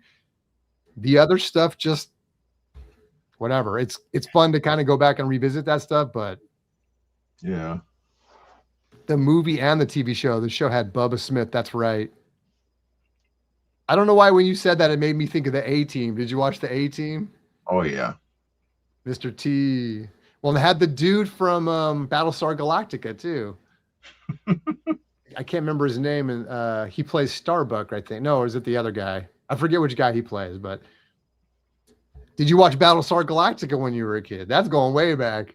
Not on the regular, no. Yeah. I remember seeing some stuff here or there, but that wasn't one I watched on the regular. Yeah. I loved that show. I named my cat Athena because I had a crush on Athena, dude. She was so hot. What about this may be getting a little more whatever, but remember Ultraman? Oh, bro, I think we talked about this. Yeah, I think we did. Yeah. Oh, yeah. That dude in that costume still to this day creeps the hell out of me. Or whatever he says it. Oh my goodness, man. That and Goldar. That's the one. Yeah. And that made me think of, Ultraman. That's right. Goldar. That is so crazy, dude. You're talking about Gold digging robot into with my gold brain. hair and the two little antenna things coming out of his head. That was the Volcano family, right? Was that one? Or was I that think so, yeah. Bro, that is so crazy That stuff to was think so about, creepy, man. but so good, but so creepy. Yeah, that was cool. A-Team doesn't hold up well. Dirk Benedict was face on that show. That's right. Yes. So much of that stuff, you know what? Honestly, it's best just to leave it in your memories because it's like you go back. Like I've tried to go back and watch like a lot of the 80s cartoons and stuff that I grew up watching.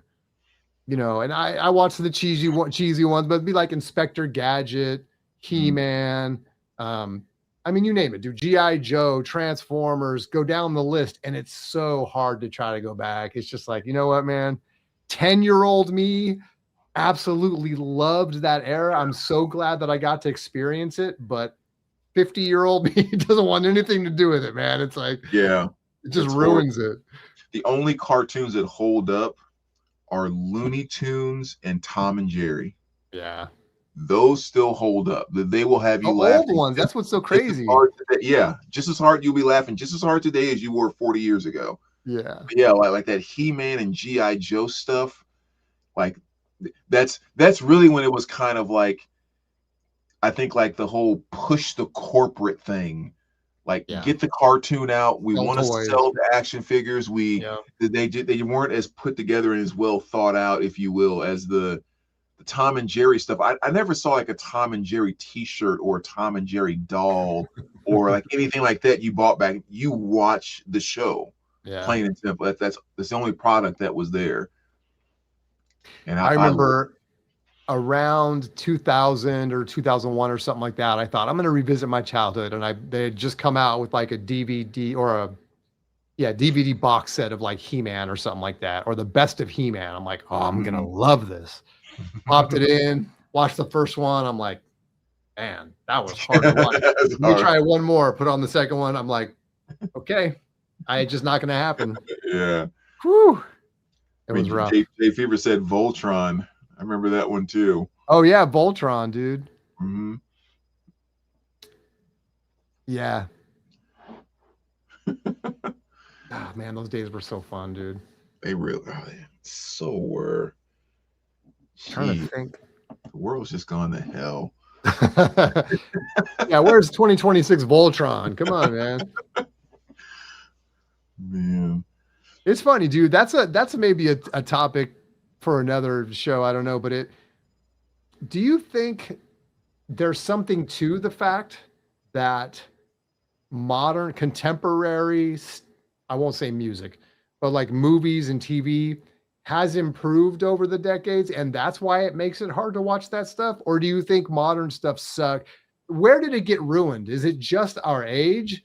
Or is there, because sometimes I find myself being able to watch more contemporary stuff, even though the structure, the pacing everything is really different than it used to be. And then I start thinking like, now my brain is wired that way. And when I try to go back, it's hard because I don't know, it's just a different thing. Do you think that's part of it? I don't even know if I'm making sense. Or is it just that we're not 10 anymore? I mean, I think actually it's a combination of all of that stuff. Like maybe a way to put it is, I've been watching that reboot of Little House on the Prairie, right? And it's just like one of the things that I always think about watching it is like, okay, that was like real life for people back then. You know, like survival was what it was all about. You weren't downloading stuff on your favorite song on your phone or going out for $12 lattes or whatever. It's like you were working your fingers to the bone just to survive. Yeah. So like I'm watching that show, and it's kind of funny because what you end up doing is like you all live in one room, You eat in the same room. Both the beds are in the same room. Everyone has their chores. What do the girls get for Christmas? A homemade doll that the mom made. And it's like, when you think about it, I can remember stories from my mom and my grandmother. It's like, yeah, a homemade doll back then was freaking huge. You were like, oh my God, this is the best Christmas ever. Yeah. Try to give something like that to a kid today. If it's not the exact freaking PlayStation, blah, blah, blah, with I wanted this new iPhone, this and that.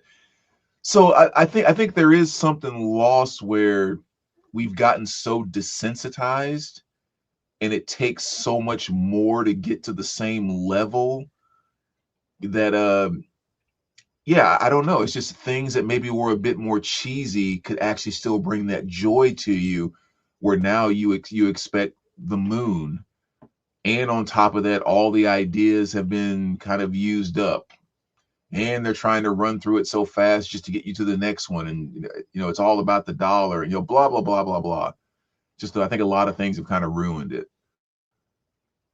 Yeah, I I mean, I don't know hate if to that makes admit it, but I was an only child. We didn't have a lot of money, but then my mom always tried to like hook me up for holidays and stuff. So I guess my equivalent would be like the Atari, and I got an Atari, and or it'd be some. So it's like my mom wasn't making stuff for me. She was buying stuff for me. And yeah, you kind of came to expect that a little bit, probably, right? It was like, yeah, I want an Atari game or whatever, blah, blah. So I think even in our generation, I would say, oh, maybe it's worse now. I don't know. But I remember being that kid that was like, I had my Christmas list all, circled in the service merchandise catalog and everything, hey, I want this boombox or whatever, but that was yeah, pretty much when I'd get something, right? It was like, it was birthday or Christmas. Like that was kind of right, it.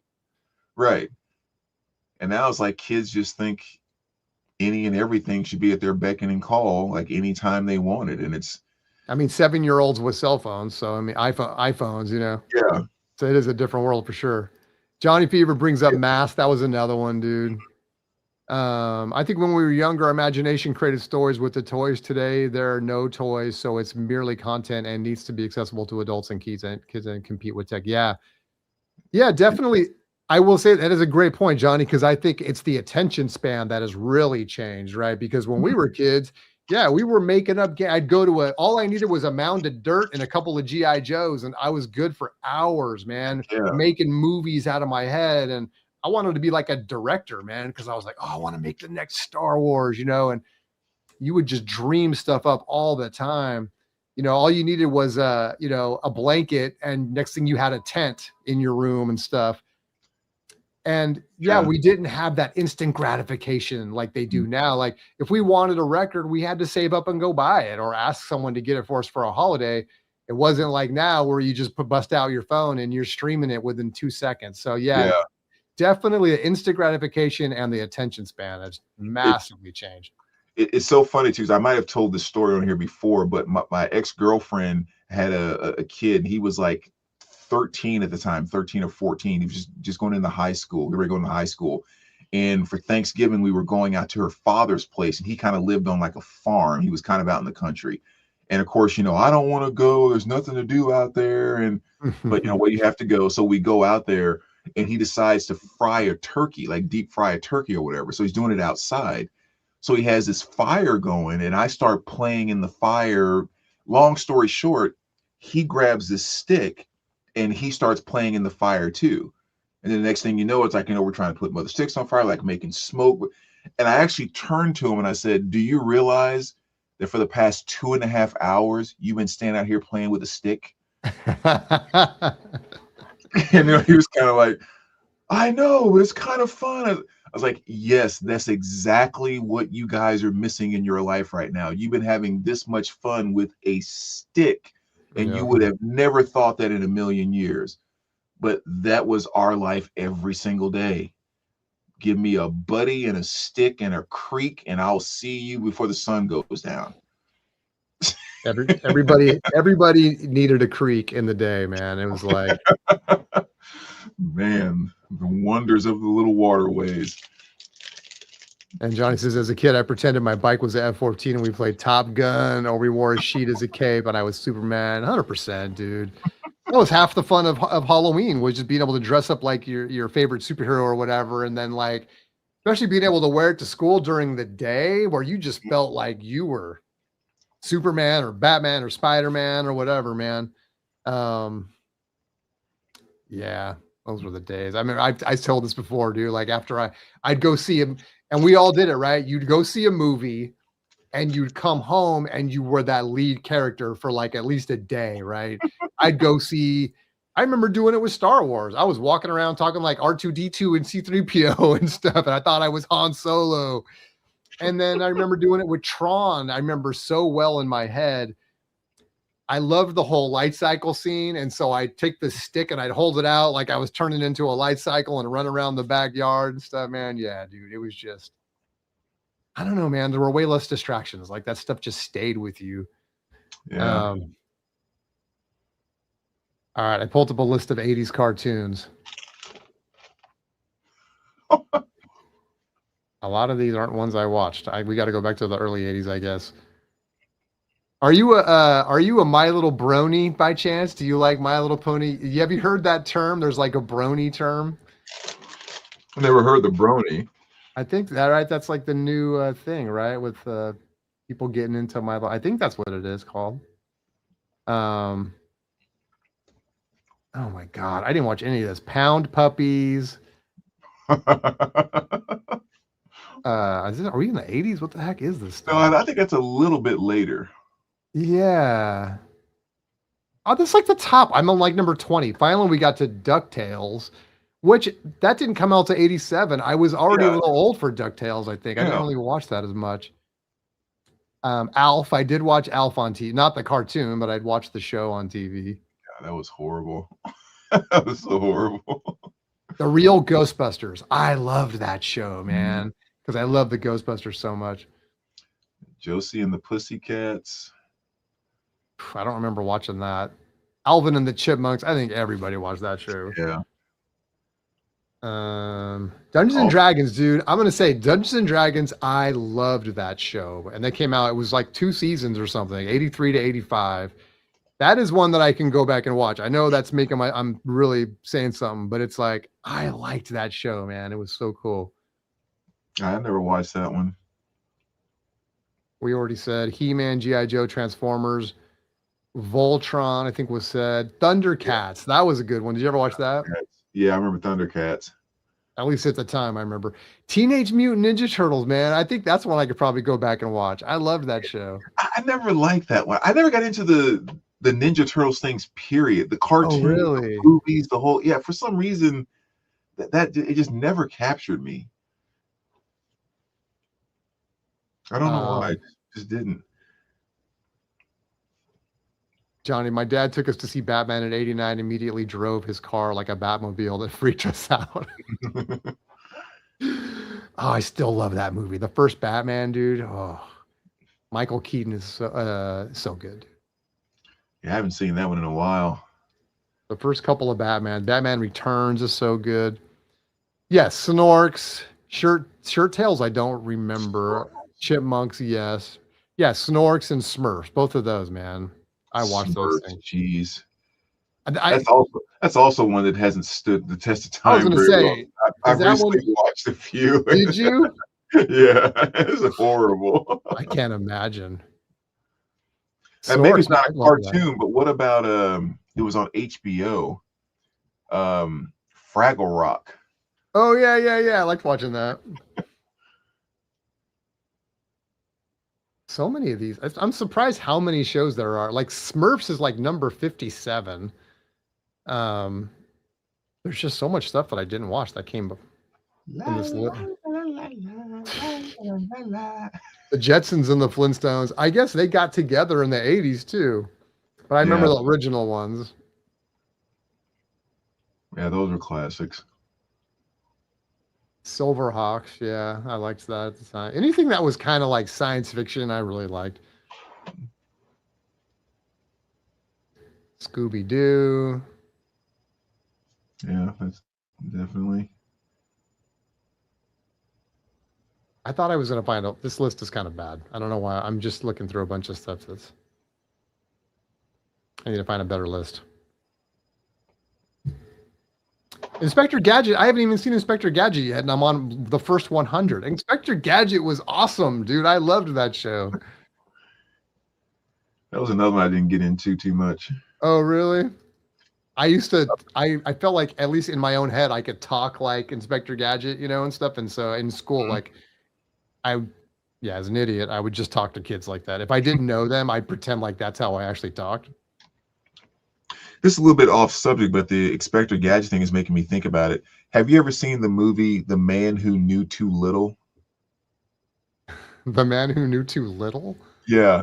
I don't think so. Who's the big famous actor from from Stripes? Oh, Bill Murray? Bill Murray. If you haven't seen it, you need to go watch that movie. It is. I mean, it came out like back in probably the 90s or something like that. But I don't know why the Inspector Gadget made me think about it. All right, yeah, I don't think I've seen that. Okay. Because Bill Murray is like a little brother who's not slow, but he's just kind of like not very aware of what he does and things like that nature. And his brother is like a big business guy, and he has this huge business deal he's trying to close or whatever.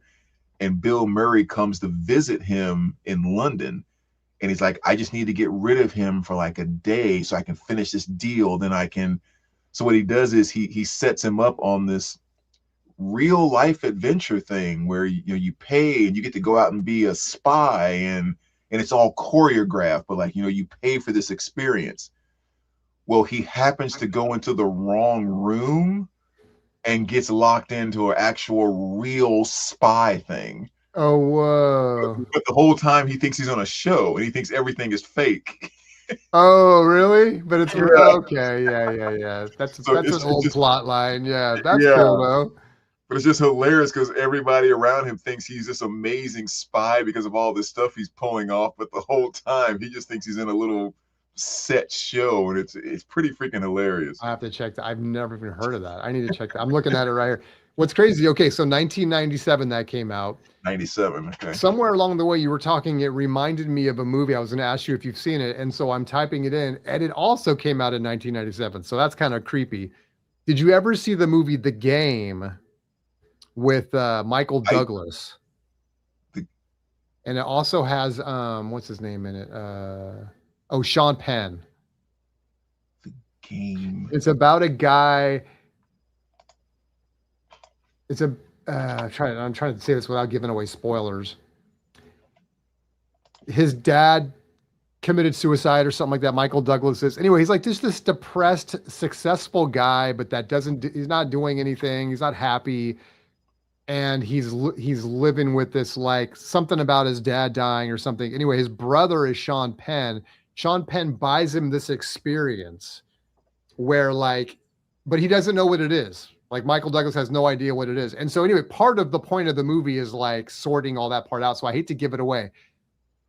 Not everyone likes it. I really like that movie. And I watched it again recently. I really like it. It's called The Game. It's Michael Douglas. I've never seen that. It's really because it's a very good. It takes place in San Francisco too, which is where I'm from that area, so I love that too. But also, it's got a really kind of touching message to it and stuff. I think it's really good. I have to check it out. Yeah, I've never seen that one. Chevy Chase. I think it's about the Bill Murray thing. Oh, the Bill Murray, yeah, Bill Murray, and then and likes The Game too. Cool.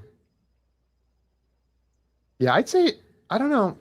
I hate to recommend stuff because you never know. But where people aren't, you might like it if you're in one mood, but then not like it if you're in a different mood. It's cool. And actually, Sean Penn is very good in that movie too. That's probably the first movie of his that I saw where I thought, "Damn, okay, he's not just Spicoli." Wasn't there? I almost said Ice-T. Wasn't there a movie?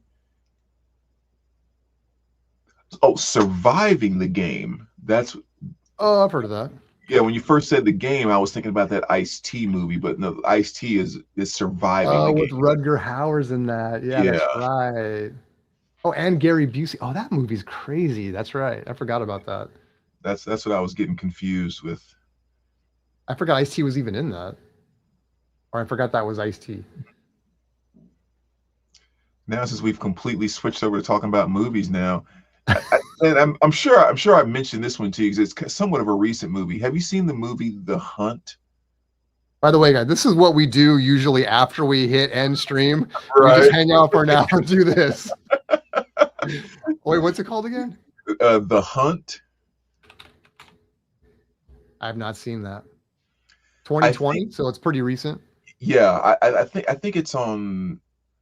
Is it on Peacock or Prime or something like that right now? Oh, it's okay. Maybe I have to catch it then. I've watched that so many times over just because there's something about it where it's just kind of one of those nice movies to have on in the background type of thing. But it came out in 2020, which was like I guess like right before one of the elections were coming up. I don't know if it's a regular election or midterm or whatever. And they actually kind of held it back because of that. Because the basic plot of the movie is there's like some very, very rich, powerful liberals that were texting about like just some negative stuff about conservatives. And one of the things they were texting about was like hunting them and that type of thing, which was all just like jokes, but those text messages got out. In the And movie, so you're saying? Because this sounds like real life at this point. yeah, right. And I think it's part of like why they, again, it's stupid, but I think why they kind of pulled the release at the time. Okay. But so anyway, they get fired and they're all pissed off about it. So basically, they're like, if we're gonna get fired and people are gonna actually believe that we're out hunting conservatives, let's actually grab some conservatives and hunt them. And so they actually like kidnap these conservatives and they just like they're hunting them and all that. And so I won't spoil like all the other stuff that kind of comes up, but it's more, it plays more like a comedy, like an action comedy than it does. There's nothing horror about it. It's definitely more action comedy. But for some reason, I just love watching that movie. That all the characters are funny. There's a ton of, like you said, humor in it, and definitely worth the watch. I thought this was like Uma Thurman. She's like her face is all beat up on the thing, but it's no, it's not her. It's actually some chick I'd never really heard Betty of. Gilpin or something. Is that her? I guess Hilary Swank is in it. Yeah, Hilary Swank is in it. She's one of the bad chicks. Okay. But yeah, I mean, she plays a great role, and the main girl that's supposed to be like, you know, the main one on the good side she plays the role so well. Like, so yeah, definitely worth the watch. I've watched that movie so many times. I don't know why I like it so much, but I love it. Okay, I'll check that out for sure. So funny. Have you seen Johnny just brought it up, Rutger Hauer in The Hitchhiker? That is going back right there. The Hitchhiker. Is that's a good one, dude. Is that the one I'm thinking about? 86. Yeah, I remember that being on cable like all the time, man. Yeah. The Hitchhiker. Am I thinking about the right movie? Oh yeah. Rutger Hauer just so creepy. Oh yeah, and then C. Thomas Howell. That's right, dude. Yeah, that was so creepy. Oh my god, that was a great movie though. I'm gonna have to switch cameras now. I'm not. That's, you know, my AirPods died. I've been booted off 3 different times by my internet provider, and now my card is full on my camera. Dude, we're at 4 hours and 13 minutes. Oh my gosh, record stream, dude. Anytime you're ready, just say. It's 2 hours later for you, so. Yeah. She-Hulk wants to know, what is that Rob Zombie record behind you? Oh, that's actually it's not a record, it's that's a box. Oh, dude, that is so cool. Yeah, that's one of my homemade cases. So I'm so curious. I was not going to ask because I thought, well, maybe one day I'll come over to your house and I'll be able to see this stuff in real life. But I got to ask, how do you make that stuff? Is it like, it almost looks like cut out tape or something, or do you draw it on there? Or? No, in most cases it's like stickers. Okay. Yeah, it's like this was a blue colored box. Yeah, you can actually kind of see on the, I don't know if you can see it that well, like on the edges there, it was that color blue. So I just like spray painted it orange, and then I spray painted the top and the sides black. Uh-huh. And then, yeah, from that point, man, it's just like I'm on eBay and places just looking at stickers and coming up with ideas about how to decorate. And that's basically what I came up with, was kind of that right there. And then, of course, you got, like I kind of show all the albums that are in there real quick. You got that bad boy. Oops. I don't know what you're doing over there, but I'm just going to show some zombie records until. I'm sorry about the glare there, guys. I'm trying to make more space. And then, of course. Then I showed a bad thumbnail. You got Educated Horses. Oh yeah, that's a good one. Yeah. So are those all? So these have all been reissued, I guess. Some of these are reissued, some are OGs. Nice. But like that's actually an OG there too. That's an OG? No way, yeah. dude. Yeah, those are some of the ones I bought early, man. I think I paid like $10 a piece for those. Oof. And you got Hellbilly Deluxe 2. Oh, that's cool. Is that like a single or something? No, that was his release from what year was that? 2012, I think. Oh, I've never seen that. Yeah, he kind of had some that came out under the radar. I've never seen that. I guess I don't. Yeah, I know it's popular stuff, I guess, more, or the stuff that came out like in the late 90s, early 2000s. Yeah, this is 2013 release. Do you have any White Zombie? Did I miss it? Did you show White Zombie too? Yeah, White Zombie's at the very beginning. I'll pull it back out here though for in a second. Yeah, all these are studio albums. Oh, that is sick, dude. Yeah, and then that's a live. Astro Creep Live. And 31. I got to see Rob Zombie live back in the day. That was cool.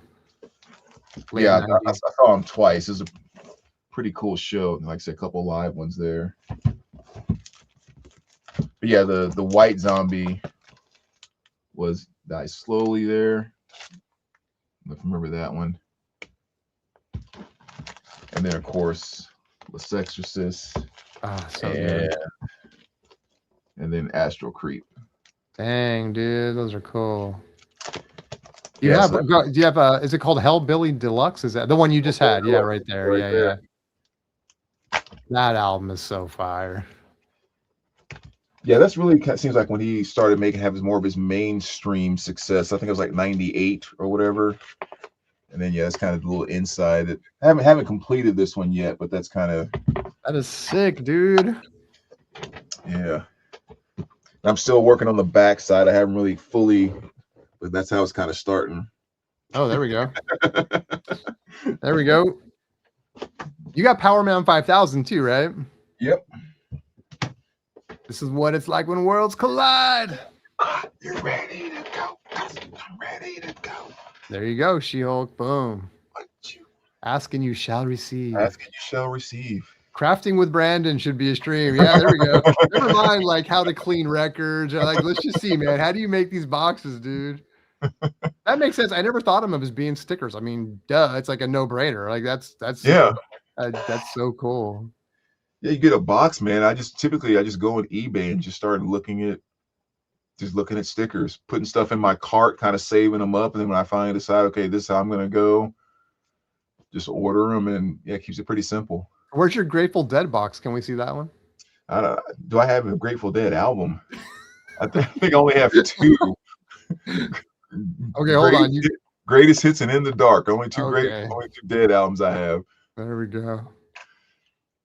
But I didn't give them more of a listen, man. I'm not that in tune with the Dead stuff at all. Like I just can't even say I don't like it because I don't really know it.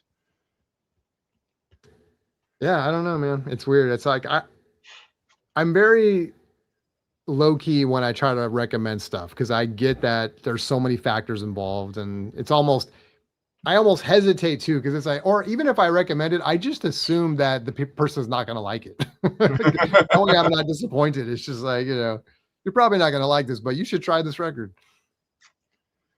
Yeah. There's one record where I actually feel that way about that. Like if I recommend it or put it out there, that people are going to like it.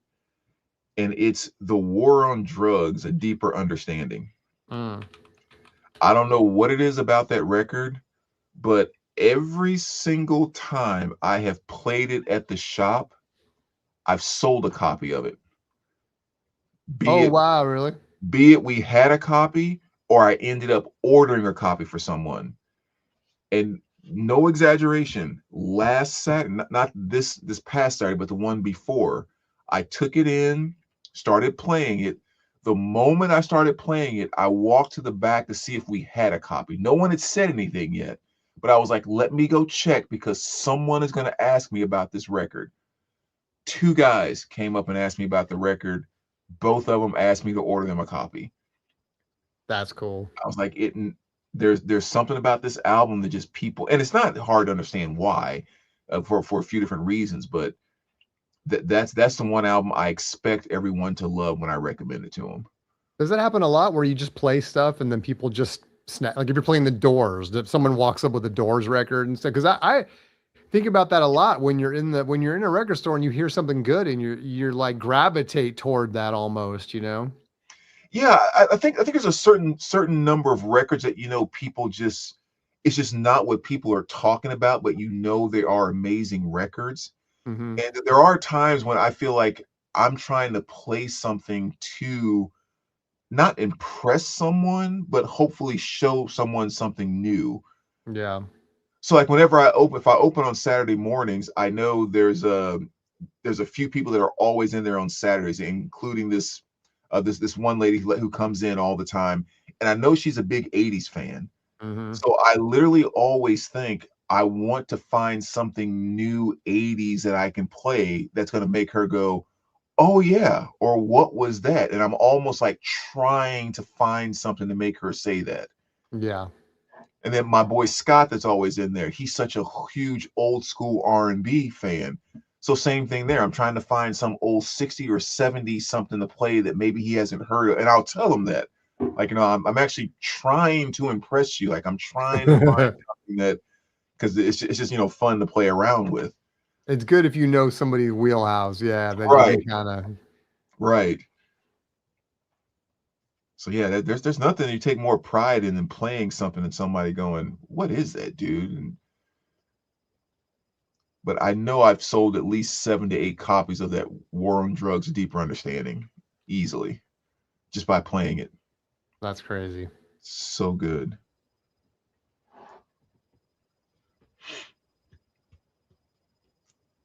What are you looking up? I don't know.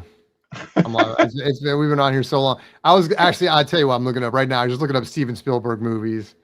I was gonna say maybe we could like wrap up with just go down the list and say like if we watched it, if we liked it.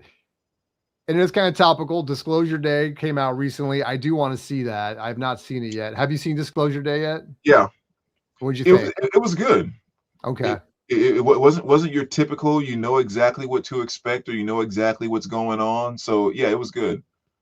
Okay, good. I'll check it out. Definitely worth to see. I love Spielberg, man. Okay, let's go down this list. I'm gonna jump ahead to Jaws. I know he did a few movies before that. What do you think on Jaws? Thumbs up or thumbs down? Yeah, I mean, yeah, absolute classic. Thumbs up. It's hard to watch now, but it's a classic. I did not see Jaws until like less than a year ago. I finally watched it all the way through. Wow. And then I went and watched Jaws 2 after that. And yeah, I was, it is hard seeing it for the first time, maybe because it's, it's dated and stuff, but it's still good. I mean, great actors in that all through that movie and everything. Yep. I don't know if I would agree with Tarantino that it's like a perfect movie. Like but I mean, maybe it is. I don't know if it's the kind of movie that I would even try to rank as a perfect movie because it just doesn't, but it's a shark movie. It's good though. It's good. All right, what about Close Encounters? It's been so long since I've seen that. I mean, I'd have to say I'm neutral. Me too. I remember really liking it. I thought the Mhm. effects were actually really cool with like them in the street and like that UFOs flying down the street and stuff. That scene stands out to me. I want to see that again. Do you remember 1941? That doesn't ring a bell. Yeah, I don't remember it either. All right. I already know what you're gonna say on this one, dude, but Raiders of the Lost Ark. Um, I I honestly do not remember it that well.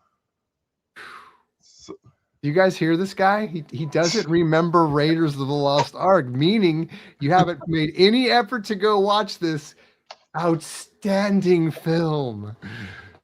I know you were telling me you're not a big Raiders guy or Indiana Jones guy. yeah. That was one that never really got me. All right. Well, I give that a 10 out of 10. I love Raiders. Okay, E.T. I honestly don't think I've ever sat down and watched ET from start to finish without a break. I think I've seen it all, but never in one take. And so, yeah, that was another one that, as big as it was, it never really grabbed me. So again, I would almost say neutral.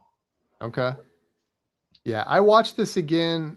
It's not a movie I can watch that often. I watched it again a few years ago on Halloween night with my girlfriend. Her mom was over and we put on ET. My girlfriend hates ET because she's scared of ET. She can't deal with the alien ET, man. So her avatar on like I forget what it is, Netflix or one of those. I made her avatar ET. Um, Because that's what we I do. I cannot watch ET without crying, dude. I mean, when I was a kid, I bawled. Whenever we watched on a Halloween, I'm there with my girlfriend and her mom just trying so hard to like not show tears. You know what I mean? I love it, but I can't watch it. It's super sad to me, man. I cannot watch that alien suffer. But anyway, ET, love it. Okay, what about Poltergeist? Oh, that's a 10. When was the last time you saw Poltergeist? I haven't seen it in forever. Probably just like a couple years ago. Really? And Holds up then. that's one that holds up pretty well. Okay. It holds up pretty good. I need to see it. I love Poltergeist, but it's been a very long time now. Yeah. Yeah, that one is still scary to this day. So many great scenes and the tree Yeah. coming through the window and everything. Yeah, It's like, freaking man. clown and all that stuff. Oh, the Yeah. clown. Ooh. I think about like when the guy goes in the bathroom and his face is melting and stuff. That is freaky, dude. Yeah, that movie was a little bit ahead of its time for sure. Yeah. I guess the graveyard was like real skeletons or something I read. I'm pretty sure like remember when the coffins are like popping out of the backyard and stuff? Uh-huh. That movie's crazy. Johnny got Mac and Me, one of the worst in the 80s. I don't remember that. I have to look it up. E.T. was the only time I saw my dad cry. The ending destroyed him emotionally. Bro, you go from white E.T. dying and being ripped away from Elliot and all this, and I'm just like, no, to riding the bike and then being torn away from the kid once again, now to go back home, and it's the music from John Williams. I'm bawling, trying not to. Bro, that movie just breaks me every time too, man. All right, How do you watch something like that and not break? I gotta go sit and watch it. Okay, Poltergeist, fantastic, 10 out of 10. Twilight Zone, the movie, you remember that one? Oh, 10 out of 10. Yeah, that's a good one too. Yeah. You want to see something scary? Isn't that what he says in that movie? Yeah. Are you sure it's really scary? That's all, Ethel. Oh yeah, that's a good one.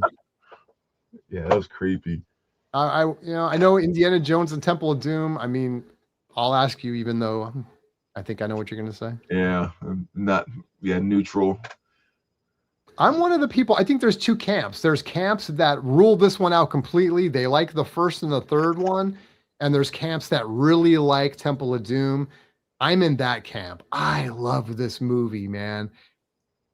It's really harkens back. It's the one of the three that really takes a book out of like those old magazines from the 30s that would had like voodoo and all this weird stuff going on, and that movie really nails that. And so I love the second one. I think it's so good.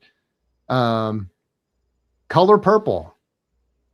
Oh, as much as I hate Whoopi Goldberg, legendary. That movie should have beat, was it On Golden Pond or Out of Africa? It's one of those two movies. It should have beat that for movie of the year that year. I'm embarrassed to say I've never actually watched Color Purple all the way through. I need to watch it. So good. So well done. All right, I'll check it out. Like I said, that hurts because I hate Whoopi Goldberg so much, but I got to give her amazing props for her performance in that movie. Well, like when one of the main characters is someone that you don't, or actors, or someone you don't like, and you still like the movie, that says a lot. Yeah, she killed it. Danny Glover was fantastic in it. Just perfect movie. Yeah. All right, it's going on my list. All right, what about The Goonies? Oh hell yeah! Yes. 10 plus. I got to see that one again too. Like, I mean, I've seen it a bunch of times, but it's been a long time, and it's so good, dude. So fun. Empire of the Sun. I've never seen that one. Have you ever seen that? Wasn't that like based over in China or something like that? It's like a World War II movie or something, is it? Or yeah, I haven't actually seen that all the way through, so I can't say anything about that one. Yeah, I've never seen it. So I guess I'm neutral. All right, Indiana Jones and the Last Crusade. Name neutral.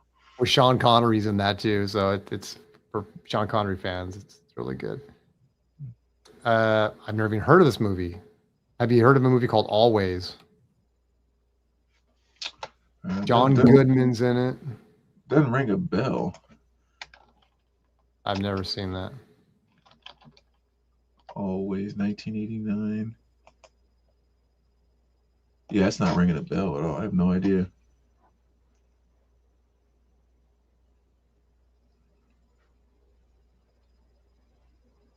Looks like a war movie of some sort.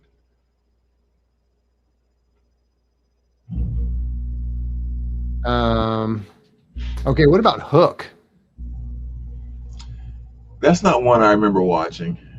I don't think I've seen that one either, and I don't know how I missed that one, man. Robin Williams and everything. It's like that's in my wheelhouse. I need to watch this. Yeah, I mean, I remember it was pretty big back in the day, but yeah, I don't think I saw that. I don't know how I missed it. 1991. Yeah. Okay, next up, Jurassic Park. Oh yeah, I mean, absolute 10 out of 10. That was that's one of those where you see it for the first time and it's like your brain's just blows up. You can't believe what you're seeing. Schindler's List. I've never seen that, dude. I know it's crazy. Dude, gotta watch now that. I don't really like watching depressing things right now, so I don't know if I'm probably not going to see this one. So I should have watched it in '93 when it came out. Yeah, if you don't like depressing things, you definitely don't want to watch it. But I mean, yeah, very powerful movie. So powerful. Johnny says, Kristen Bale, a kid in Empire of the Sun. Oh, really? That's cool. And then always was about firefighting planes. Oh, okay. Wow. Yeah, I've never seen those. Okay, then there's The Lost World, Jurassic Park 2. I don't remember. I remember I loved the first one so much, but then I didn't really keep up with the whole series or anything. Yeah. I'm going to skip some of these. It's getting late. All right. We'll go to Saving Private Ryan. Legendary. 10 out of 10. AI, artificial intelligence. Have you seen that one? Actually, I do. I need to see the cover. I know I did see that.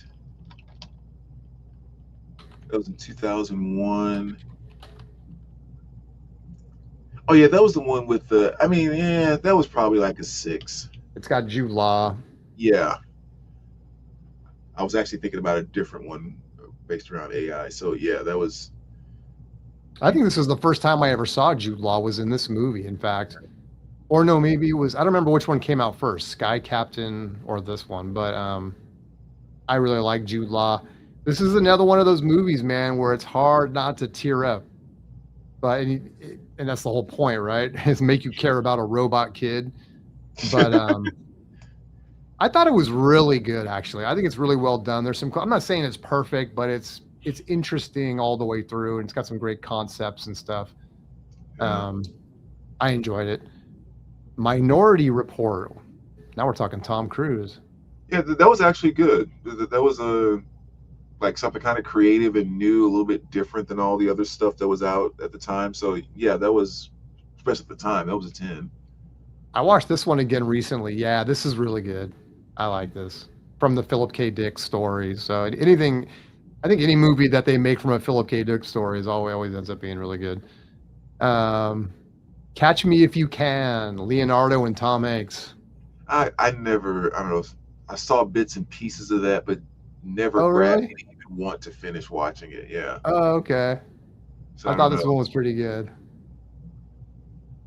It's got some great parts.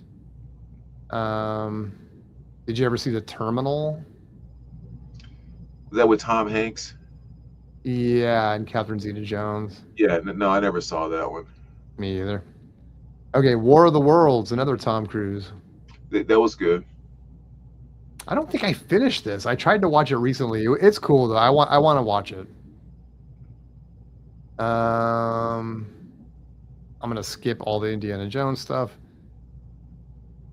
I'm gonna jump way ahead. Okay, what about Lincoln? Did you see Lincoln? Yeah, Lincoln was definitely good. Yeah, that was Very good. well done. No, I didn't realize Tom Cruise was in so many of his movies. He's also in Bridge of Spies, I don't remember which that I've one. not seen. This is a movie I wanted to see, The BFG. Did you see that one That's not ringing a bell. with that giant? I never saw it. Oh yeah, no, I never saw that. More Tom Hanks and Meryl Streep. The Post. I never saw that. Now I'm feeling embarrassed. A lot of these I haven't seen. Okay, what about Ready Player One? Did you see that?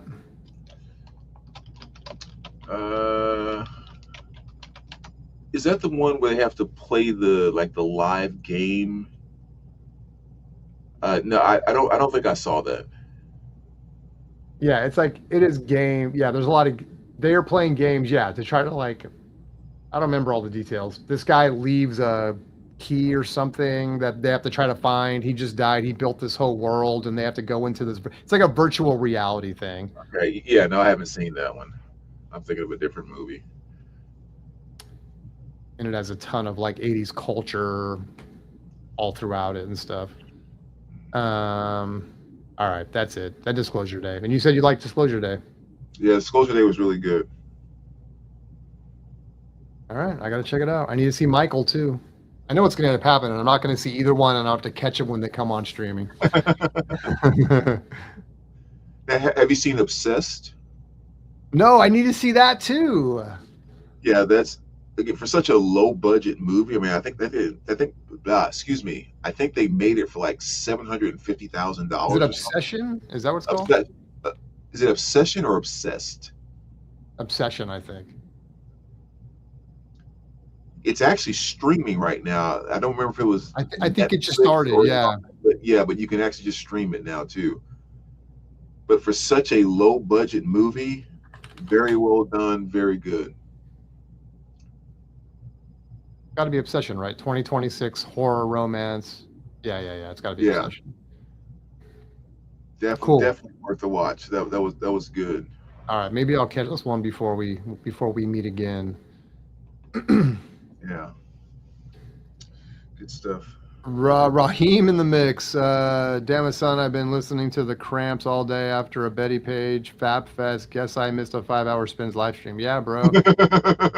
Man, it's been a long night. You can always hit rewind, but yeah, we're calling it. It's like 10 reasons to get addicted to vinyl.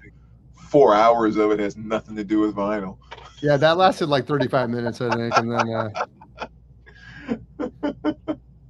Well, and then every time I tried to do the Just the Tip show, it was like I'd get kicked off. So somebody didn't want me doing that. Man. All right, man. All right. Ladies and gentlemen, thank you so much. This has been a extremely long stream, but thanks for hanging out, man. Johnny Fever, thanks for carrying the chat, and for everyone else too. I appreciate you guys, and we'll catch you next week. Sweet dreams, my friends. Sweet dreams.